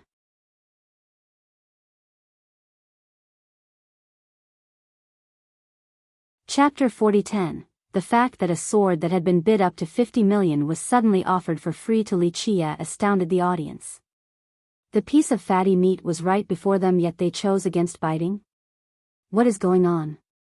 Everyone found this astonishing. Who the hell is he? This became the question for the big shots. Li Chia was obviously someone important in order for this to happen. Though the shopkeeper acted humble in the beginning, this didn't mean that archaic style was afraid of trouble. They had branches throughout 8 desolaces, a testament of their power. Numerous sects had turned to dust across the eras yet archaic style remained. They chose to be polite because amiability made everyone rich. In this situation, picking Li Chia's side was throwing away their business rules. The crowd couldn't come up with a reason why. The princess was naturally displeased. She coldly said, Shopkeeper, I have yet to bid yet you gave the sword away. Do you think I can't afford it? Please don't be angry, your highness. The celestial grass sword is fated to be with this young noble. We do note of your loss so please, pick another treasure in the shop and it shall be yours. The shopkeeper said. Any treasure? The princess was surprised. Please check if there's anything that you fancy. He bowed. The crowd couldn't believe this generous suggestion. Anything? Some started staring at the most valuable treasures in the shop. The shopkeeper wouldn't go back on his words. Thus, this offer made everyone's heart beat faster. Archaic style is trying to please the Emperor Sword Kingdom. Some regained their wits and thought that they knew what was going on. They assumed that the shop purposely gave the sword to Li Chia in order to let him off easily, then take advantage of the situation to curry favor with the unhappy princess. I don't want to take advantage of your shop. The princess snorted and proudly turned to leave. The old servant behind her heaved a sigh of relief after seeing this. What a shame. Many found this regrettable. The shop had plenty of precious treasures. To be able to pick one for free would be a dream come true. They would absolutely pick the best one possible. However, the princess walked away in a prideful manner without taking one look. An older expert could understand why and said, she doesn't lack treasure and someone of her status hates owing others favor. Others nodded in agreement. The successor of Wooden Sword and the future Queen of Sea Emperor didn't need more treasures. Her choice was understandable. As she was walking away, she turned around and glared at Wuxia. "We'll compete again next time. Anytime you want." He smiled in response. The princess scowled, then finally left the shop. A youth nearby heard this and quietly told his friend, "This brat won't be smiling for long after offending the future queen. Ignorance and arrogance will be his downfalls." Another gloated. Everyone thought that this was the end of Wuxia's path. This was the result of offending Sea Emperor while staying in Sword Continent. Unfortunately, the show was over, so they went back to their own task. After the crowd dispersed, the shopkeeper bowed and asked Wuxia, "We have an ancient ancestor here. Would you like to summon him for a visit, young noble?" Su Yiyun found this unfathomable. The gift of the sword was shocking enough, but the shopkeeper's subservient attitude took it further. She could tell that this had nothing to do with mediation or business. The shopkeeper's choice stemmed from respect. This prompted her to take a closer look at Wuxia. This wasn't her first time visiting archaic style, so she had a good idea of its power. The shopkeeper was both a businessman and a mighty cultivator. This should be rather apparent since the branches stored numerous treasures. In her opinion, even the 6 kings of Sword Continent wouldn't garner anything close to this level of respect shown by the shopkeeper. "No need to disturb anyone, I'm just taking a look at interesting places." Wuxia shook his head. "I'm afraid there's nothing on Purification Street that can interest you. On the other hand, we do have several public venues. It would be a supreme honor if you visit." The shopkeeper said. "Maybe." He nodded. "If our young noble visits, will everything be free?" Ian asked for fun. The shopkeeper earnestly responded, "The young noble doesn't even need to go there himself. Just say the word and we will send anything your way." "What about the preeminent legacy?" She couldn't help but ask. "Well," the shopkeeper smiled wryly, "we have a pact with omniscient Tao Lord, so we can't be in charge of this matter. Don't make it difficult for him. He can't open it anyway even without the pact." Wuxia smiled and shook his head. "Right you are, young noble." The shopkeeper heaved a sigh of relief. He then walked Wuxia's group to the door, not coming back inside until the group was long gone. Ian was awfully curious about the shopkeeper's attitude towards Wuxia but didn't dare to ask. "That old man next to the princess is a guardian elder of Sea Emperor." Lu Qi brought up something else. "A guardian elder?" Ian became startled. She knew that the old man was strong but didn't expect him to have this position. "Looks like Peace Ocean Sword King really loves her." She calmed down and commented. "Even a guardian elder was assigned to protect her. Minor correction, she's very important to him." He smiled. "Isn't that the same thing?" Ian was confused. Wuxia didn't answer and handed her the box containing the grass sword. "For you, payment for being an errand girl." "FO for me?" She stood in a daze while holding the box, never expecting to actually get it.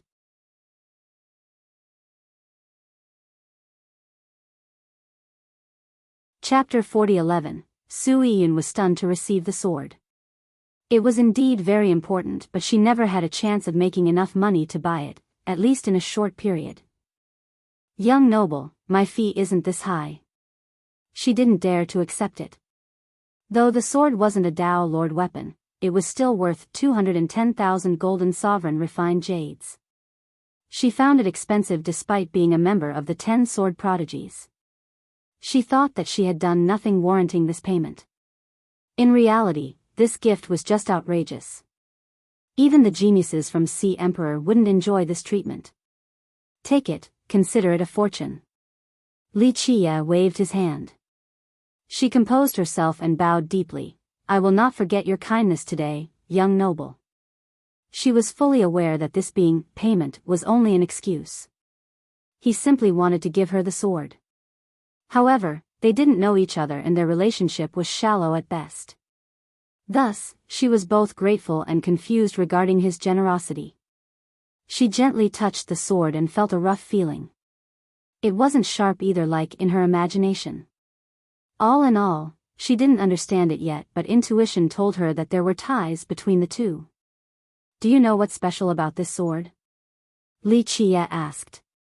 I do not, it's just that I was instantly captivated by it at first glance. I feel that there's something similar between us. She shook her head. That is indeed the case, but to be exact, it has a similar source as your clan's 8-strike sword law. Really? She didn't expect this. She attributed her strange feeling to fate, not something specific.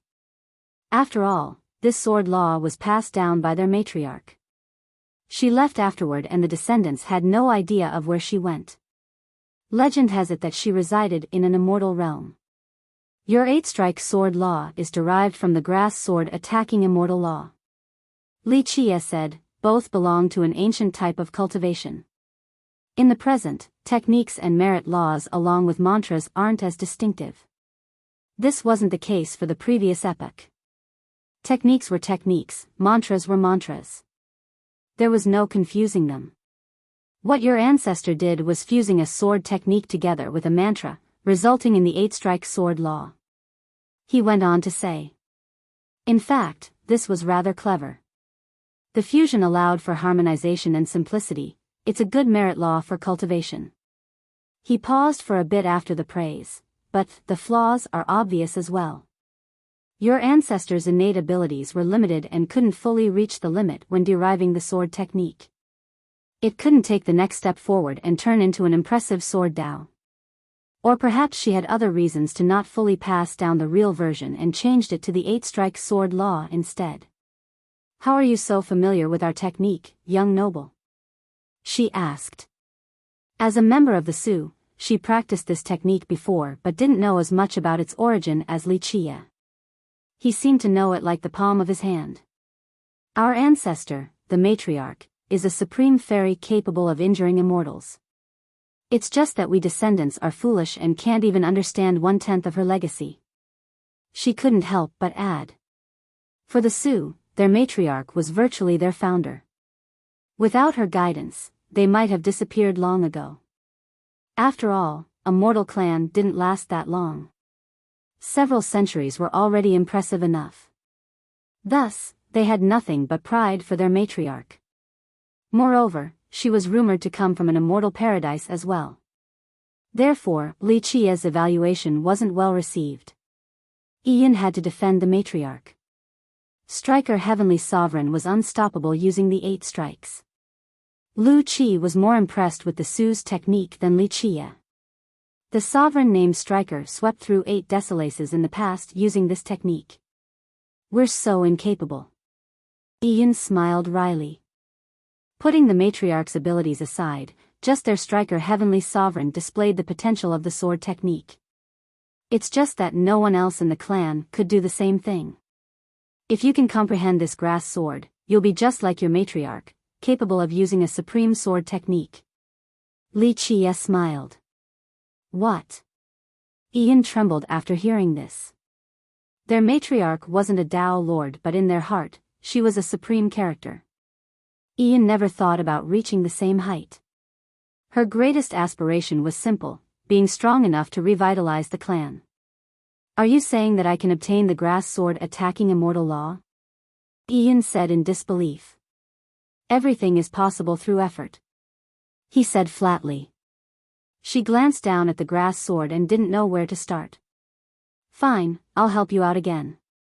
Li Qie shook his head and took the sword, then peeled it. It was made from individual blades of grass bundled together in a complex manner. However, the bundling method eluded Ian and even Lu Qi. They couldn't see where the knots were or how to start the process. The entire blade looked to be one piece. They couldn't disassemble it without cutting through the grass. On the other hand, Li Qie easily disassembled it in no time at all. Strangely enough, this didn't leave a tangled mess. The individual grass seemed to be alive and started floating in the air. Watch carefully now. He then touched her forehead with one finger. She felt her heavenly gaze being activated by him and her eyes became resplendent. Her awareness reached the next level and she was able to see something else. She felt as if she was in the center of the universe, being as insignificant as a speck of dust. The stars around her flashed rhythmically, appearing to be characters of a grand Tao. A supreme chapter containing a supreme sword Tao opened before her. She immediately became immersed in this learning process.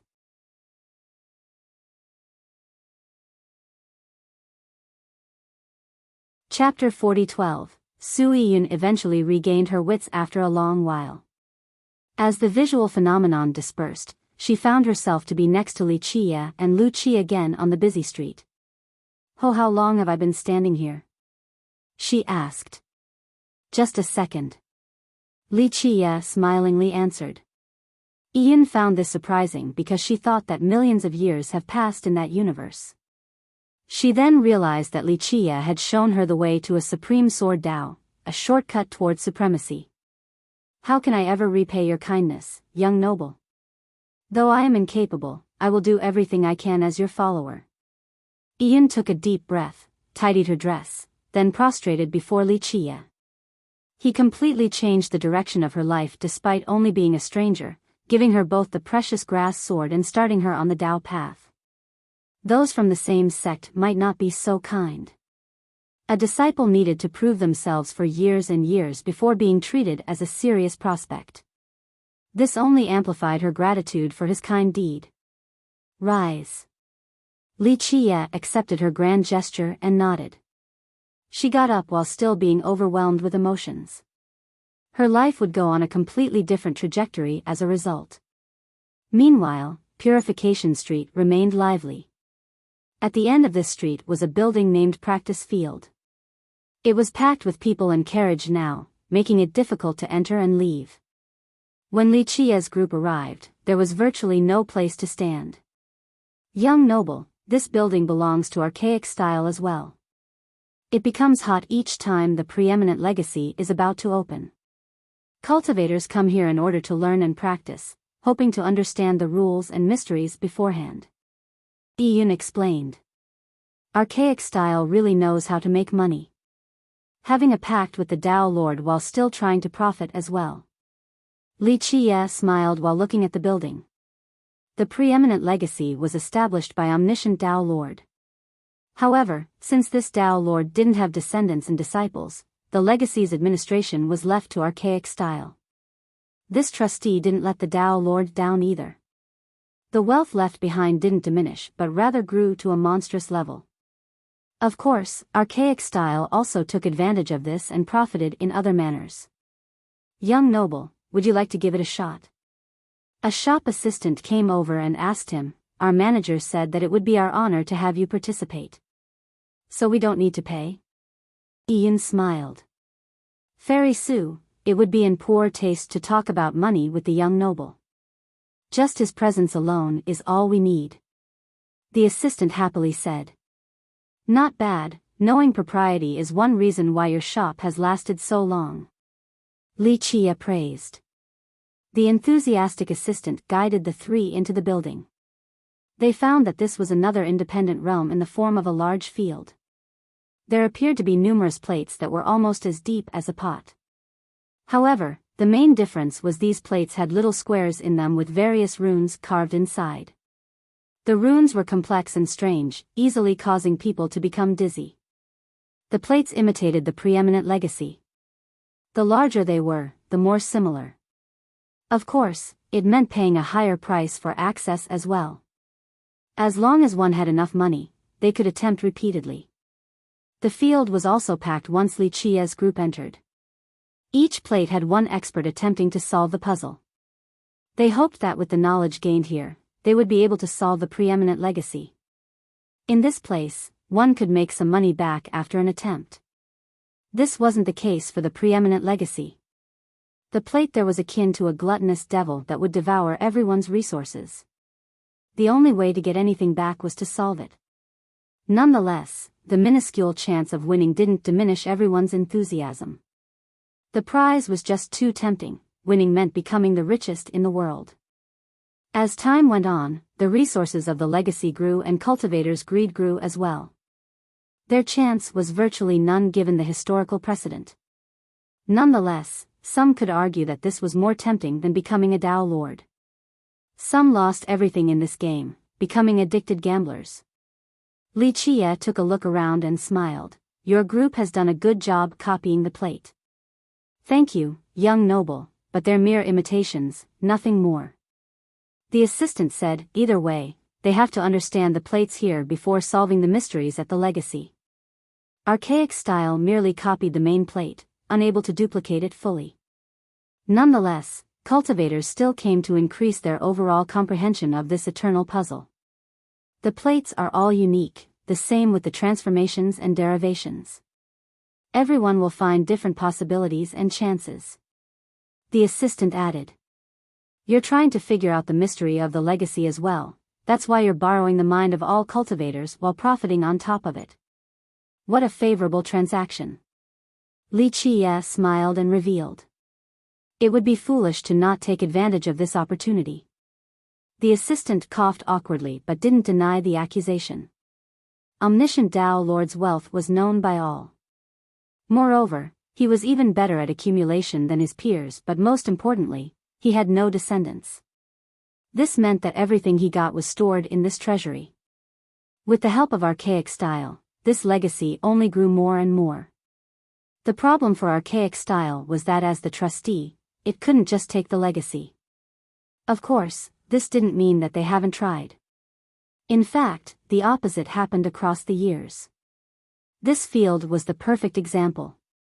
They gained both precious data and money from these imitation plates. It would be foolish to stop. Li Qie casually glanced at the plates and saw cultivators tossing their money into the center. This was the way to start the process. The higher level plates are more similar to the real thing. Do you want to try, young noble? The assistant asked. Mere imitations, there's nothing worthwhile here. Li Qie responded. I see. It makes sense that our simple plates aren't sufficient for someone of your stature, young noble. The assistant was not offended.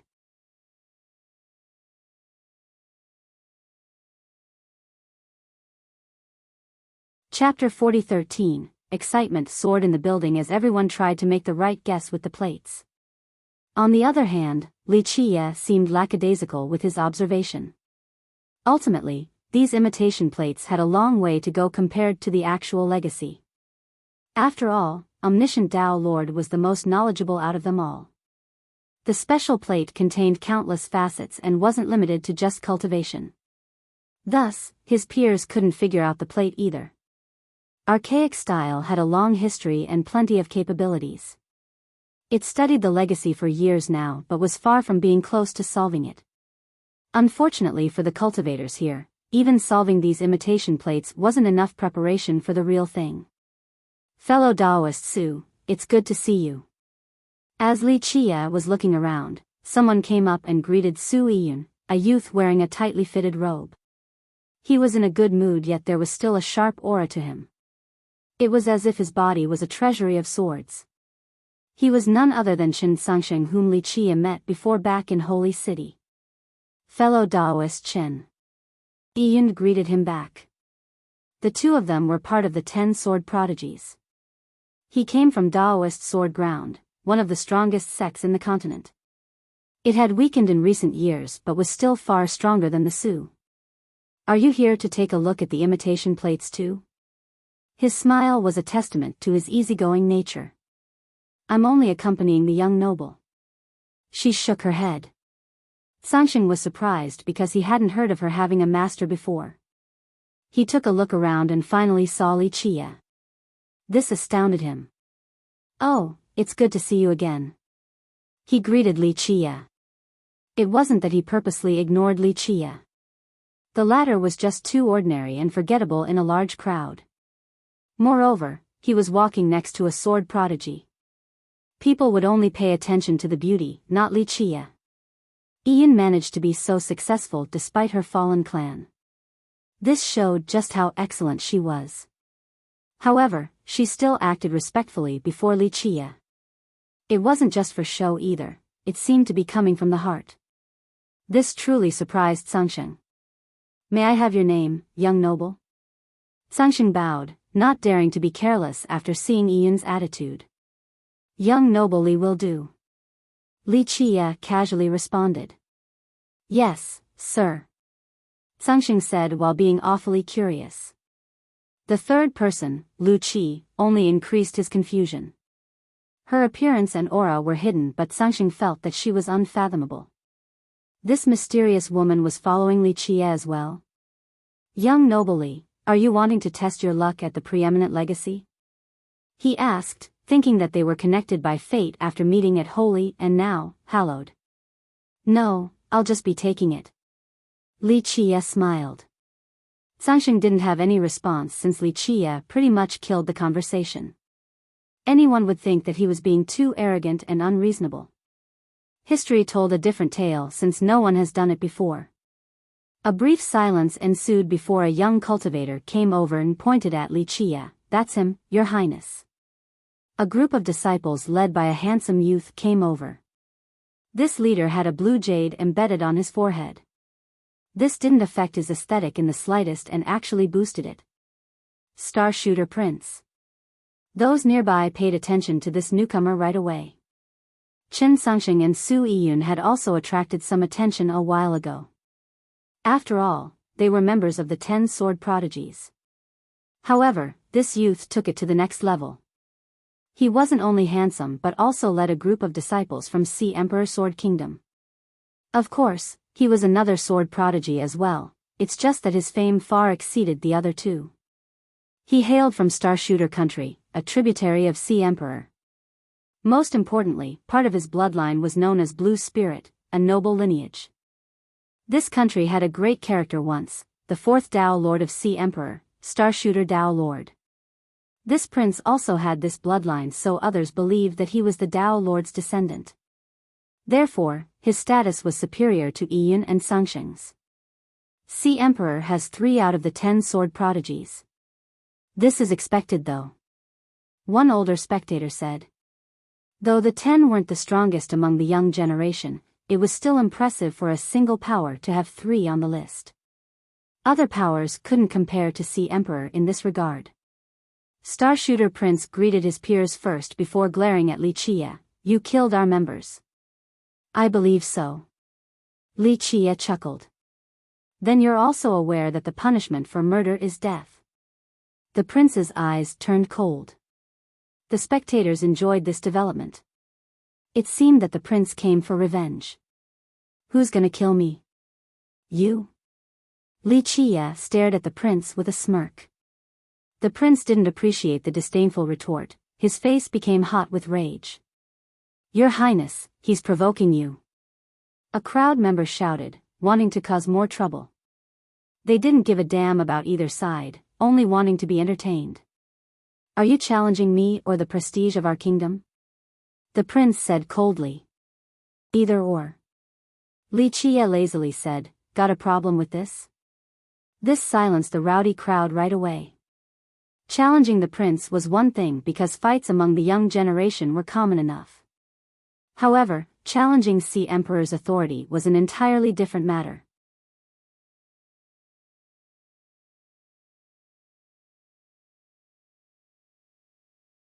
Chapter 4014, Sea Emperor Sword Kingdom being provoked in public was a monumental event. That's why everyone paused and stared at Li Qie. The poor guy had offended Sea Emperor instead of just its members. The latter case was fine since it could be interpreted as youthful competition. It didn't warrant the actual sex involvement, the seniors there wouldn't care enough to participate either. After all, cultivation was a path filled with grudges and dangers. Death was a common outcome. Not all sects wished to overly shelter their young disciples. However, their reputation and authority being challenged was a different matter. This could end with a fight until the very last man.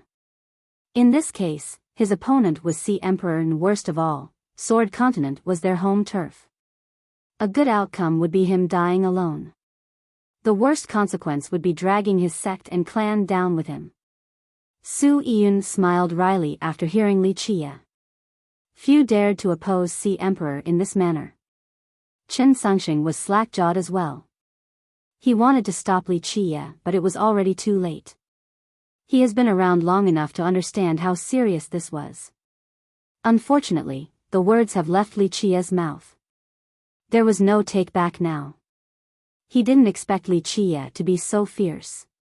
He thought that the guy was special back during their first meeting, but this still caught him by surprise. The brat is actually challenging Sea Emperor Sword King. He's insane. An older expert shook his head.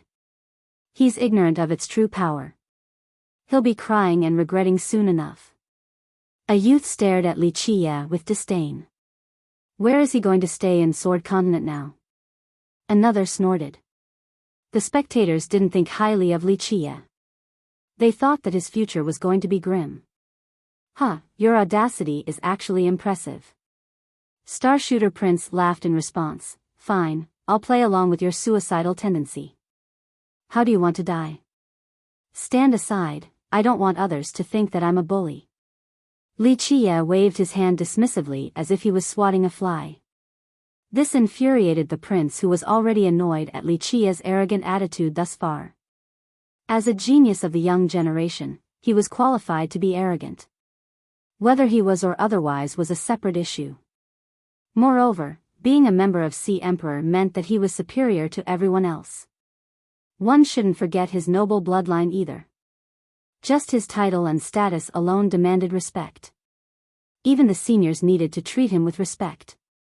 Brat, I'll teach you a lesson by sending you to the afterlife. The prince became murderous, unable to accept being looked down upon by a junior. Li Qie scoffed and ignored the youth. Meanwhile, some crowd members could see the prince's fury. He's dead. A young one commented. The atmosphere became tense enough that a fight could break out at any moment. Stop, his life is mine. Someone suddenly interjected. Everyone looked over and saw a green-dress woman approach with an old man behind her. Calm, Bamboo Princess. They recognized her and whispered. Your Highness. The members of Sword Sea bowed towards her right away. Your Highness. Even the proud Starshooter Prince did the same. These two had an even background. The only thing elevating her status above his was her engagement to Peace Ocean Sword King. Thus, she would be representing the main branch in the future. The prince had no choice but to assume inferiority. She nodded her head before focusing on Li Qie. Looks like quite a few people want my life. Time to team up then? Li Qie smiled at the princess. Don't you know that insulting Sea Emperor Sword Kingdom is punishable by death? She glared at him. Don't you know that insulting me is punishable by 9 clan exterminations? Li Qie retorted. The crowd erupted in laughter after hearing him. Does he think he's a big shot or something? He must still be drowsy. There should be a limit to bragging. A youth commented. He's probably arrogant enough to think that it's the truth. Another female cultivator sneered. Lu Qi didn't share the same thought. Her lord could absolutely say something like this and they wouldn't dare to utter a single word back. Li Qie was actually one step higher, a supreme overlord exceeding all imaginations. Lu Qi thought that Li Qie's comment was absolutely correct. Insulting such a being would result in total annihilation. That's just common sense. Su Yun pondered as well. A while ago, she would agree with the crowd, but now, she thought about his background. That line was apt when it came to cultivators similar to the 5 overlords.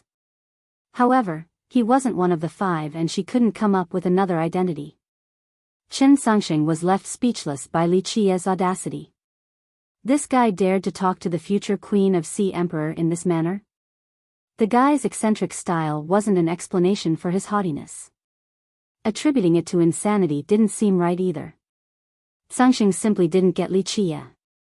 I hope your ability is enough to warrant your confidence, and that it's not just all empty talk. The princess became curious as she stared at Li Qie. Right now? Li Qie stretched lazily and said, Fine, I don't have anything to do anyway. I'll play with you for a bit, a little exercise can't hurt.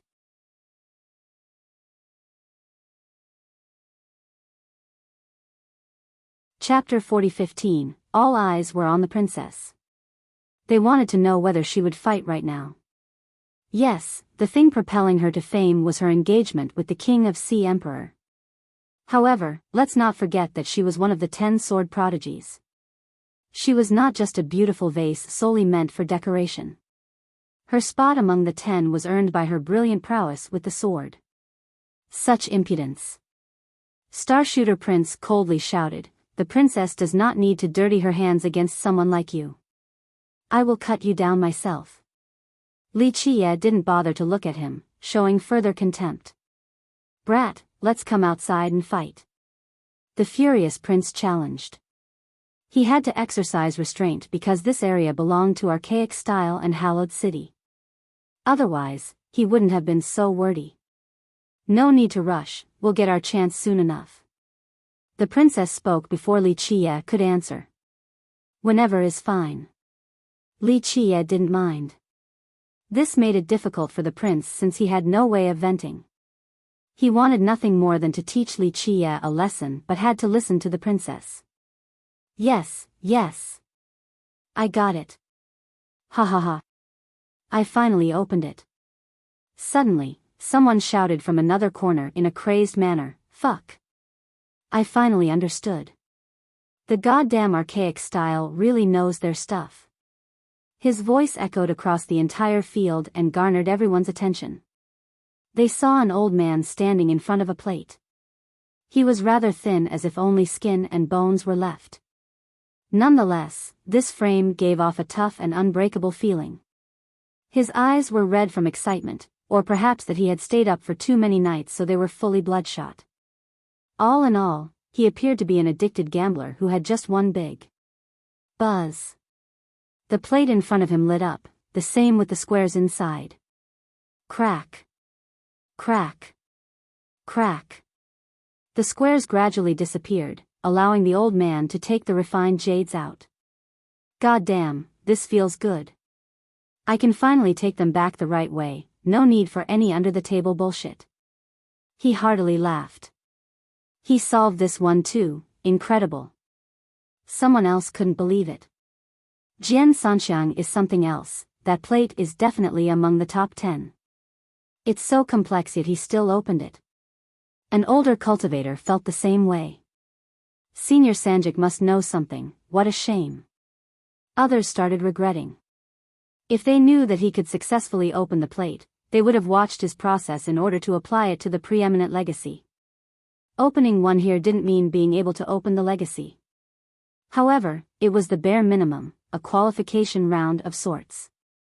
If they couldn't open the plates here, they had no chance at the legacy. Jian Sanxiang was a powerful and renowned vagabond cultivator. Many praised his talents and it seemed well-deserved after a successful opening. "Senior, how did you do it?" Others surrounded him and asked, wanting to know every single little detail. The princess took note of this, her eyes shifted ever so slightly. She then stared at Li Qiye and asked, "Do you dare try opening a plate? There are different challenges here with varying difficulties." Challenge? They're only basic sealing methods, not difficult in the slightest. Li Qiye smiled and said, "You clearly don't know the mysteries contained in these plates. Very few cultivators manage to open the plates here, let alone someone like you. Stop daydreaming." Starshooter Prince barked back. "Most can't because they're foolish. The same goes for you."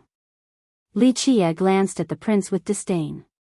The prince turned red after being publicly insulted. However, others were also offended because he included them in his insult as well. Ever since this field was created by archaic style, only a small number found success. This applied to the lowest level plates as well, let alone the tougher ones. This was the reason why Sanxiang's success with a top-level one took everyone like a storm. Nearly everyone present found this exceedingly difficult to the point of being impossible. "Brat, mind your words." One expert expressed his dissatisfaction. Another person who disliked Li Qiye from the start shouted, "If you keep this up, I will slap you before the prince." Li Qiye simply ignored all of them. "Seems like you got a card up your sleeve." Fine, show everyone your ability then, go open a plate. The princess sneered. As easy as pie. Li Chia smiled, but no point trying to egg me on, it doesn't work. Chen Songxing became curious as well. He had spent a lot of time here but couldn't open a single one. Young noble, you should try. He asked Li Chia. Just give it a shot since you're so confident. I will pay the fee, so only worry about whether you can do it or not. The princess fanned the fire. Do you know the consequence of provoking me? Li Chia stared at the princess with a smirk on his face. What are you going to do? She arched her chest, completely unafraid. I'm suddenly in the mood for a bit of fun. Little girl, I am in need of a maid. He stroked his chin and said. Ridiculous. The old servant behind the princess let out a thunderous roar, letting everyone know his power.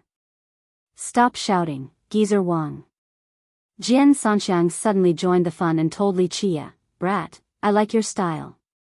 Try the hardest plate then, show everyone what you can do. Being able to open it is a sign of your ability, and this is a world where the strong prey on the weak. It's fine for you to take that brat's wife then. Sanxiang, watch your mouth. The old servant uttered. Sanxiang ignored this and went on, geezer, you're not my match. The brat puts up a better fight. Humph, you're not His Highness' match either. The old servant retorted. True, the brat isn't bad at all while I'm getting too old. Sanxiang laughed. The crowd exchanged glances after hearing this. It appeared that Jian Sanxiang had fought against Peace Ocean Sword King before.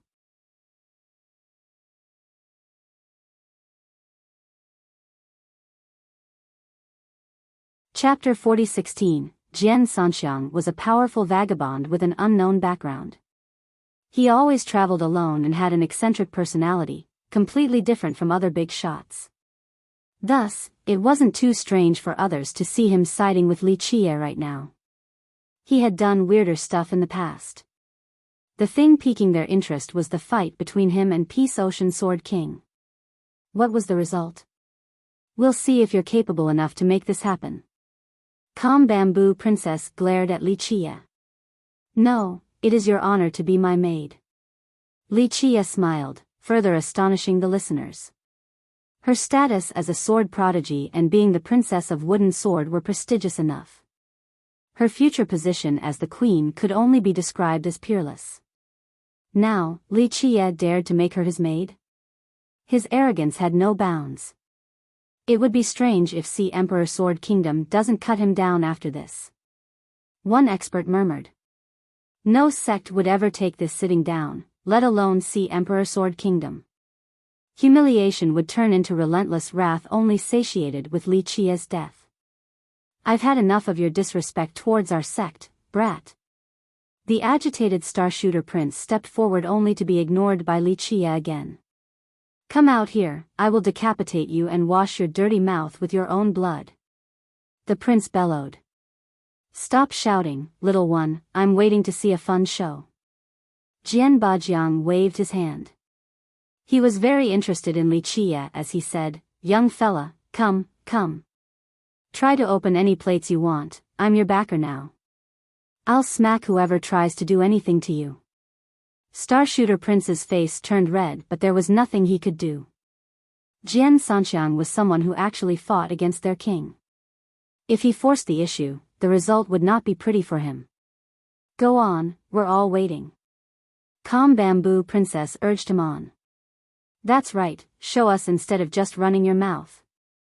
Others started being rowdy. Some wanted to side with the princess in order to please Sea Emperor. Of course, a few didn't like Li Chia either due to his attitude and wanted to see him embarrassed. A few sword prodigies have tried only to fail. And nobody like him has no idea what's in store for him. The other youths nodded in agreement. He can't get out of this since he spoke so absolutely, leaving no room for take-back. An older expert shook her head. The majority had no confidence in him. Numerous geniuses and ancestors across the generations have tried numerous times to no avail. No one should bet on his success. Little girl, I shall be lenient on you out of respect for your ancestors. Fine, I will show you what I can do. Li Qie glanced at the princess and said. I can't wait to see. She said proudly. Young noble Li, how many refined jades do you want? Chen Sunxing felt generous and said, I have a bit here, feel free to use them. No need for refined jades to do these plates. Just regular coins are enough. Li Qie smiled. Coins? Cultivators nearby exchanged glances. What the hell is he saying? Using these lowly things to open a plate? Ridiculous. Someone added. Coins made of silver and gold were currencies for mortals. However, they were nothing for cultivators. The plates here contained wondrous transformations and mysteries. How could one use regular coins to open a plate? Everyone thought that this was impossible. He must be half asleep. Another added, mortal coins can't activate any of the plates. Sunxing himself didn't expect this answer. He smiled wryly while checking his pockets. I don't have any regular coins. After all, why would cultivators carry this worthless currency? I actually have some. Su Yun took out some silver coins and handed them to Li Qie. While working in Purification Street, she dealt with both cultivators and mortals. Thus, she had some coins on her right now. This will do, enough to open all the plates. Li Qie looked at them and smiled. Open all of them? The assistant accompanying him found this astonishing as well. Young noble, we have more than 100 plates here. He wasn't looking down on Li Qie. It's just that this claim was virtually impossible. For example, Jian Sanxiang came numerous times. After many attempts across a long period, he finally opened a high-level plate. Thus, Li Qie's claim should be impossible. There was no historical precedent either. The crowd clamored right away after hearing this. Using coins to open all the plates. If he can do this, I'll eat all those coins. One of them shouted. What a joke. Even mighty and talented cultivators require ample time in order to open one plate after numerous speculations and calculations. This guy wants to do all of them with a few coins? Someone else said. You must be joking. The princess herself didn't buy this. This isn't a game. Stop this vulgar claptrap to rouse the crowd. You won't even get a single one. Starshooter Prince coldly added. Young fella, don't be so sure about this. The plates here can't compare to the real legacy since they're rather simple, but archaic style is actually quite capable.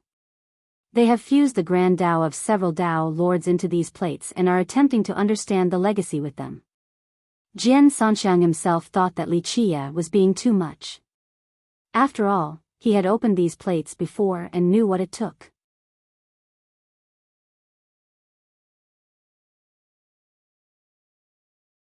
Chapter 40:17. Both the imitation plates and the preeminent legacy required refined jades. The actual amount didn't matter. It wasn't impossible to use mortal coins for these plates. However, this seemed like a waste of time for most people.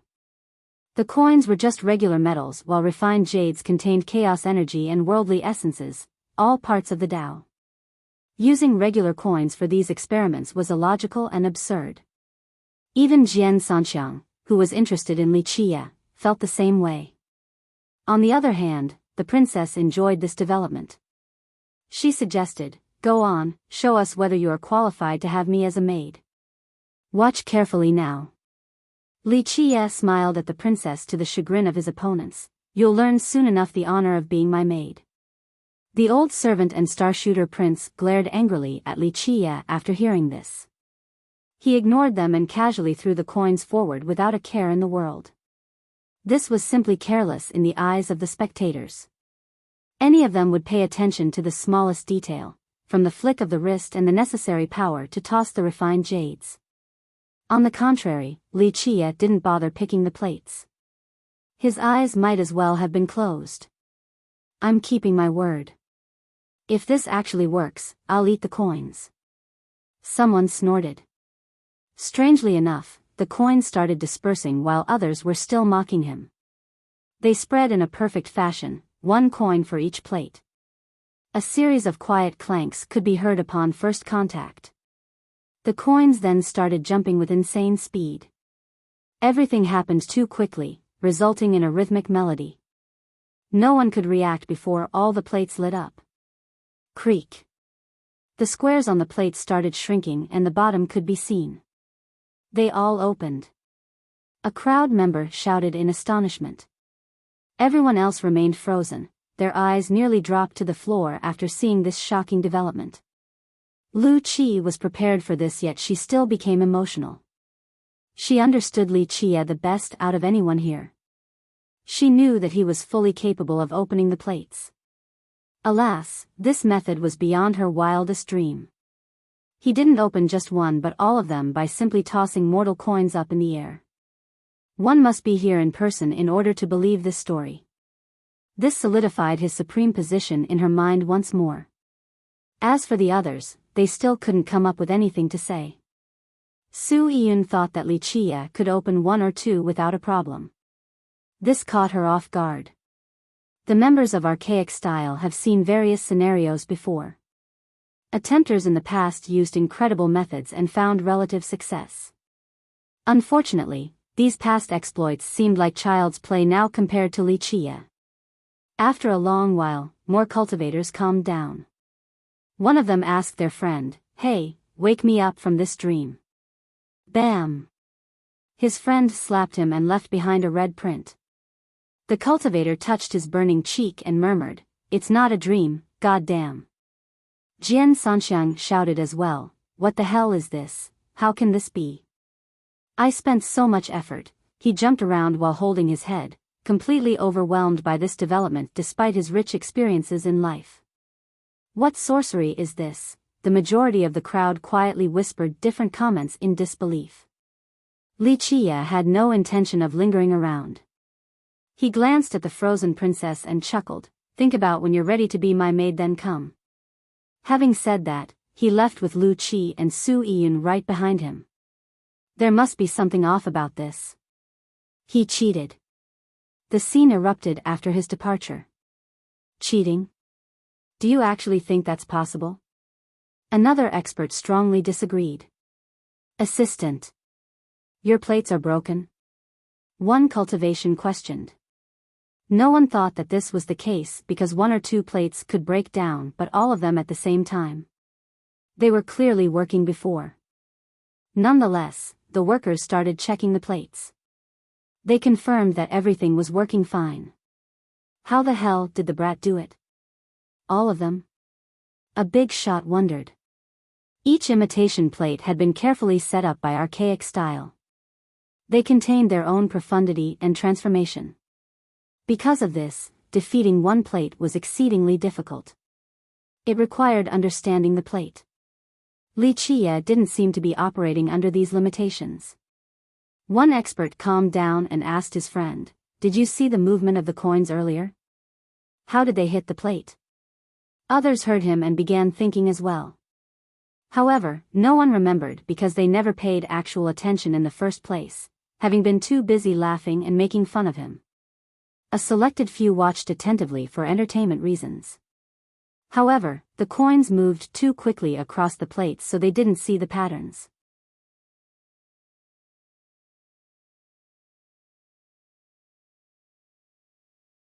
Chapter 40:18. Li Qia's group didn't get far before Jian Sanxiang caught up to them. "Little brother, where are you going?" He had a bright smile as he asked. Due to his gaunt frame, his smile wasn't that attractive. Nonetheless, it appeared earnest and sincere. "What?" Li Qia glanced at him. "My name is Jian Sanxiang." He continued, "I live near the river with no parents or children, no wives and concubines either. Senior Jian, our young noble isn't interested in your family tree." Su Yiyun didn't know whether to laugh or cry. Jian Sanxiang was naturally more powerful than Su Yiyun since he was from the previous generation. However, he was interesting in that he never pretended to be a wise master in front of the juniors. He traveled alone and did whatever he pleased without caring about conventions. Due to his eccentric style, some truly despised him while others felt the opposite. Of course, some vagabond cultivators took pride in him. It wasn't easy for a lone man to reach his level in the cultivation world. Vagabonds had neither resources nor connections. The majority crawled at the lowest stratum, just surviving was difficult. It's okay, I'm sincerely trying to befriend the young fella. I'm just letting him know that I'm not a bad person, Sanxiang smiled. So what are your 3 good points? Li Qie smilingly asked. Well, Sanxiang let out a hollow laugh before answering, I'm not too sure, my mother was the one who named me. It's not like I could have asked for the meaning while inside the womb. He paused for a bit before continuing, but I can certainly speculate. One of them is definitely sincerity when working with others, that has to be my best point. Working with me means absolute victory, a win-win situation. So yes, I'm the perfect teammate. His face didn't even turn red after the advertising spiel. Teaming up for what? Li Qie wasn't surprised by his response. Little brother, I can see that you are peerlessly talented, blessed with incredible comprehension, capable of seeing the immortal Tao at first sight, eyes bright enough to illuminate the ages, innately immaculate down to the bones, a once-in-an-eon genius. Sanxiang was not ashamed to be a sycophant despite being strong enough to fight against the 6 kings. Ian got goosebumps while listening to him, thinking that the guy was being too blatant and unnatural. Senior, you're making me shudder. Ian said, what is your intention? Miss, you're mistaken. I always tell it how it is and never flattered anyone once in my life. The young fella is indeed peerless. Tao lords and supreme geniuses can't compare to him. Sanxiang felt no shame while currying favor with a junior. Fine, I'll accept your praise. State your intention already, no more bullshitting. Li Qie nodded and smiled.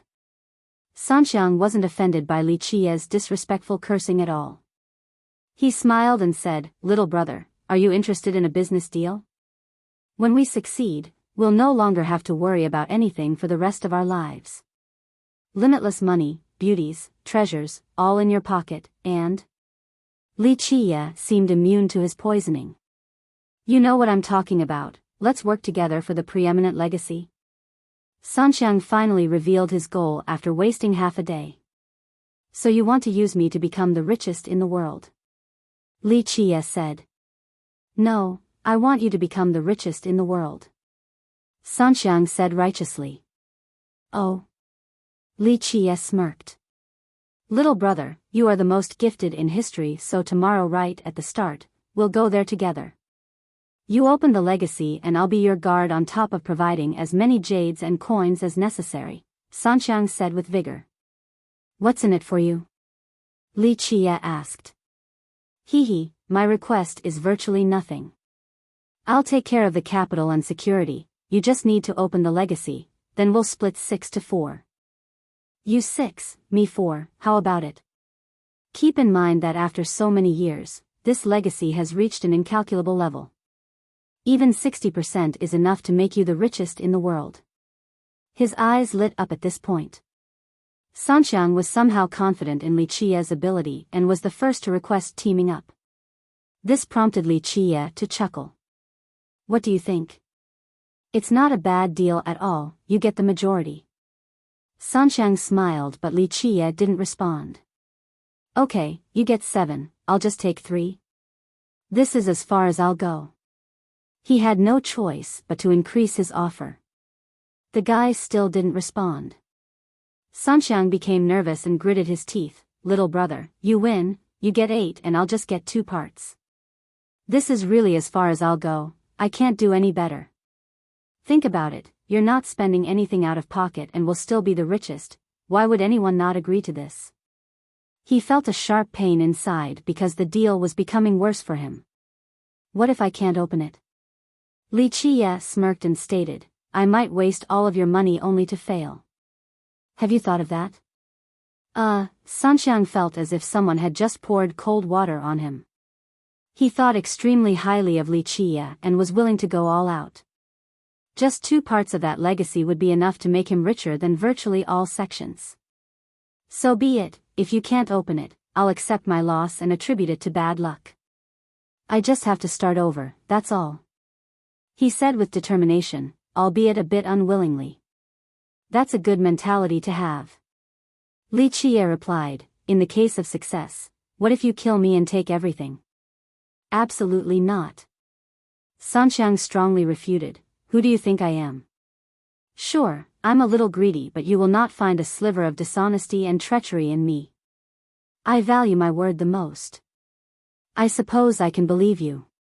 Li Qie replied. So you'll team up with me? We can do it for sure. Sanxiang became excited again. Huh, you're overthinking this. I don't need anyone else's money to open that legacy. I'll spare you a few coins after winning. Li Qie laughed and walked away. Sanxiang could only watch the group's departure in a daze.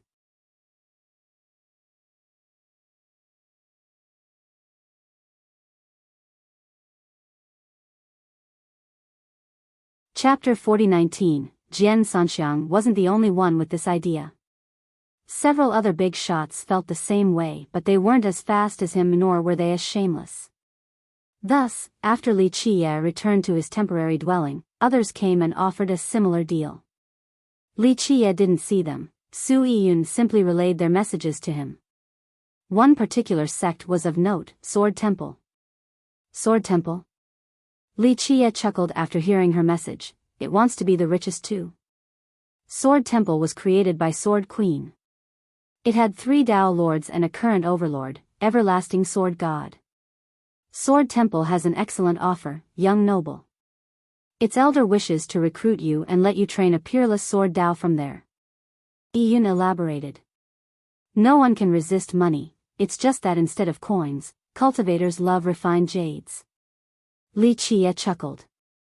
Omniscient Dao Lord's legacy had reached an insane level throughout the years, far exceeding any other power in Sword Continent. Dao Lords normally possessed great treasures and wealth. However, they spent it on creating a lineage. Thus, though these lineages eventually prospered, they absolutely couldn't compare to the preeminent legacy under the control of archaic style. Sects had millions of disciples that consumed an inordinate amount of cultivation resources. Moreover, they needed offerings for their top ancestors as well. Furthermore, not all Dao Lord sects improved in each subsequent generation. In fact, declination was more likely while the preeminent legacy continued to snowball. Therefore, no sects could resist the temptation of owning this legacy, not even the behemoths. The big shots always came to attempt each opening, hoping for success. That's why it wasn't surprising for Sword Temple to try and work together with Li Qie. The latter had performed a miraculous feat back at the training ground. Many viewed him highly, so he became a hot commodity. Alas, he refused Sword Temple and everyone else. He woke up quite early on the second day and went to the legacy with Lu Qi and Ian. However, the place was already packed with people. The legacy was located in a valley in Hallowed City. The entire valley has been refined into a single plate. The Dao Lord used his ultimate technique and power along with countless resources for this goal. It was unbreakable by brute force despite numerous attempts. For example, Starshooter Dao Lord of Sea Emperor and Darkfrost Dao Lord of Flame Valley have come in the past. They said that it was difficult to break whether it be through the Dao or by brute force. Thus, no one tried to use brute force against the legacy. From a distance, the legacy resembled a funnel with a bottomless abyss at the bottom. The main difference was the existence of squares. At the top were 9,999 squares. As one went lower, there were less and less. The bottom level only had 99 squares. This was what gave the legacy a funnel shape. The 9,999 squares at the top allowed for cultivators to stand. Each square had a unique and inscrutable symbol. There was no repetition. Starting the process was simple. One just needed to pay an entry fee to archaic style, then they would be allotted a position at the top for a limited time. They would then need to throw their money into the funnel. When they hit the right squares, the squares would light up including their current position. This went on until they successfully solved the legacy. The Tao Lord's spirit would return and grant the winner all of his wealth. Of course, losing meant abandoning the capital that has been thrown down there in the first place. Because of this, the legacy accumulated more money after millions of years. This trend wasn't slowing down. Today wasn't the first day of the legacy opening. It has been several days, but the scene was still packed with people from all over the world. Eyes turned towards Li Qie right away. That's the brat who opened all the plates in the practice field? People talked about him right away. That's him, and he only used mortal coins too. Someone who was there in person confirmed. Mortal coins? This can't be real. Most listeners clamored. In fact, Li Qie's achievement caused quite a stir in Hallowed City yesterday. He became the biggest star right away. No, it's absolutely true, plenty of witnesses yesterday. Someone else swore. So there's a chance that the unbeatable legacy will be solved today? Another took a deep breath. No way, if it were so easy, the Tao Lords would have done so long ago. It's not this junior's turn. One youth snorted. Knowing how to open the imitation plates doesn't mean he can do the same thing here. Just watch. Another was clearly jealous. Right, imitations can't compare to the real thing. Otherwise, archaic style would have opened the legacy long ago and monopolized it. One big shot mused. Others agreed with this sentiment. If solving those imitation plates meant success here, then the creators of those plates should know the actual answer to the legacy. The preeminent legacy is at least 10 million times more complex than those imitation plates. A high elder said, archaic style only used those fields to make more money while taking advantage of everyone's greed. I refuse to believe it, just watch. No one among the crowd believed in Li Qie.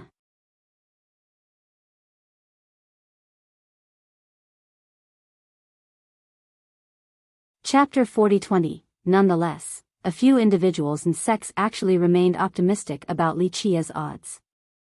That's why someone came up to him and whispered, "Young noble Li, do you have a plan? We have purchased a position from archaic style and prepared 600 million refined jades if you need." Another expert shrouded in a black robe sent a message from his sect, "Our elders will add more favorable conditions if you join us.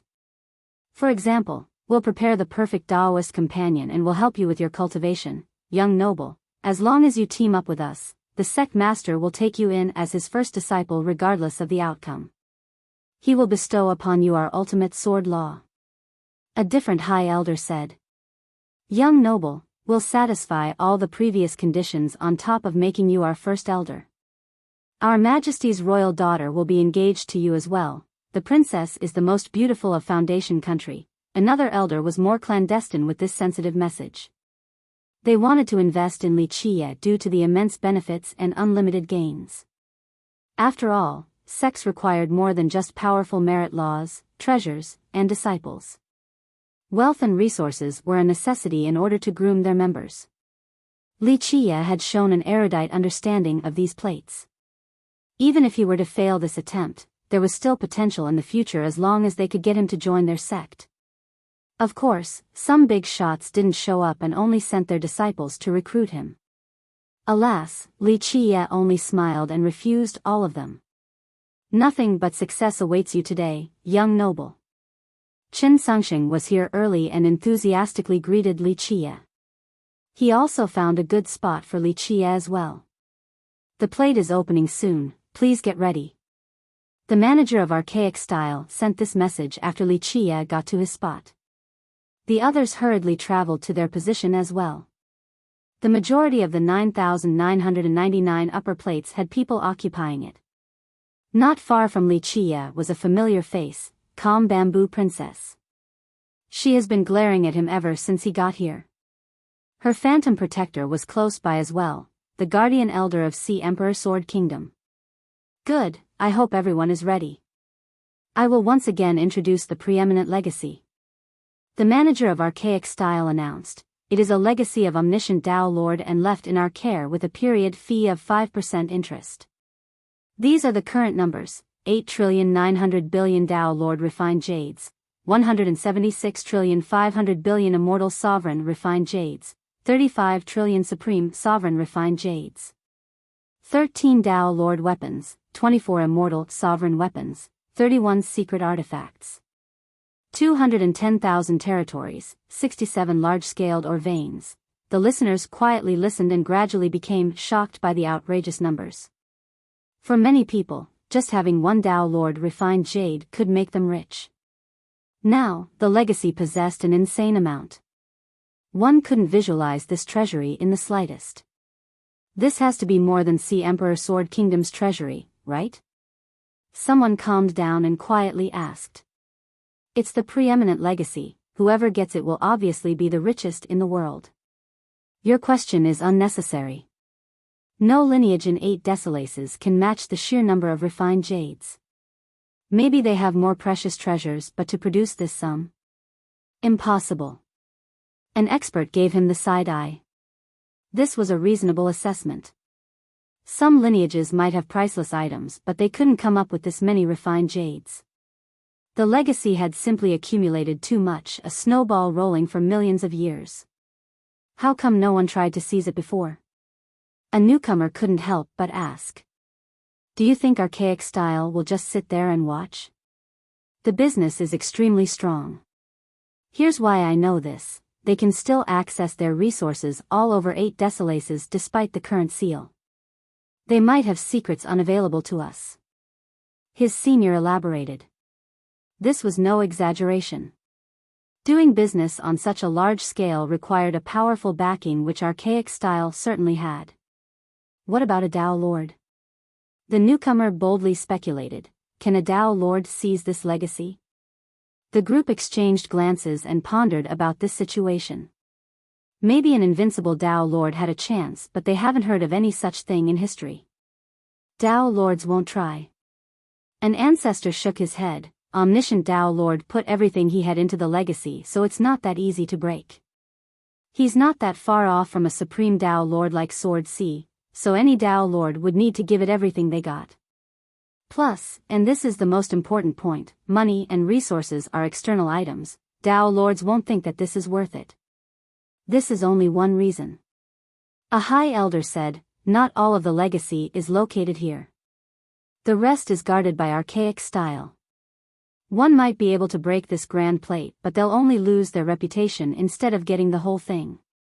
He paused for a bit before continuing. It's important to note that archaic style's reputation is perfect. Their words are worth as much as gold.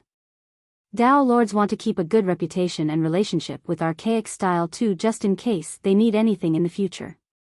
Plus, they have to think of their descendants once they're gone. This conversation helped the crowd understand why certain Tao Lords came and couldn't obtain the legacy. Alright, we're starting soon. I won't repeat the rules except for 2 things. No brute force lest you wish to be blacklisted forever, and no limit on the capital invested. The manager announced. After buying a starting spot, one could drop anything into the plate, whether it be the cheapest refined jade or chaos stone. Low-level treasures and even mortal coins worked as well.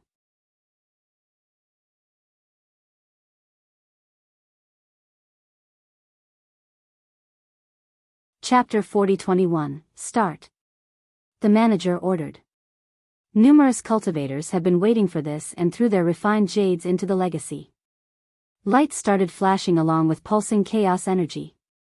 They knocked on new squares with their money, hoping for activation. Their method was different because each had a different understanding and interpretation of the embedded runes. Big shots have researched these runes before. They knew that one could combine all of them together into a single chapter, the key to unlocking the legacy. Unfortunately, no one has ever managed this task. Those who spent their life to fulfill this goal only gained an elementary understanding due to the rune's complexity. Loud clunks could be heard as people tossed down both low and high-level chaos stones, refined jades, and various treasures. It became a torrent of money pouring down the funnel. Anyone watching this would understand why the legacy was so highly coveted. Something else stood out today. Some started throwing mortal medals and coins as well. This was due to Wuxia's influence. Many thought that mortal coins had a chance of activating the squares as well. They were worthless and easily gathered by cultivators. If a mortal were here to see this, they would go crazy after seeing the mountains of gold and silver.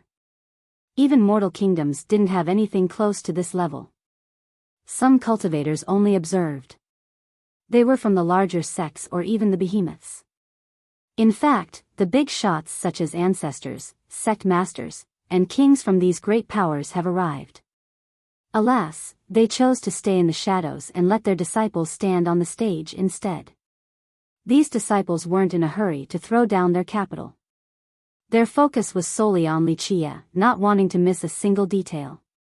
They wished to learn from Wuxia's actions, thinking that he was the most likely to open the legacy. This was the case for the hidden big shots as well. Calm Bamboo Princess was the same. Her pretty eyes have been fixated on him. He lazily stretched while scouting the scene before turning towards her. Trying to learn how to open the legacy?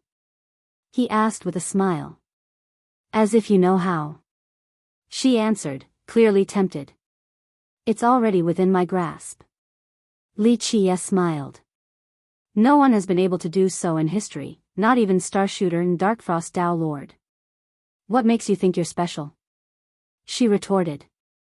Opening this little game might be hard for others but not me. I'll become the richest in the world today. He chuckled. Everyone stopped right away and stared at him after hearing his haughty declaration. Just do it then, enlighten us. A young cultivator shouted at Wuxia.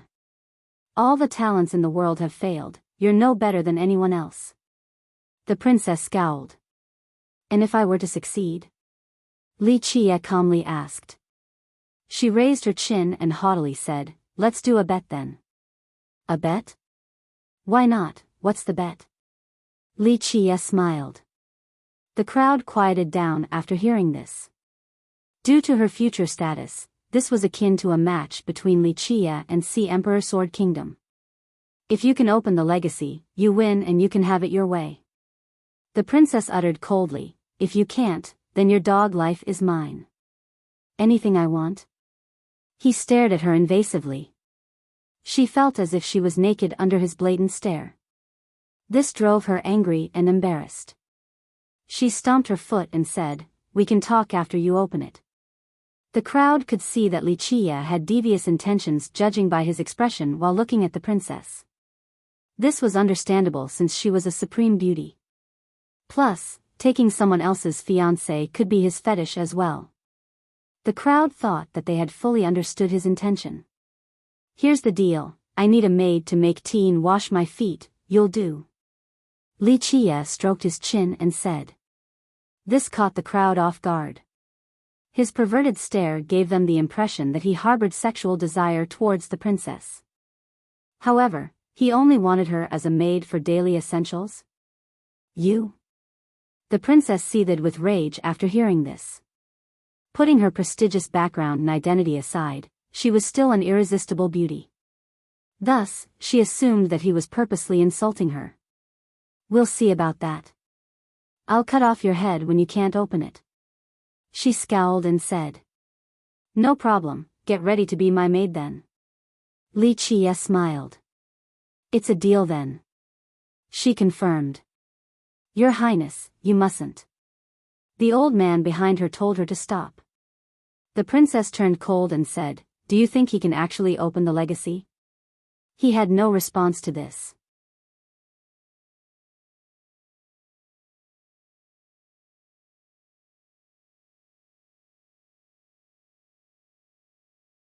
Chapter 40-22. The majority thought that Wuxia would lose for sure and that the old man was worrying about nothing. Dao lords have left empty-handed before. Two particular ones of note were Starshooter and Darkfrost Dao Lord. They came to observe and never actually made an attempt. However, they did tell people about the difficulty of this feat. This was also proven across history. The only thing I'm worried about is your ability to be a maid. I'm sure you never had any practice.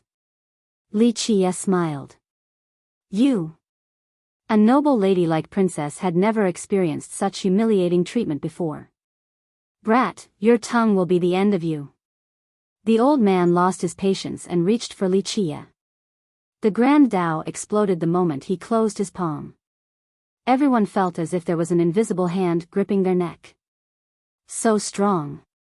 They were impressed by his mighty power. No one paid attention because he followed the princess as if he was her shadow. However, the next development astounded them, Li Qie easily grabbing the old man's wrist. The latter couldn't react before being dragged closer by Li Qie. He struggled to get free, but he found himself completely immobilized. All of his meridians had been sealed, rendering him unable to channel both his vitality and chaos energy. "Have fun down there." He heard Li Qie's voice coming from behind. Bam! Li Qie kicked his butt and sent him flying into the preeminent legacy. Rumble. The old man smashed onto one square and was repelled into another like a shooting ball. This process repeated for a while. The squares lit up every time one struck. Ah! The momentum eventually took him down the abyss at the bottom. His scream came from below. Buzz. The astonished crowd then saw all of the squares lighting up. "What's going on?" Someone shouted. Boom! Li Qie's current square suddenly exuded blinding strands of light. They harmonized with the entire legacy and a beam of light shot up to the sky. "The legacy, it's opened, it's opened." An unknown crowd member bellowed while jaws dropped to the ground. Creaks came next as the squares suddenly shrank to the sides. The only thing left of the legacy was a crater pulsing with wondrous lights. There seemed to be countless treasures below. Creak. The changing process didn't stop either. Unknown materials came together at the bottom and the legacy turned into a pot large enough to boil heaven and earth. The new form released a bright blast with the intensity of 1,000,000 stars exploding. Everyone thought that they had turned blind. A figure appeared in this radiance with a galaxy circling around him. The cycle of life flowed continuously. Its eyes brimming with wisdom and intelligence could see through time itself. Vast enough to contain an eternity, everyone would think of this phrase after seeing the figure. It exuded the aura of a Tao Lord and forced the crowd to get down on their knees. Omniscient Tao Lord. Some willingly prostrated to show their respect. The embodiment of wisdom, Omniscient Tao Lord, bowed towards Li Qie before dispersing into little particles. The crowd still couldn't digest these developments.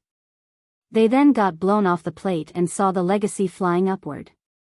It then became as small as a dining plate and landed on Li Qie's palm. It was completely covered in runes that were too small to read. The area became flat again, the valley and the abyss were nowhere to be found. They thought that they were just seeing things earlier, the large legacy and the squares. "He really opened it," someone sat with his butt on the ground and murmured. Lu Qi and Su Yun felt the same astonishment as the rest of the crowd. Even the hidden big shots couldn't believe it. The unbeatable legacy has been solved today by Li Qie, whom everyone doubted. Lu Qi had the most faith in Li Qie. She thought that his chance of opening it was quite high. The problem for her was the method. She assumed that he would use a monumental amount of refined jades to open it. Thus, she had prepared the necessary sum. As for Su Yun, she thought he might use mortal coins again, so she prepared that as well. Both turned out to be wrong. Li Qie treated Elder Wang of Sea Emperor like a ball and used it to knock on the plates. I formally announce that young noble Li has opened the preeminent legacy and earned all of Omniscient Tao Lord's wealth. The manager took a while to calm down before announcing. He wasn't as smooth this time with the announcement. Though he had mentally prepared for this possibility, it still came too quickly. The scene fell into a hush as spectators exchanged glances of confusion and awe. "I oppose." A crowd member suddenly broke the silence.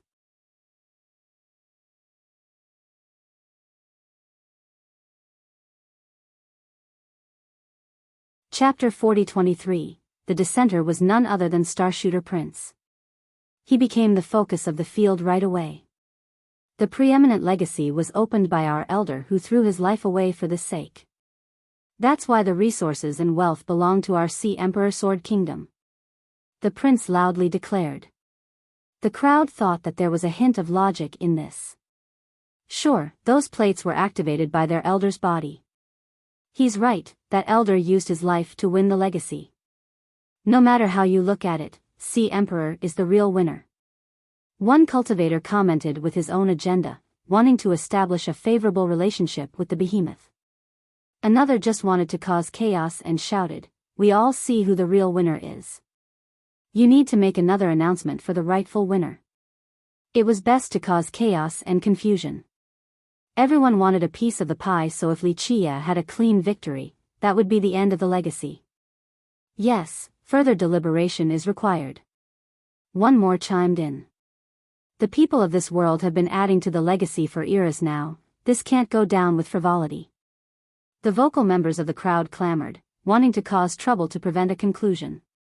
We can't just let this Li guy take the legacy when he didn't earn it. Yes, we need a redo since that didn't count. Who wouldn't want a piece of the largest pie in the world? Just a tiny portion would propel their sect to the next level. Archaic style seemed unfazed against the increasingly agitated crowd. The manager gazed at everyone and said, "Rules are rules. We have no intention of changing the preeminent legacy's established rules. Young Noble Li's spot is activated, therefore, the resources in there belong to him. This rule was there in the past, it is here now in the present as well. Archaic style will not change it for anyone or any sect. We formally announced that the legacy belongs to young Noble Li outside of the administrative fees," he solemnly declared. Though his voice wasn't particularly loud, everyone could see his immovable conviction. This successfully stopped the troublemakers from riling the others. Archaic style was a business, not a cultivation sect. Nonetheless, its reputation was cladded in gold. It also had plenty of influence and power. Not even Sea Emperor Sword Kingdom can force archaic style to change its rules.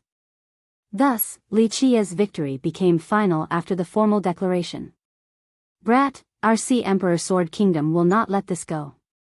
We'll take back what belongs to us," Starshooter Prince coldly warned Wuxia.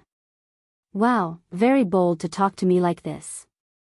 Don't you know who I am?" Wuxia smiled. "Humph, who are you?" The prince snorted, not realizing the problem. "The richest in the world. What do you think is the result of offending the richest person in the world?" Wuxia smirked. "So what if you have money? Only an insignificant parvenu." The prince retorted, "Money can't make up for the disparity between 5 million grand Dao refined jades for anyone who beats him up for me." Wuxia raised 5 fingers and said slowly, 5 million grand Dao refined jades. The crowd clamored. This referred to jades refined by Grand Dao sacred physique cultivators. They weren't the finest grade but still extremely precious, especially when the number was so huge. Not to mention the young generation, even older cultivators found this number impressive. Some exchanged glances for a bit, clearly tempted by the offer. Starshooter Prince might be one of the 10 sword prodigies, but it wasn't for the ancestors to teach him a lesson. It might be the easiest way to make 5 million jades. Of course, no one questioned Wuxia's ability to pay at this point. This sum was just a drop in the ocean for him. You dare?" Starshooter trembled with rage. His face turned red as he glared at Wuxia. "Touch a hair of mine and our kingdom will deliver swift retribution. Slap him twice, hard enough to break his teeth." "Another 5 million. Wuxia casually added. Starshooter's rage only grew. 10 million, the crowd exercised relative caution after hearing 5 million but once doubled. The ancestor's heart started beating faster. "Seems like a good deal," one ancestor murmured. The only thing holding them back was the prince's background. Otherwise, he would be smacked several times by now. Nonetheless, some ancestors began changing their appearance or hiding their true identity. This transaction was too favorable to ignore. "I got this, can't pass up a deal this good." A burst of hearty laughter suddenly erupted. Everyone looked over and saw Jian Sanxiang walking towards the prince. "We're too late." The hidden ancestors found this regrettable. Their hesitation made them miss out. "You dare?" The prince was both furious and afraid. "Little brat, of course I dare. I'll go easy on you and let you start first." Sanxiang laughed. Sanxiang stood at the top of Sword Continent. The prince was undoubtedly strong for a member of the young generation. Alas, he had a long way to go before reaching Sanxiang's level. "I am a member of Sea Emperor and the successor of the Starshooter dynasty." He had no choice but to bring up his background. Yeah, I know. You talk too much." Sanxiang waved his hand and activated an arrow intent despite not actually wielding a bow. Boom! The prince summoned his treasures, aware that he must do something before it's too late. Rumble. Sanxiang easily subdued the prince in the next move. Pop! Pop! He slapped the prince twice and sent him flying out of Hallowed City. Blood and teeth gushed out of the youth's mouth. No one found this surprising due to the gap in power. Finished. Sanxiang clapped his hands, seemingly ready for the reward. "Give it to him." Li Qia ordered archaic style. "Thank you, sir, just let me know if you ever need some more muscle in the future." Sanxiang accepted the money and happily came over to Li Qia in order to bow. He didn't resemble an expert in the slightest.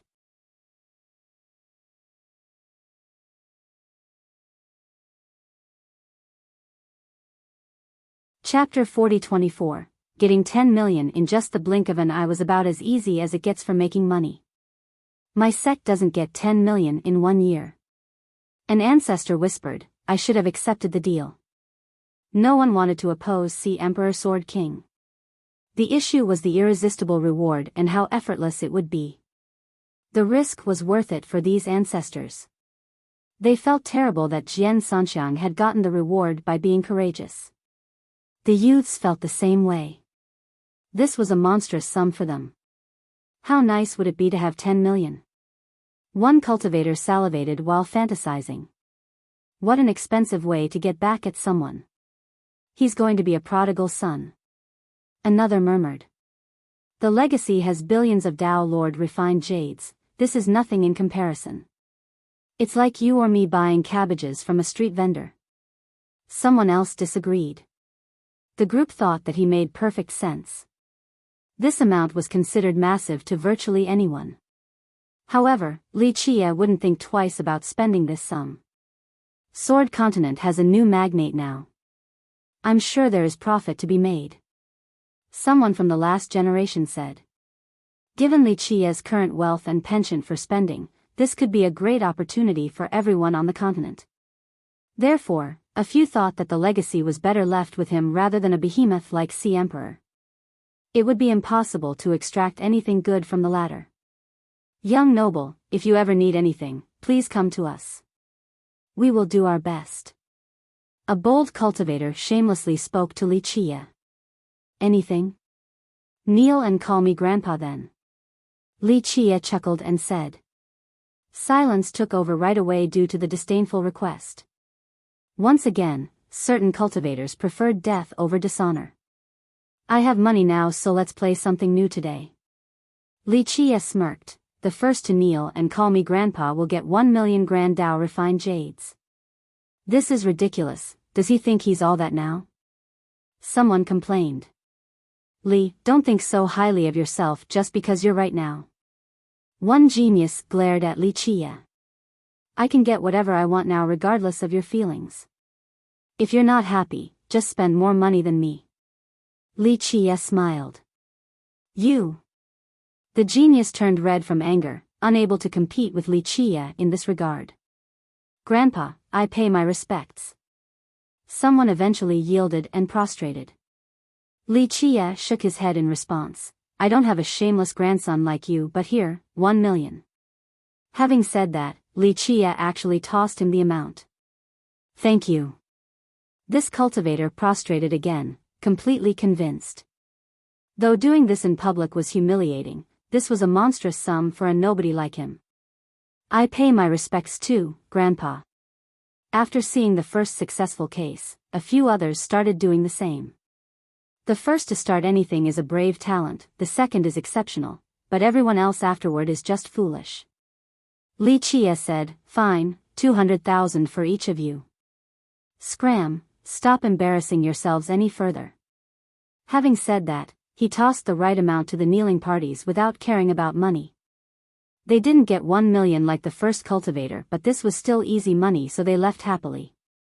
For the experts here, Li Chia seemed to be purposely humiliating people. Alas, the temptation of money was too much. This discomforted the remaining spectators. Though this put cultivators to shame, they couldn't exactly do anything about it. Li Chia wanted to spend his money and others were happy to oblige. Nothing was fundamentally off about this. Nonetheless, the atmosphere was filled with an air of awkwardness. "He's an interesting person, maybe Sword Continent will be more lively from now on," an insightful ancestor told his friend. In 8 decimalaces, the biggest fist usually had the most power. Now, Li Chia was doing the same thing with money. This was unique in that Li Chia didn't come from a powerful lineage as far as they know. He suddenly became the richest man in the world and could greatly influence 8 decimalaces. Some ancestors became excited and wondered about the incoming future. Li Chia shifted his focus towards Calm Bamboo Princess and said, "Refresh my memory, you're my maid now, right?" The topic changed from the power of money to the bet between these two. The princess had lost and became Li Chia's maid. The princess didn't run after his success either. She certainly had the chance when no one was paying attention, but she chose not to do so. Being under the spotlight left her embarrassed, unable to maintain her arrogance and haughtiness. She gritted her teeth and met his gaze. "I've lost the bet and will stay true to my word. However, give me time so that I can report this back." "Very well, I'll be awaiting your service." Li Chia agreed and nodded. This brief conversation surprised the listeners. Really? Someone took a deep breath. The future queen actually agreed to become Li Chia's maid? This was as humiliating as can be for her fiancé and Sea Emperor Sword King. There's no way the Sword Kingdom will agree to this. Another expert stated. The kingdom would erupt in fury after knowing that their queen was about to be a maid.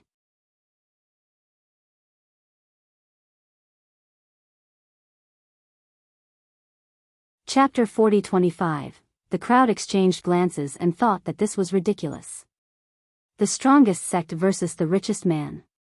Who will win? An expert wondered. Prior to this, everyone thought that Li Chia was suicidal for opposing Sea Emperor Sword Kingdom. Alas, he was no longer the unknown junior. His extreme wealth carried considerable authority and influence.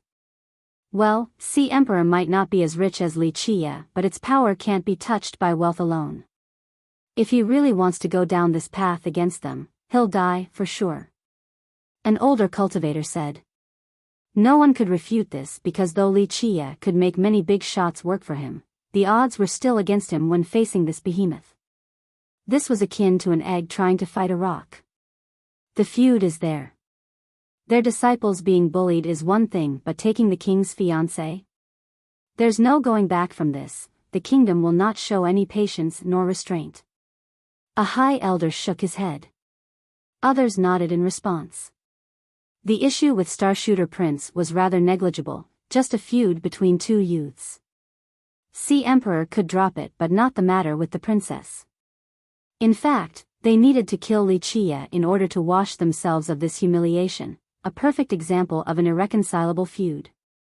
There's more to it than that. One ancestor pondered, the kingdom views him as a fat lamb. They want to kill him to maintain their prestige while taking his wealth too.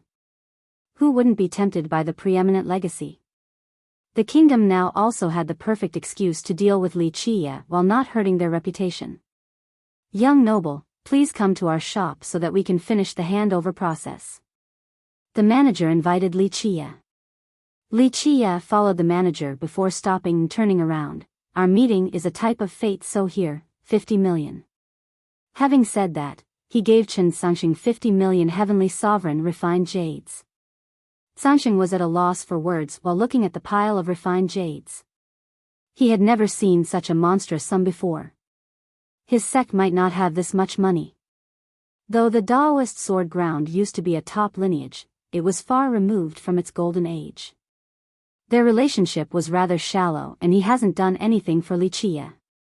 Was the word fate enough of a justification for Li Qie to give him so much? He eventually regained his wits and saw that Li Qie was long gone. He bowed in Li Qie's direction and said, "Thank you, young noble." He then put away the money and sought safety. 50 million just like that? Others became envious and jealous. One could toil for a lifetime without getting close to this sum. The manager asked Li Qie to sit down before bowing. He then presented a trunk containing numerous records. "This is the list of everything that is in the legacy. Please take a look, young noble." "It's fine, I believe you." Li Qie only gave it a passing glance. "I appreciate your trust, young noble." The manager said, "The legacy has more than just refined jades. There are artifacts and weapons scattered everywhere. We will gather them and give it to you. Also, there are lands and/or mines as well. We can't move them, so you'll have to take over later." "Alright, I don't have anything else to do anyway." Li Qie chuckled. The manager continued the process and found that Li Qie was quite easy to negotiate with. Not to mention Su Yiyun, even Lu Qi found her horizon broadened. The content of the legacy was truly something else. They heard the numbers previously but couldn't actually conceptualize how monstrous it was. Lu Qi had followed her lord and seen plenty of treasuries before. Alas, she was shaken all the same. The legacy had a total of 13 Dao Lord weapons, 24 immortal sovereign weapons, and 31 secret artifacts. Seeing them in person was something else. "I don't think any other sect in Sword Continent has this many weapons," Lu Qi commented. By this point, Li Qie actually exceeded her sect in terms of money and armament as well. The other behemoths naturally had access to their Dao Lord's resources. However, these weapons were given away to their powerful members or have been lost due to the long passage of time. This wasn't the case for the preeminent legacy. Omniscient Dao Lord had no descendants and archaic style did an amazing job of administration. On the other hand, Li Qie was completely calm, unlike the two girls. He accepted the weapons and casually picked 4 weapons. He gave 2 each to Lu Qi and Su Yiyun. "This is your reward for running my errands." These weapons were mighty but most importantly, extremely suitable for both girls. Su Yiyun never thought about possessing something of this level, let alone 2. She stood there in a daze. As for Lu Qi, her sect had plenty of experts and ancestors. Thus, though it was rich, it wasn't her turn to possess the top weapons. She had only served Li Qie for a brief time, yet he actually gave her 2 without thinking twice.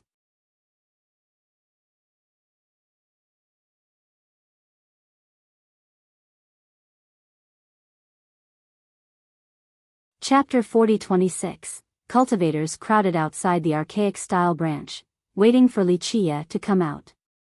They understood that the moment he came out, he would no longer be the unknown junior but rather, the richest man in Sword Continent. The sheer weight of his wealth could suffocate anyone. Thus, the crowd wanted to see the birth of the richest man in the world. "He's coming, he's coming." Li Qie finally showed up with Lu Qi and Su Yiyun behind him. "The richest in the world," someone murmured. The behemoths in Sword Continent couldn't compare to him in this regard. "Congratulations, young Master Li.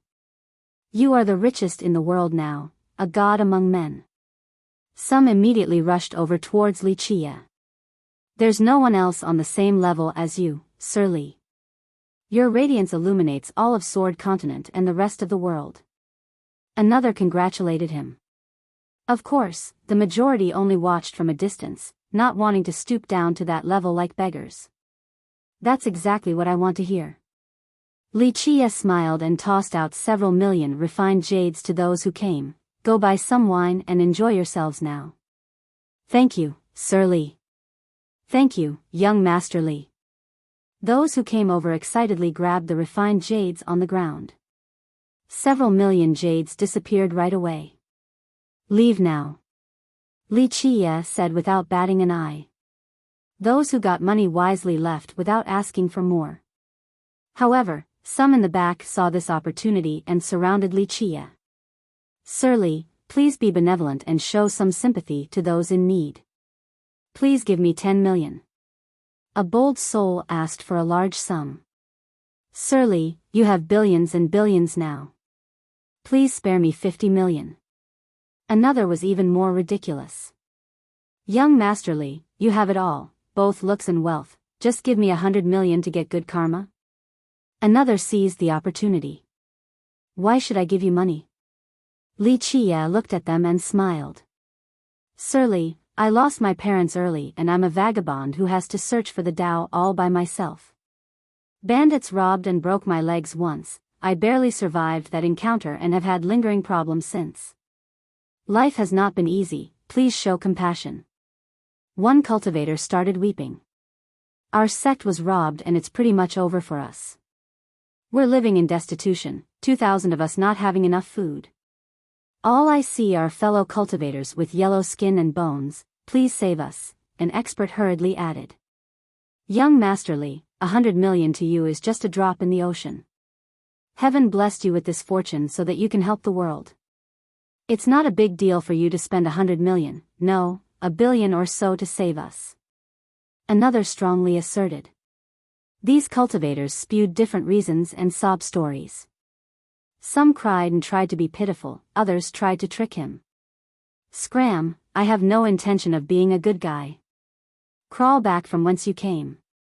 Li Chia waved his hand dismissively. Sir Li, you are being out of line. It's one thing that you won't help us when you're so rich, there's no need to spew such disdainful rhetoric. An old cultivator uttered coldly. Yes, it looks like he's looking down on poor people like us. Another added. If that's the case, we won't let it go so easily. There are more of us than the likes of you in Sword Continent. Others wanted to force Li Chia to hand over some money. Li Chia chuckled after seeing this and said, whoever stands in our way, cut off their head. With that, he continued moving forward. Clank. Clank. Clank. Su Yun raised her sword and rays pulsing with murderous intent manifested into reality. It became abundantly clear that she wouldn't show mercy. Move or die. Her expression became fierce. She earned her spot as one of the 10 prodigies with her own power. Those surrounding them didn't stand a chance and would go down in one slash. They weren't big shots or cultivation experts. Thus, fear took over. They exchanged glances and had no choice but to leave a pathway for Li Chia. Though they wanted easy money, their lives were more important. The spectators from a distance sneered. They looked down on these beggars, in the first place, so they didn't stand up for them against Su Yun. Being rich is nice. One youth commented. Many male geniuses here had a crush on Su Yun. Unfortunately, she was now working under Li Chia, who was far weaker. This made them quite jealous and bitter. They thought that this was the power of money. It didn't matter how incapable one was. As long as they had enough money, top sword prodigies or whatever would work for them. As the group was leading, a shadow suddenly leaped for Li Chia with extreme speed. It evaded Yun's sword rays and reached for Li Chia. Watch out. She changed her form, but it was too late. The assailant had grabbed Li Chia and leaped upward again. Lu Chi's eyes turned cold as a result, ready to kill. He's being kidnapped. An ancestor realized the situation right away. The crowd became alarmed and anxious. As that person was pulling Li Chia up, a smirk appeared on the latter's face. Boom! Li Chia summoned a truncheon with a silvery glow, then smashed the kidnapper. The aura of a Tao Lord suppressed the area and made everyone tremble in fear. The shocked kidnapper let go of Li Qie in order to block the attack. Boom! Though the kidnapper was powerful, the Dao Lord weapon broke through, destroying the blocking weapons and forcing the kidnapper back to the ground. Everyone then saw the truncheon clearly. It seemed to be made of stars as it poured down Dao Lord laws. Omniscient Dao Lord's galactic shift truncheon. A knowledgeable ancestor recognized the weapon. This is one of the 13. Others became jealous of him. As for the kidnapper, they were shrouded in black and couldn't be seen due to a stealth technique. Nonetheless, they started vomiting blood after being hit directly by the truncheon. The difference in weapons was overwhelming.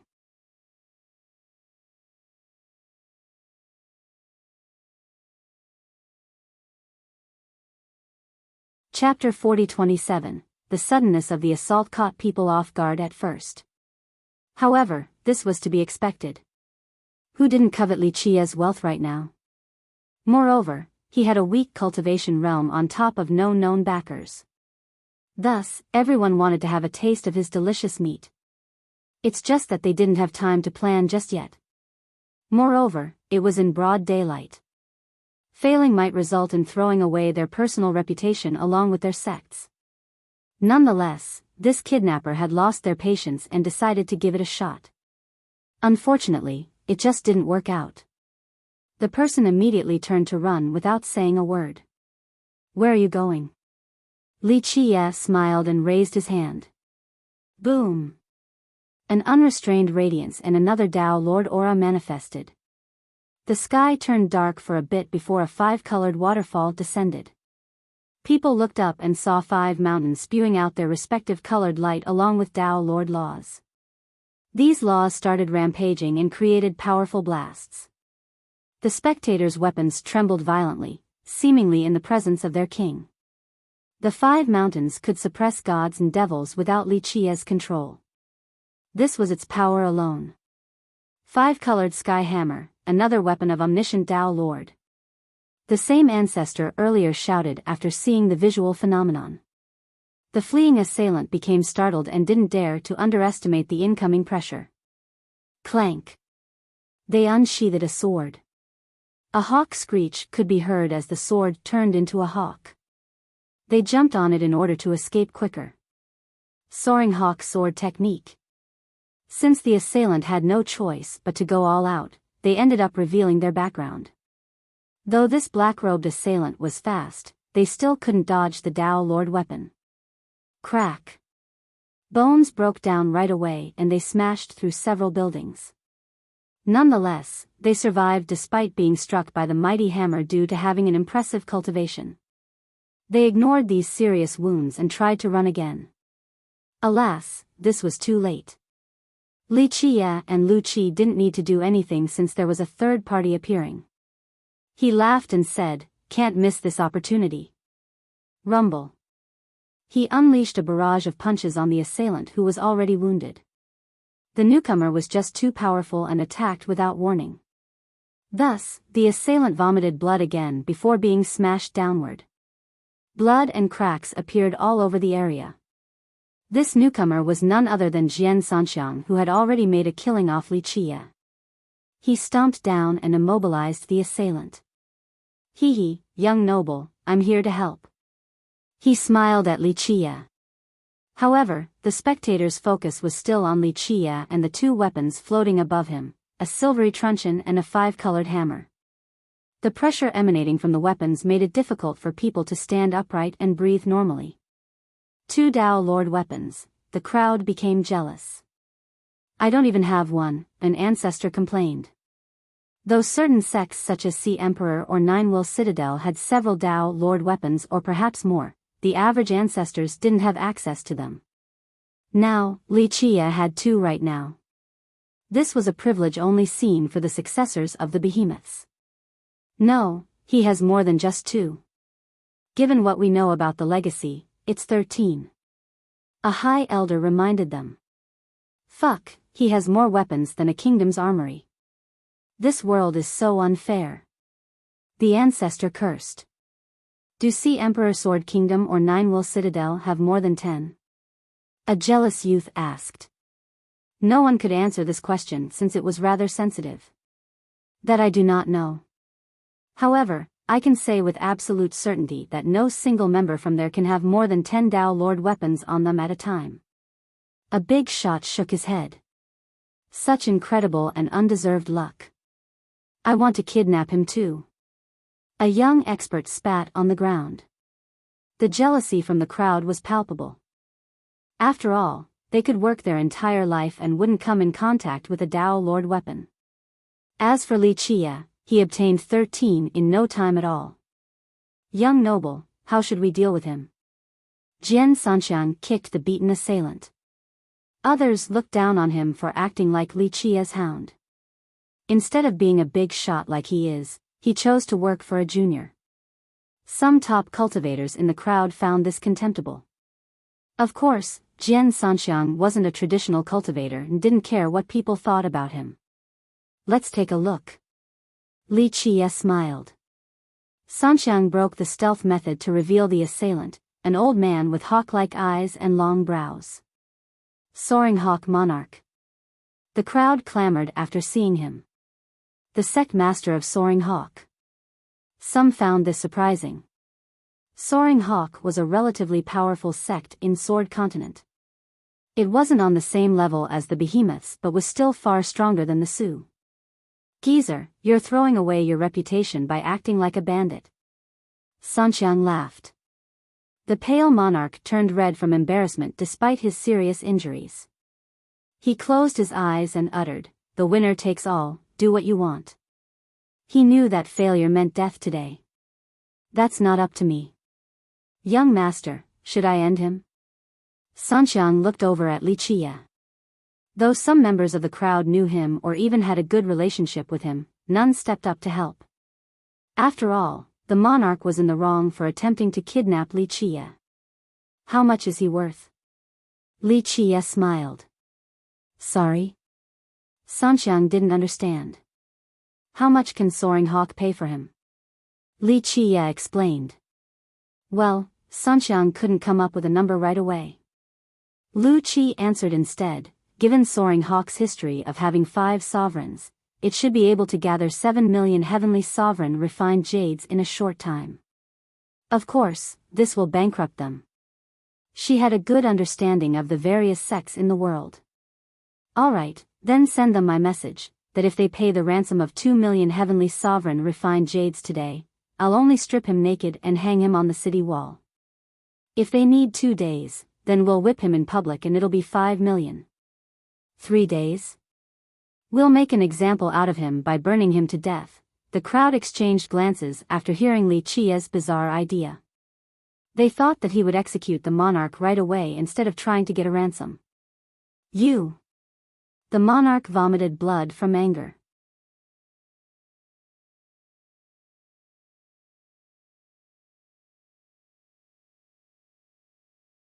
Chapter 40-28. Soaring Hawk Monarch was tied up above the city gate just like Li Chia's order.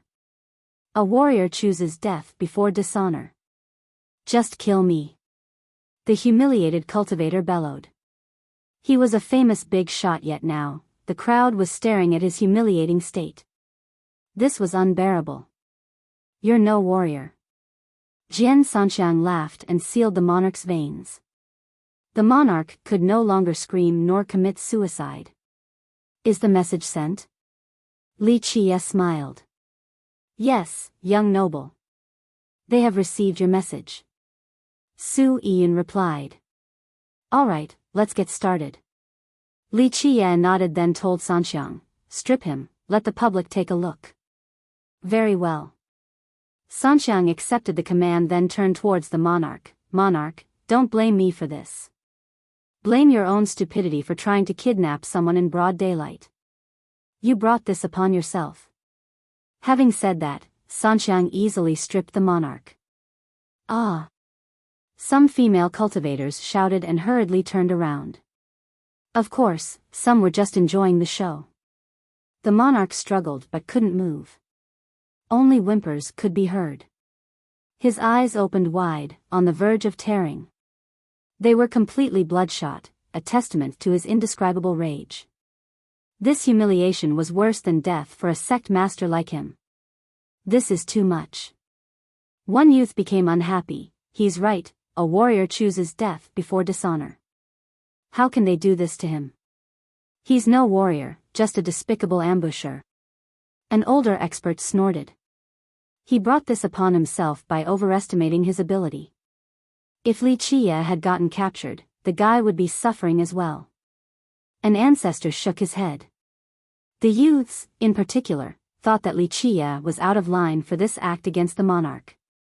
On the other hand, the experienced cultivators were no stranger to events like this. They knew that if Wuxia had gotten captured, the monarch would employ the cruelest means possible. Wuxia would wish for death at that moment. The torture would be 1,000 times crueler than this. Thus, few actually sympathized with the monarch. They thought that he was an idiot for attempting this. Now, he threw his reputation away on top of offending archaic style. Therefore, no one from Hallowed City dared to stop Wuxia from causing disorder. After an entire day, no disciples from Soaring Hawk appeared with the ransom or tried to save him. The monarch's lifelong reputation was ruined just like that. We'll continue tomorrow, there's plenty of time left. Wuxia remained patient. On the second day, many spectators still came to see the monarch hanging above the gate. Start the lashing. Wuxia ordered, let Soaring Hawk see what will happen to their sect master. Sure thing. Jian Sanxiang took out a whip and swung it forward for a test. He then coiled it around his arm and laughed at the monarch. Once again, you can't blame me for being cruel. I have parents and kids to take care of and they're crying for food, so I need money. Blame your greed and stupidity instead. The monarch's eyes were filled with hatred, wanting nothing more than to eat Wuxia's flesh and drink Jian Sanxiang's blood. The last wish was to commit suicide, but it wasn't possible. Whoosh! Sanxiang ignored his gaze and started lashing. Whoosh! Whoosh! Whoosh! The whip left behind bloody welts on the monarch.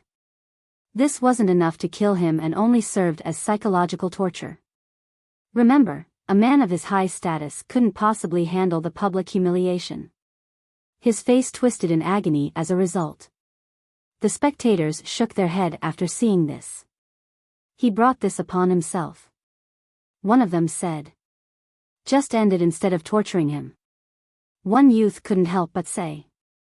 If the monarch isn't tortured, the rest of the world won't see the consequences of messing with Wuxia.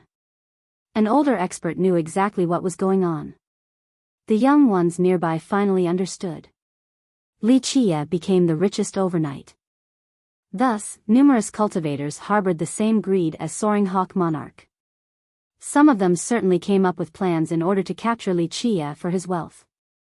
The temptation was too great and justified the cruelest methods. Thus, Wuxia was making an example out of the monarch in order to deter future problems. Whoosh! Whoosh! Whoosh! Countless welts appeared on the monarch's body.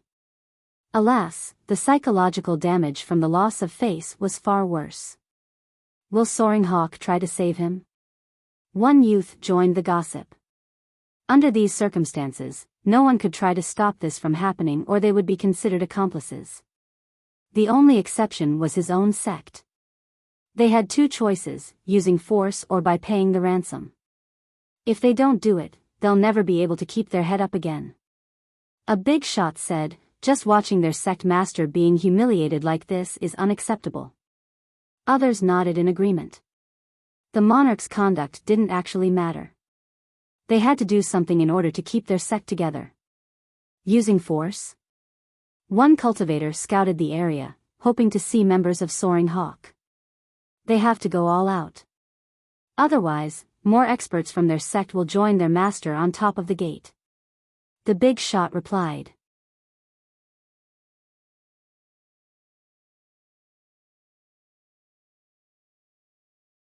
Chapter 4029, Whoosh! Whoosh! Whoosh! Jian Sanxiang remained busy with his task, adding more injuries to the hanging monarch. Of course, these were mere flesh wounds for cultivators. The problem here was the damage to the mind and the Tao heart. The monarch wished for death. If it wasn't for the complete seal on his meridians and muscles, he would have tried to bite his tongue. Spectators knew that even if he were to survive, he wouldn't want to meet anyone again. Nothing was left of his reputation and authority. Furthermore, his sect's reputation was grievously damaged as well. Please stop, please stop. Suddenly, an old man with a group of disciples appeared in front of the gate. The first elder of Soaring Hawk. Another cultivator recognized him. The monarch closed his eyes, not wanting to see his fellow members. As for the latter, they clenched their fists and gritted their teeth after seeing him. If this was any other situation, they would risk their lives trying to avenge their sect master. However, they needed to show restraint in order to pay the ransom and save their master. In accordance with your request, young noble Li, we have prepared 5 million jades. Please release our sect master. The first elder of Soaring Hawk prostrated towards Li Qie and Jian Sanxiang. Though they hated Li Qie for numerous reasons, they could only swallow their anger. First of all, they were in the wrong. Li Qie could be unreasonable and no one would criticize him since he was the victim. Plus, their main goal was to save the sect master. Therefore, this elder chose to be as humble and subservient as possible. He got up and held a pouch with both hands, presenting it to Li Qie. Li Qie grabbed and then tossed it over to Sanxiang without a care. He smiled and said, "Since you came with sincerity, I will stay true to my word and let him go. As for the 5 million, it is your reward." "Thank you, young noble." Sanxiang was ecstatic. Once again, others became jealous of him for earning 5 million heavenly sovereign refined jades in such a short time. Some ancestors wished that they had worked for Li Qie since the sum was more than their total wealth. Moreover, Sanxiang didn't actually do much. Any of them could have done the same thing. Most importantly, Soaring Hawk wasn't on the same level as Sea Emperor Sword Kingdom. Offending Soaring Hawk was still acceptable. They could take the risk. Alas, the opportunity was gone. "Okay, monarch, your disciples are here to fetch you. I hope you'll have a quick recovery and learn something from this experience. Don't cause so much trouble in the future." Sanxiang smiled and released the monarch from the rope. Ugh! The monarch vomited blood after the seal was gone. His complexion was a sickly yellow. "Sect master." The disciples immediately surrounded him. "Don't worry, he's just a little angry, that's all. Let him drink some soup and medicine and he'll wake up as lively as a tiger," Sanxiang said. The sarcastic tone naturally infuriated the disciples, but Sanxiang ignored their glare. "Take the sect master back." The first elder didn't want to linger around. Further complications were unacceptable after paying the huge ransom. The disciples obeyed and the group left together. Many experts knew that Soaring Hawk would disappear for a long time after this serious blow to their reputation and wealth. They no longer had the courage to meet anyone. The scene became silent after their departure until Li Qie spoke with a smile. "I enjoy excitement, so I welcome anyone who wants to kidnap me. Of course, they better think about how much money their sect has first along with their personal wealth. It's best to do so lest you want your friends to be caught off guard with the ransom amount." No one answered Li Qie. Some secretly exchanged glances, especially the big shots. They naturally wanted to capture Li Qie just like the monarch. Alas, the consequence seemed rather serious. Being killed was one thing, but being utterly humiliated like that was unacceptable. They would be dragging their sect down as well. Li Qie chuckled and didn't wait for an answer before leaving. "Young noble, remember to call for me if there's anything else, I'll be the first to come running," Sanxiang shouted at Li Qie. Others found him contemptible for being Li Qie's hound. Nonetheless, others were envious because Sanxiang had nothing holding him back. He was all alone and could do whatever he wanted to earn money. Some ancestors wanted to work for Li Qie too, low risk and high reward. Li Qie was 100 times more generous than other powers. Unfortunately, they had prestigious backgrounds. Being Li Qia's hound would destroy their reputation along with their sects. Must be nice being a hound. One ancestor said with a wry smile. It's fine, there'll be chances. His friends still wanted to work for Li Qia in the future despite the circumstances. The benefit was just too much.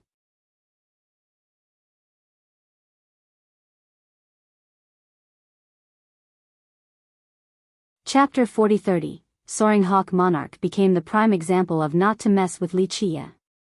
Some ancestors still had the intention of kidnapping Li Qia, but they needed to re-evaluate their own abilities and the risks entailed. The richest man in the world was certainly a fat sheep in their eyes. Alas, they needed to figure out his actual power. Most once considered him as a lucky junior, that his arrogance and ignorance would eventually be his downfall. Now, their view on him had changed since he possessed incredible Dao Lord weapons and resources. In their opinion, his cultivation hasn't increased at all. Nonetheless, his actual power soared and could actually threaten them. After all, 13 Dao Lord weapons were enough to intimidate anyone. Of course, this wasn't to say that he was unbeatable. It's just that he had an overwhelming advantage compared to anyone else. Most importantly, due to his ability to be awfully generous, stronger cultivators naturally wanted to work for him. All of this made capturing him exceedingly difficult. No one wanted to suffer the same fate as the monarch. Once Li Qia returned to the courtyard prepared by Lu Qi, there was a crowd already waiting for him. Humans, demons, heavenly devils, nobles, vagabonds, even ancestors. They all wanted to talk to him. They asked for different payments as well. Some desired refined jades or weapons, others wanted territories. Among the prices, a few were fair and appropriate given the status of the asking cultivators. However, some were ridiculous and even asked for Dao Lord weapons or ancient artifacts. Of course, none actually met Li Qia. All of this was relayed to him by Su Yian. She was already famous for being one of the 10 sword prodigies. However, she became even more popular because everyone wanted to work for Li Qia and she served as the intermediary. Even rulers and ancestors begged her to put in a good word for them. She told Li Qia all of this, prompting him to smile. Why not? As long as it is suitable. Tell them to write their resume, I am recruiting.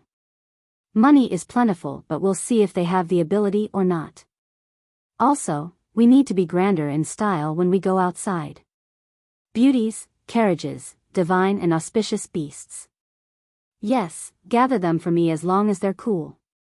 Li Qia laughed and added. Young noble, I'm afraid if we recruit too many people, unwanted folks will mix in and might harm you.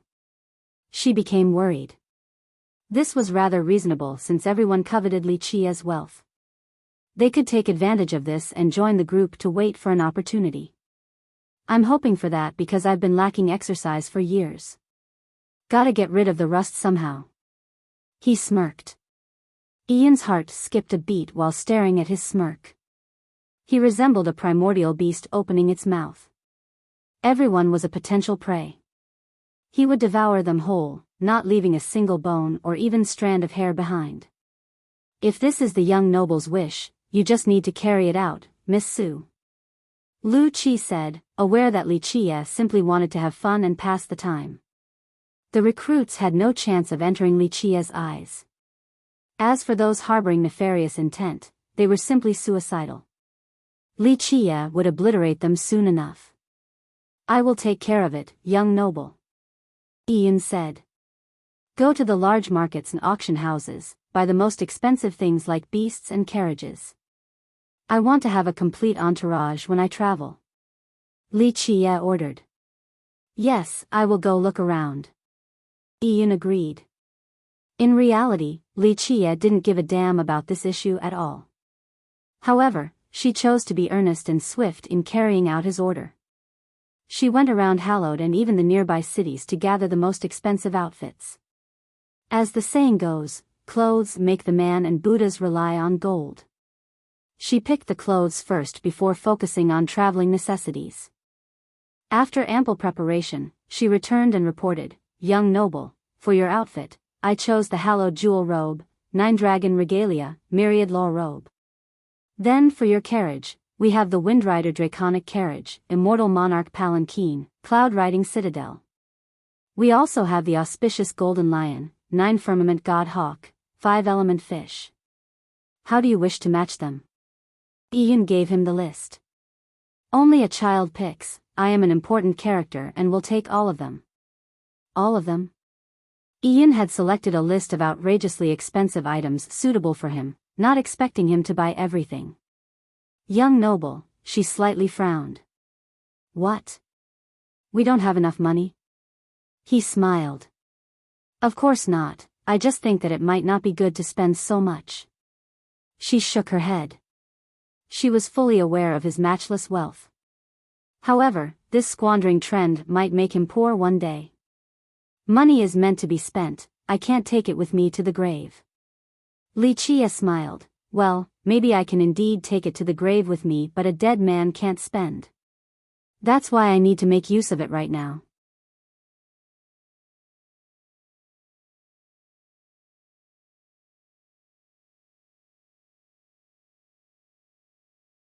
Chapter 40-31. Ian had no retort since it did make sense. You're right, young noble. Ian replied, but either way, you should be moderate and keep it low-key. Cultivators have a long path ahead. She still thought that there was something off about his logic. After all, she came from a fallen clan. Of course, because she was a prestigious member there, she didn't experience abject poverty. The experience only taught her to be frugal and cautious with her spending. That's the mindset of the weak. A true expert does not need moderation. Wuxia shook her head. If you think experts are humble, it's because you're not at the right level to see otherwise. I don't quite get it. Please elaborate. She became curious. Would an invincible Dao Lord talk to you about his merit laws or show you his top treasures? Wuxia glanced at her. No. She answered right away since it was obvious. A Dao Lord stood at the apex. Not to mention a junior like her, most cultivators were merely viewed as ants. In other words, would an elephant show off its strength to an ant? Then how do you know Dao Lords don't show off to other Dao Lords or brag about their merit laws and peerless treasures? He smiled. Well, I've never heard of two Dao Lords being around at the same time before, she murmured. You wouldn't be there in person anyway. Wuxia said. Yes. She nodded in agreement. How could an insignificant character like her be in the presence of two Dao Lords talking about their items? Experts do not bother to keep a low profile. Wuxia said, it's just that they don't care to show off to you, you're not qualified for them to be bombastic around. I see, she pondered his comment. She thought that maybe he was right. Keeping a low profile or remaining humble seemed to be a belief for the weak to make themselves feel better. That's why I don't need to be humble. Wuxia said, I've won a large prize and now I'm the richest, this is my golden age and I need to enjoy it before it comes to an end. True. Ian replied. He became the richest in the world, why shouldn't he buy the most expensive and the best? Go, don't worry so much. Money is just mere worldly possession, let it go for entertainment's sake. Wuxia waved his hand. I understand. She bowed and left. On the other hand, Wuxia didn't have a problem with Wuxia's wasteful spending. Others were ready to die for the legacy, but it wasn't a big deal for him. Plus, how long would it take to actually spend it all? Su Ian went to carry out his order. Despite the previous conversation, she remained frugal with her purchases and tried to barter with the stores each time. Wuxia didn't bother asking her about the cost in the slightest. This was only a way to kill time. Today, Ian did someone a favor and allowed an audience with Wuxia before the recruitment period. It was none other than the shopkeeper of the antique shop. My name is Tai Jian, nice to meet you, young noble. The shopkeeper greeted Wuxia again during this official meeting. Ian said that you wished to follow me. Wuxia smiled. Yes, though I might be overestimating myself, I heard about the recruitment, so I want to offer my service along with 10 fellow members, seeking enough to get by. Tai Jian solemnly responded. He had carefully thought about this choice before coming. I'm sure you and your fellow members can get by just fine. In fact, joining another place might be better. Li Qie shook his head. You're right, young noble, but we seek to see how vast the world is. Tai Jian said. Not bad, joining me not for wealth. Li Qie smiled. Yes, young noble, we do not require a single coin to work under you. Tai Jian nodded. Ian found this astonishing. Then why were they here? Little one, you're underestimating him. Li Qie could see her confusion and chuckled. Why are you here, Uncle Jian?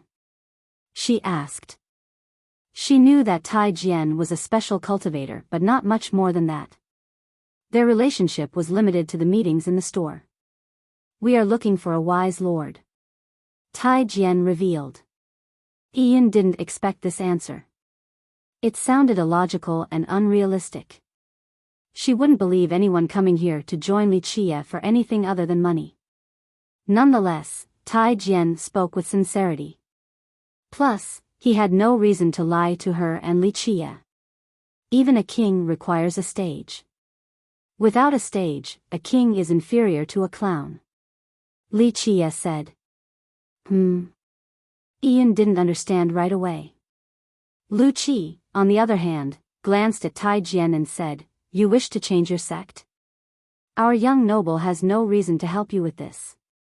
You misunderstood, Miss Lu Qi. Tai Jian replied, I haven't worried about the sect for a long time now. We are only here to find a place to stay and a better future. These two clearly knew each other's true identity. We are here with utmost sincerity. Please accept us, young noble. Tai Jian asked again. It seems you have a high evaluation of me. Li Qie smiled. You're not only gambling your future but also your descendants. Tai Jian was obviously a big shot, one of the strongest in the contemporary. Others would find it astonishing that he was here to join Li Qie without requiring any condition. I'm certain that you will be a wise lord. Tai Jian earnestly responded. Don't be so sure, since anything is possible. It's not too late to change your mind. Li Qie smiled. This was Ijan before in the shop. I'm not sure if Tai Jian is a title here, but it should be a name. Tai Jian means iron sword.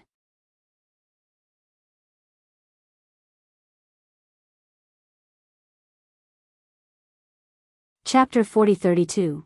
I trust in you and also myself. If you accept our group, we will pledge our lives to your cause. Tai Jian took a deep breath and said. He then prostrated and repeated, Please accept us. Haven't seen this in a long time. Li Qie chuckled. Very well, how can I refuse such enthusiasm? Rise. From now on, you have a position under my banner. Thank you, young noble. Tai Jian bowed again. This lowly one will jump into a boiling cauldron or tread through an ocean of fire, as long as you give the command. Ian could see that Tai Jian was powerful and should have a frightening background. Thus, he seemed to be lowering his status by offering to work for free. Furthermore, Li Qie was a stranger as well. Anyone with a bit of sense would consider Tai Jian's choice crazy, that his brain had stopped working. However, Tai Jian knew exactly what he was doing. Ian didn't say anything. She thought that this must be part of his plan after careful consideration. Since you have joined me, I must give you a meeting gift. Li Qie casually said, I do have something that is just right for you. Having said that, he took out a tiny sword with many rusty spots on it. Ian didn't expect this and nearly told Li Qie that he had taken out the wrong thing. She thought that Li Qie would give something amazing, perhaps even a Dao Lord weapon. After all, he gave equally impressive treasures to her and Lu Qi before. This didn't make sense because the young noble wasn't a stingy person. In fact, he was unreasonably generous. Others could construe this as Li Qie purposely insulting Tai Jian. Alas, the guy was completely shocked to see this sword. His eyes were as wide as can be while gazing at the sword. He thought that he was seeing things. This is, Lu Qi became startled and didn't dare to come to a conclusion. She had never seen this sword before but had read and heard about it. Tai Jian was the same way. He knew everything about this sword because he had read all the ancient scrolls depicting it. Each word and image describing the details of this sword were engraved in his mind. For millions of years, generations of his clan have been searching for this weapon. Why was it in Li Qi's possession? This is that sword? Tai Jian spoke with doubt. Though he knew everything about the sword, he still hadn't seen it before. What is it? Su Yiyun knew that the sword was a big deal after seeing their expression. That's right, this is it. Li Qi nodded and smiled. It is returning to its rightful owner. He obtained the sword from Black Tides. It fell off when he collected Sword God's corpse. He naturally had a reason for bestowing it to Tai Jian. Clank. Li Qi swung it and the tiny sword pulsed brightly. The rust fell off the sword and a modification process began. Once the light fully dispersed, a regular sword appeared. It had a gray scabbard with embedded ancient runes, truly inscrutable. They had a majestic aura, seemingly capable of splitting heaven and earth. One could already sense its scorching battle intent and sharp gales while still sheathed. The moment it came out, it would be able to sweep through any battlefield. This is it. Lu Qi blurted. The forefather's sword. Tai Jian prostrated before the sword that once belonged to their forefather. It somehow went missing and they couldn't find it despite trying for generations. Thus, he was overwhelmed with emotions. It was as if he was looking at his forefather. Take it. Li Qi smiled and handed the sword to Tai Jian. Tai Jian hesitated, not knowing what to do. He knew the value of this sword more than anyone else.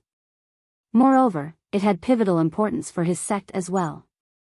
The sect members would pay any price just to possess this sword. Alas, he felt both gratitude and shame at this moment.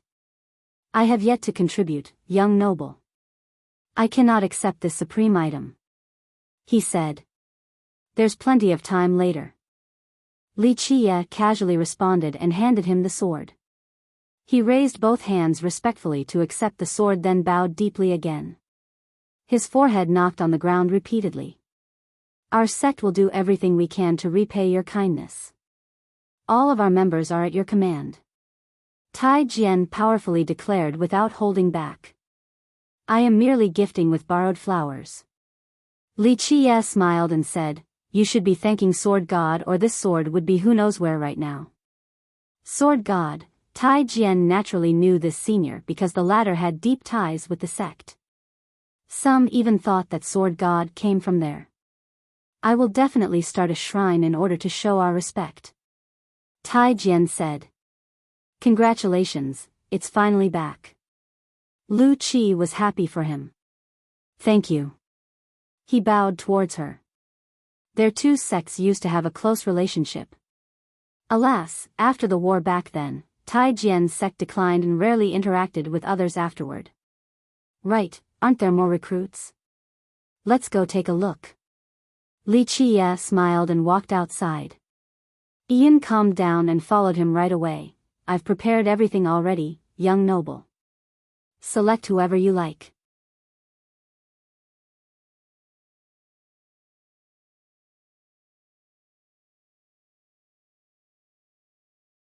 Chapter 40-33. Numerous cultivators from various races and differing statuses waited outside in the courtyard. Some actually hid their true identity while waiting for Li Qi. Others purposely released their aura to intimidate the crowd and to make a good impression. They have received an invitation and came to earn a good salary from Li Qi. Of course, a few naturally had their own plans that might not be favorable for Li Qi. Groups talked among themselves about one key topic, the right approach to get the best payment. Li Qi's group finally showed up and interrupted the conversations. Gentlemen, our young noble is here. Those interested may state their price. Ian spoke after Li Qi sat down. I only need 300,000 Grand Dao refined jades each year and I'll follow any order. One cultivator impatiently shouted. I will work for 5 years in exchange for a heavenly sovereign weapon. Another shouted. Young noble, I am at the Grand Dao Sacred Physique realm. How much will you pay me? One expert released their fate palaces. The power of the Dao erupted as a result. I am only asking for a particular alchemy grass. I'm sure you have it in your treasury, young noble. I will work for 3 years. One old man said. Our sect has 500 members. We are located next to one of your territories.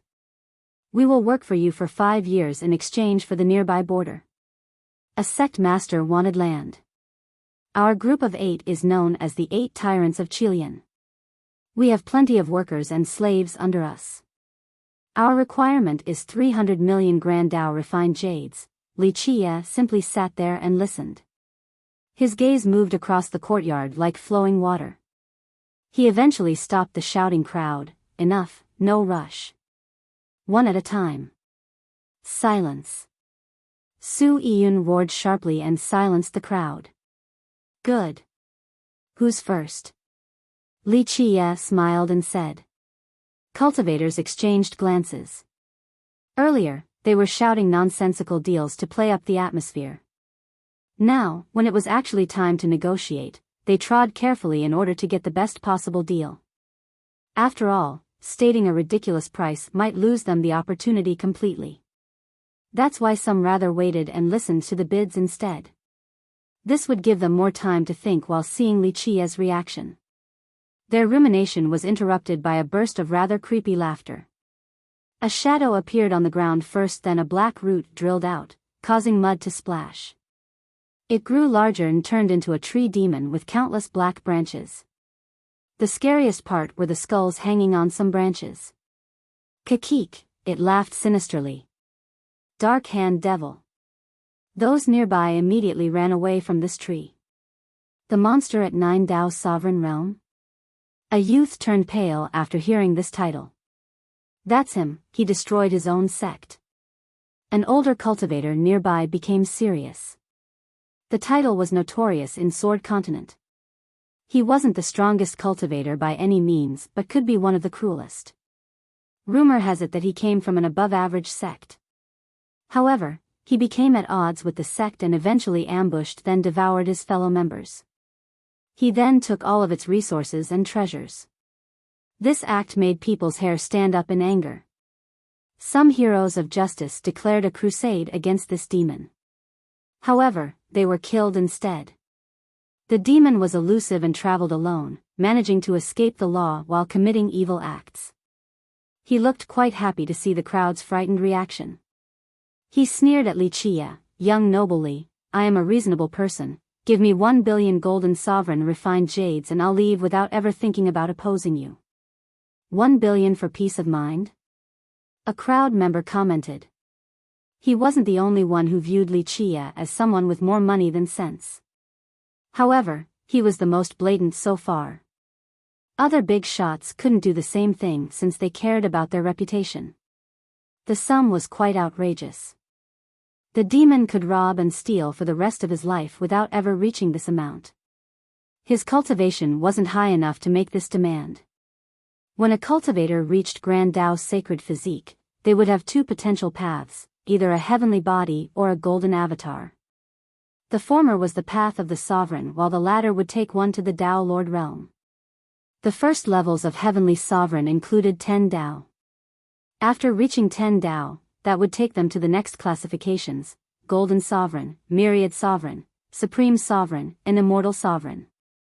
At 9 Dao Heavenly Sovereign, the demon was strong enough to hold his own anywhere in Sword Continent.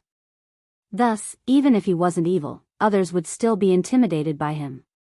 Alas, this cultivation realm wasn't enough to demand 1 billion refined jades. Few sects could come up with this amount, let alone an individual. It was enough to cause a mass-scale conflict. 1 billion? Li Qi chuckled after hearing the demand. That's right.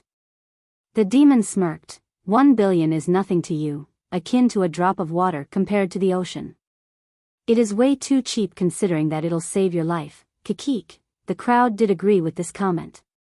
1 billion was actually nothing to Li Chia. After all, he had billions of Dao Lord refined jades. Isn't it nice to dream? I can produce this sum, but I don't think you'll be alive to enjoy it. Li Chia calmly answered.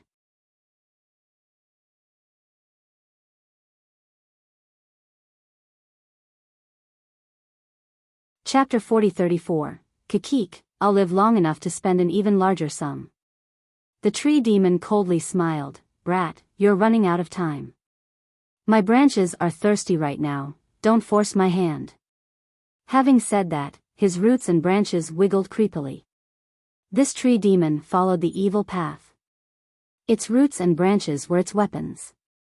Once they drilled into the opponent, they would suck out all the vitality, leaving a dried corpse behind. Many have suffered this terrible fate before, so the listeners trembled after listening to the demon. You're not leaving this place alive after your threat. Li Chia smirked and declared a death sentence for the demon. The actual process didn't matter, but this demon's fate has undoubtedly been sealed. Su Yun glanced at Li Chia. The way he was staring at the demon was akin to staring at a dead man. Kikik. The demon tree smirked. You're quite bold, brat. You might be rich, but you can't kill me. Be smart and hand 1 billion over before losing your life over nothing. All eyes were on Li Chia, wondering if he would acquiesce. After all, this sum was inconsequential to him. He ignored the tree and stared at the crowd. Don't all of you want an invitation? Here's your chance. Kill him and 1 spot will belong to you. The salary is 1 billion golden sovereign refined jades annually. He then pointed at the tree with a gentle smile. 1 billion. The crowd clamored. Even the ancestors became emotional. 1 billion golden sovereign refined jades each year, this salary was shocking. No one else in Sword Continent could have a job with such a handsome salary, not even the ancestors and elders from the behemoths. A few hidden big shots started losing their patience after hearing this. It might be their only chance. Some thought about quitting their own sect and joining Li Chia instead. Humph, who dares? The demon could sense the murderous gazes nearby. He became defensive as well. Come if you do not fear death. I will drain and leave nothing left of you, your sect will be next too, Kikik. He threatened. His nefarious laughter expressed his cruelty perfectly. The crowd knew that he would stay true to his word. They shuddered as if a basin of cold water had just been poured on them. The fire of greed cooled down as a result. The powerful ancestors also hesitated. After all, this demon was stronger than most here. They would die after 2 or 3 moves at best. Those capable of fighting him also hesitated. If they couldn't kill him right here and now, the guy would escape and start terrorizing their sect. This had happened before. Money was tempting, but being alive was more precious than anything else. Kikik, see, your money is of no use here. Looks like you want it the hard way instead, here is your punishment. The demon laughed and told Li Chia. He swung his hand and the tentacle-like branches flew towards Li Chia with the speed of divine arrows. They resembled poisonous insects wanting to take a bite. Watch out! Some shouted in horror. Break! They suddenly heard the sound of a weapon leaving its cover.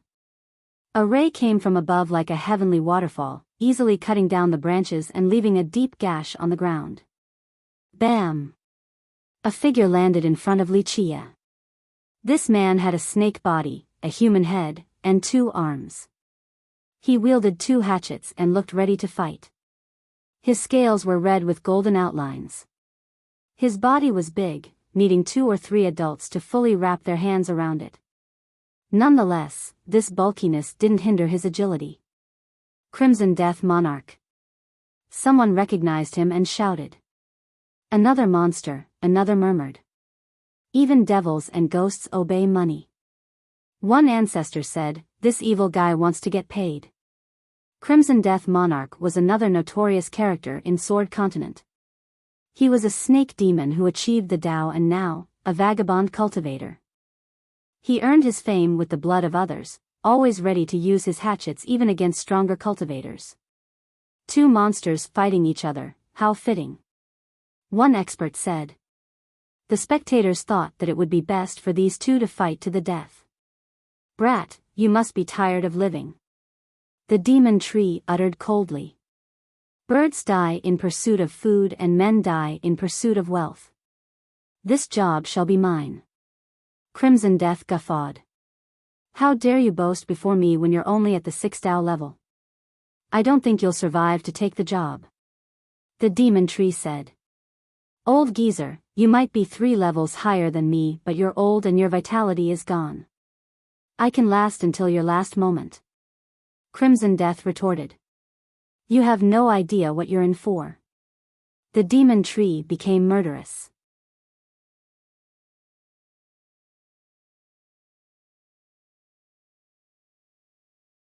Chapter 40-35, We'll see who will be the last man standing. Crimson Death raised both hatchets and shouted, Geezer, don't blame me for killing you today. Kakik, the blood of a wild crimson serpent should be delicious. I'm gonna have my fill today. The tree demon licked his lips. When comparing the two, the tree demon was far eviler. Crimson Death was certainly fierce and brutal. However, the tree demon was evil incarnate. Of course, the crowd became excited, wanting to see the outcome of the fight. Enough talk. Crimson Death spewed out poisonous miasma. The smoke surrounded the tree. This miasma was made from his own snake poison. Normally, cultivators have become impervious to poison. However, his poison wasn't normal. One aspect of his cultivation included gathering the strange poisons and venoms all over the world. He then refined and added it to his own poison. It had transcended into something greater long ago, a miasma capable of melting cultivators' body and true fate. A scorching heatwave accompanied the miasma and melted the affected area.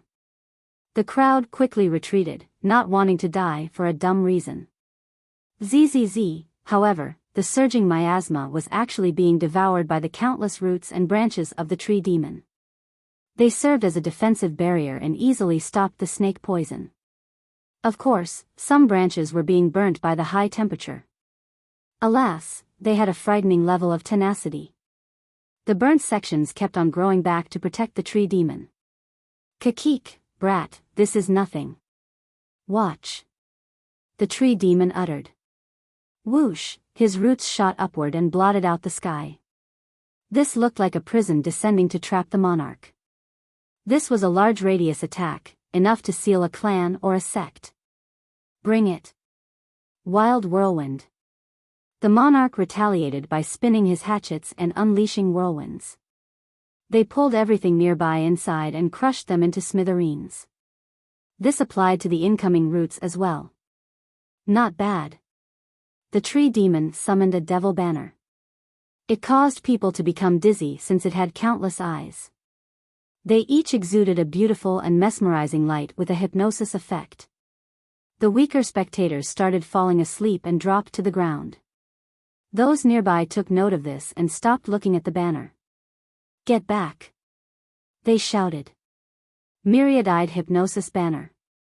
An ancestor took a deep breath after seeing the banner. It was refined from the Tao bone of a myriad-eyed moth. Thus, it had the potential to hypnotize others into sleeping forever. Just imagine having the ability to do this in battle. The opponents would become fish on the chopping board. The tree demon activated the banner and all of the eyes opened wide. They exuded a frightening radiance that engulfed the entire area. Even the faraway spectators felt themselves becoming dizzy and drowsy.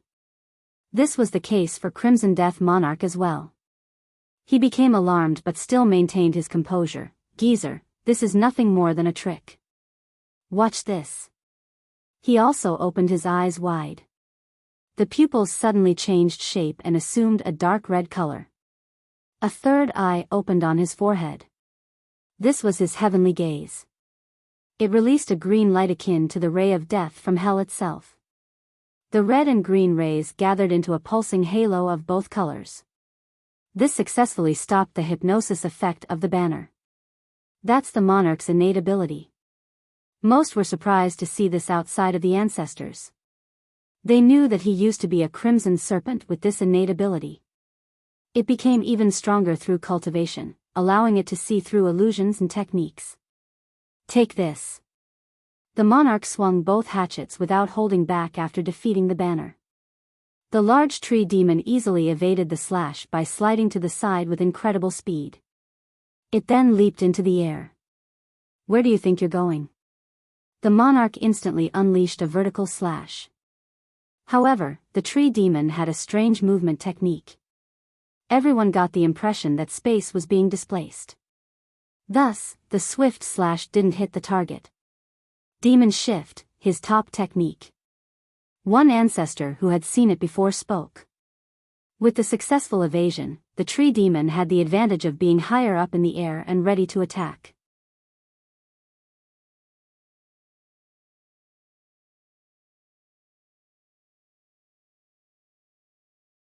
Chapter 40-36. The tree demon floated in the air with his roots twisting in a nightmarish manner. He had all the visual characteristics of a devil in the mind of others, and sure enough, his personality also matched one. Brat, I'll send you to your demise since that's what you're asking for. He coldly uttered. On the other hand, although Crimson Death Monarch was weaker than his exponent, he wasn't afraid in the slightest. Geezer, one of us will go down today. No need to waste breath. He swung his hatchets again, looking determined to seize victory. Let's see what you can do then, Junior. The tree demon furiously laughed. Boom. The tree demon activated his fate palaces. 12 manifested into reality along with 9 Dao. Each Dao was unique and looked like rivers circling around the tree. 9 Dao sovereign. Others confirmed upon seeing this. The floating Dao shouldered heaven and earth as they poured down laws. A chaotic presence emerged, seemingly gestating a new world inside. The tree demon fully showed his power at this point. The aura of a sovereign permeated across the realm and intimidated the spectators. Everyone could sense the pressure and found it harder to breathe. I am going to crush you.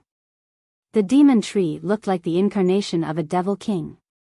His nefarious voice resembled the breezes of hell. Enough boasting, you might be stronger but you can't crush me. Say this again once you reach the golden level. Crimson Death retorted. There was only one level separating the 9 Dao and golden level. However, the power difference was immense. I don't need to be a golden sovereign to crush you. The tree demon declared. Activate. The monarch released his own fate palaces and chaos energy poured out like a tsunami. He had a total of 6 Dao that circled around and protected him like a divine wall. His body grew larger before turning into a gigantic serpent. When it coiled together, it was the size of a mountain. This wasn't an illusion or a grand avatar but rather, his true form. As his cultivation improved, his original size also increased. You're finished. The tree demon attacked first by taking out a bowl made from a skull. It grew larger and became an enormous gate. It came crashing down straight for the serpent. One could hear screams and howls coming from it. There were millions of souls trapped inside. Boom! This gate could even suck in the sun and the moon. It hovered right above the serpent, ready to imprison the beast. Resisting seemed futile before its power. The skin then flesh would be stripped away first before the bones. So strong. Experts trembled in fear. They were smart enough to be away from the radius of that skeletal bowl. Nonetheless, they still felt their soul being pulled away from their body along with their flesh. This was a terrifying experience. Break. Crimson Death commanded his 2 hatchets to smash the gate with the force of 2 tornadoes. However, this bowl was an extraordinary treasure, a prized creation of the tree demon. It had killed numerous experts before. Thus, it kept on descending closer towards the serpent. The spectators thought that the monarch was absolutely on the losing side. There's a considerable gap in power. One soul commented. When weapons were similar, the fight became a contest of power and cultivation. Thus, the tree demon had the upper hand. Seal. The monarch could see the deteriorating situation and went on the defensive instead. He crossed the hatchets together and the blades came together like two serpents. They formed a single rune and erected a barrier around him. Boom! The gate smashed into the barrier and began removing the embedded Dao power. Crack! Everyone heard the barrier cracking, so the serpent was pushed into the ground, creating a deep pit. Not an even match. A few ancestors expected this outcome from the start. In fact, the monarch was already impressive enough to resist the devouring bowl for this long. Kakik, brat, see, you're not my opponent. The tree demon started gloating. Too early for that. The monarch leaped out of the pit again, resulting in a tsunami of debris. Black Wyvern Link. The monarch summoned his ultimate weapon for a counterattack. Boom! Frost and snow took over the region due to the appearance of this treasure. An ocean of Dao runes also appeared with a black wyvern in the center.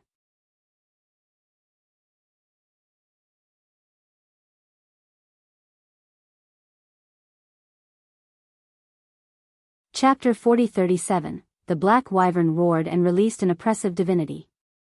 It had the aura of a divine beast capable of soaring through the 9 firmaments and time itself. Other beasts had no choice but to accept their inferiority since the divine beasts stood at the apex. Weaker cultivators felt the same way. Some fell down to their knees, unable to stand up again. This is divine beast? A youth asked in horror. No, this is what's known as a true link, a treasure crafted from the Dao bone of an emperor-level Dao bone. That's the only way to summon the beast's true power. A high elder shook his head. Crimson Death possessed such an item. He knew that he didn't have a chance against the enemy without using it. Thus, he chose to unleash its true link, Black Wyvern Link with the ice affinity. The tree demon's expression soured after seeing this. He took out a divine lamp and released flames for self-protection. ZZZ, a confrontation between ice and fire ensued. The opposite duality resulted in smoke and vapor permeating the air. This seemed to be an even contest, but the true link wasn't so simple. The wyvern formed a madra with its claws and started a sealing art. Boom! The myriad Dao in the area were instantly subjected to its power. The spectators became frozen due to an invisible rune hitting them.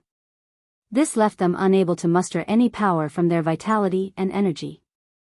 The main seal then went on the offensive, shooting straight for the tree demon. The demon was startled to see this treasure in action. His 9 Dao moved to the front in order to block the wyvern's attack. The laws of the 9 seals couldn't stop the attack, so he was sent flying into the ground, creating a second pit. Ha ha ha, did that taste good, geezer? The monarch vented successfully after seizing the upper hand. He was bloodied from top to bottom. That last move from the bowl seriously injured him.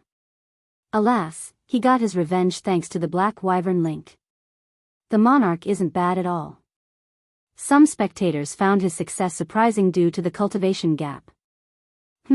This should be his strongest ace card. If he has nothing else, he can't win. An ancestor shook his head. Ha ha ha. The tree demon laughed from being too angry.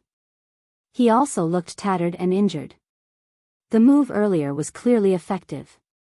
You're not leaving this palace alive, brat. His face twisted with rage and anger. This was rather understandable because he was proud of being a 9 Dao sovereign. Now, he actually was sent flying and suffered injuries to a 6 Dao sovereign. This was partly due to him underestimating the monarch, not expecting the guy to have such a powerful ace card. Buzz. Dao runes appeared beneath the tree demon and turned into a diagram depicting an abyss. It contained millions of wailing souls and ghosts to the horror of the spectators. His 9 Dao weaved together and emitted a dark light. This in turn created a tree of the darkness affinity, large enough to blot out the sun. Darkness took over as a result. Evil takeover. The tree demon shouted before summoning a special mirror. Boom! The mirror released a horde of fiendish creatures towards the monarch. Meanwhile, the dark tree also attacked with all of its branches at the same time. Black Wyvern Guard. The monarch was startled to see such a strong response from the tree demon. The wyvern roared and coiled around the monarch, protecting him like a fortress. His 6 Dao came together to form a wall as well. Rumble. The dark fiends and the branches began hitting the monarch's defensive lines. The world seemingly spun from the shockwaves. The monarch had a tough time holding on, so he trembled continuously. The onslaught seemed endless, with the next wave stronger than the previous. Ugh, the monarch's vitality churned, so he spat out blood. Kakik, I'll feel much better once I crush you. The tree demon laughed. We'll see about that. The monarch bellowed. The spectators could see that his defeat was inevitable. Crimson Death Monarch lost. One spectator said. This was a clear display of when cultivation mattered too much. Crack. The Dao fortress and wall started cracking, on the verge of crumbling any second now. Die. The tree demon channeled all of its energy into the attack without holding back. This is it. One spectator shouted, aware of the incoming murder. However, in this split second, the tree demon suddenly had an ominous feeling and became alarmed. A bright ray came out of nowhere and aimed for the tree demon's forehead. Once the top masters realized it, it was already inches away from him. It turned out to be a divine arrow with extreme speed. Nonetheless, he quickly evaded with a spatial shift, so the arrow only pierced his left shoulder instead of his head. You're tuning in to the Biyao's Wuxia Chronicles YouTube channel. Don't forget to subscribe and join us on this journey to catch the most captivating stories.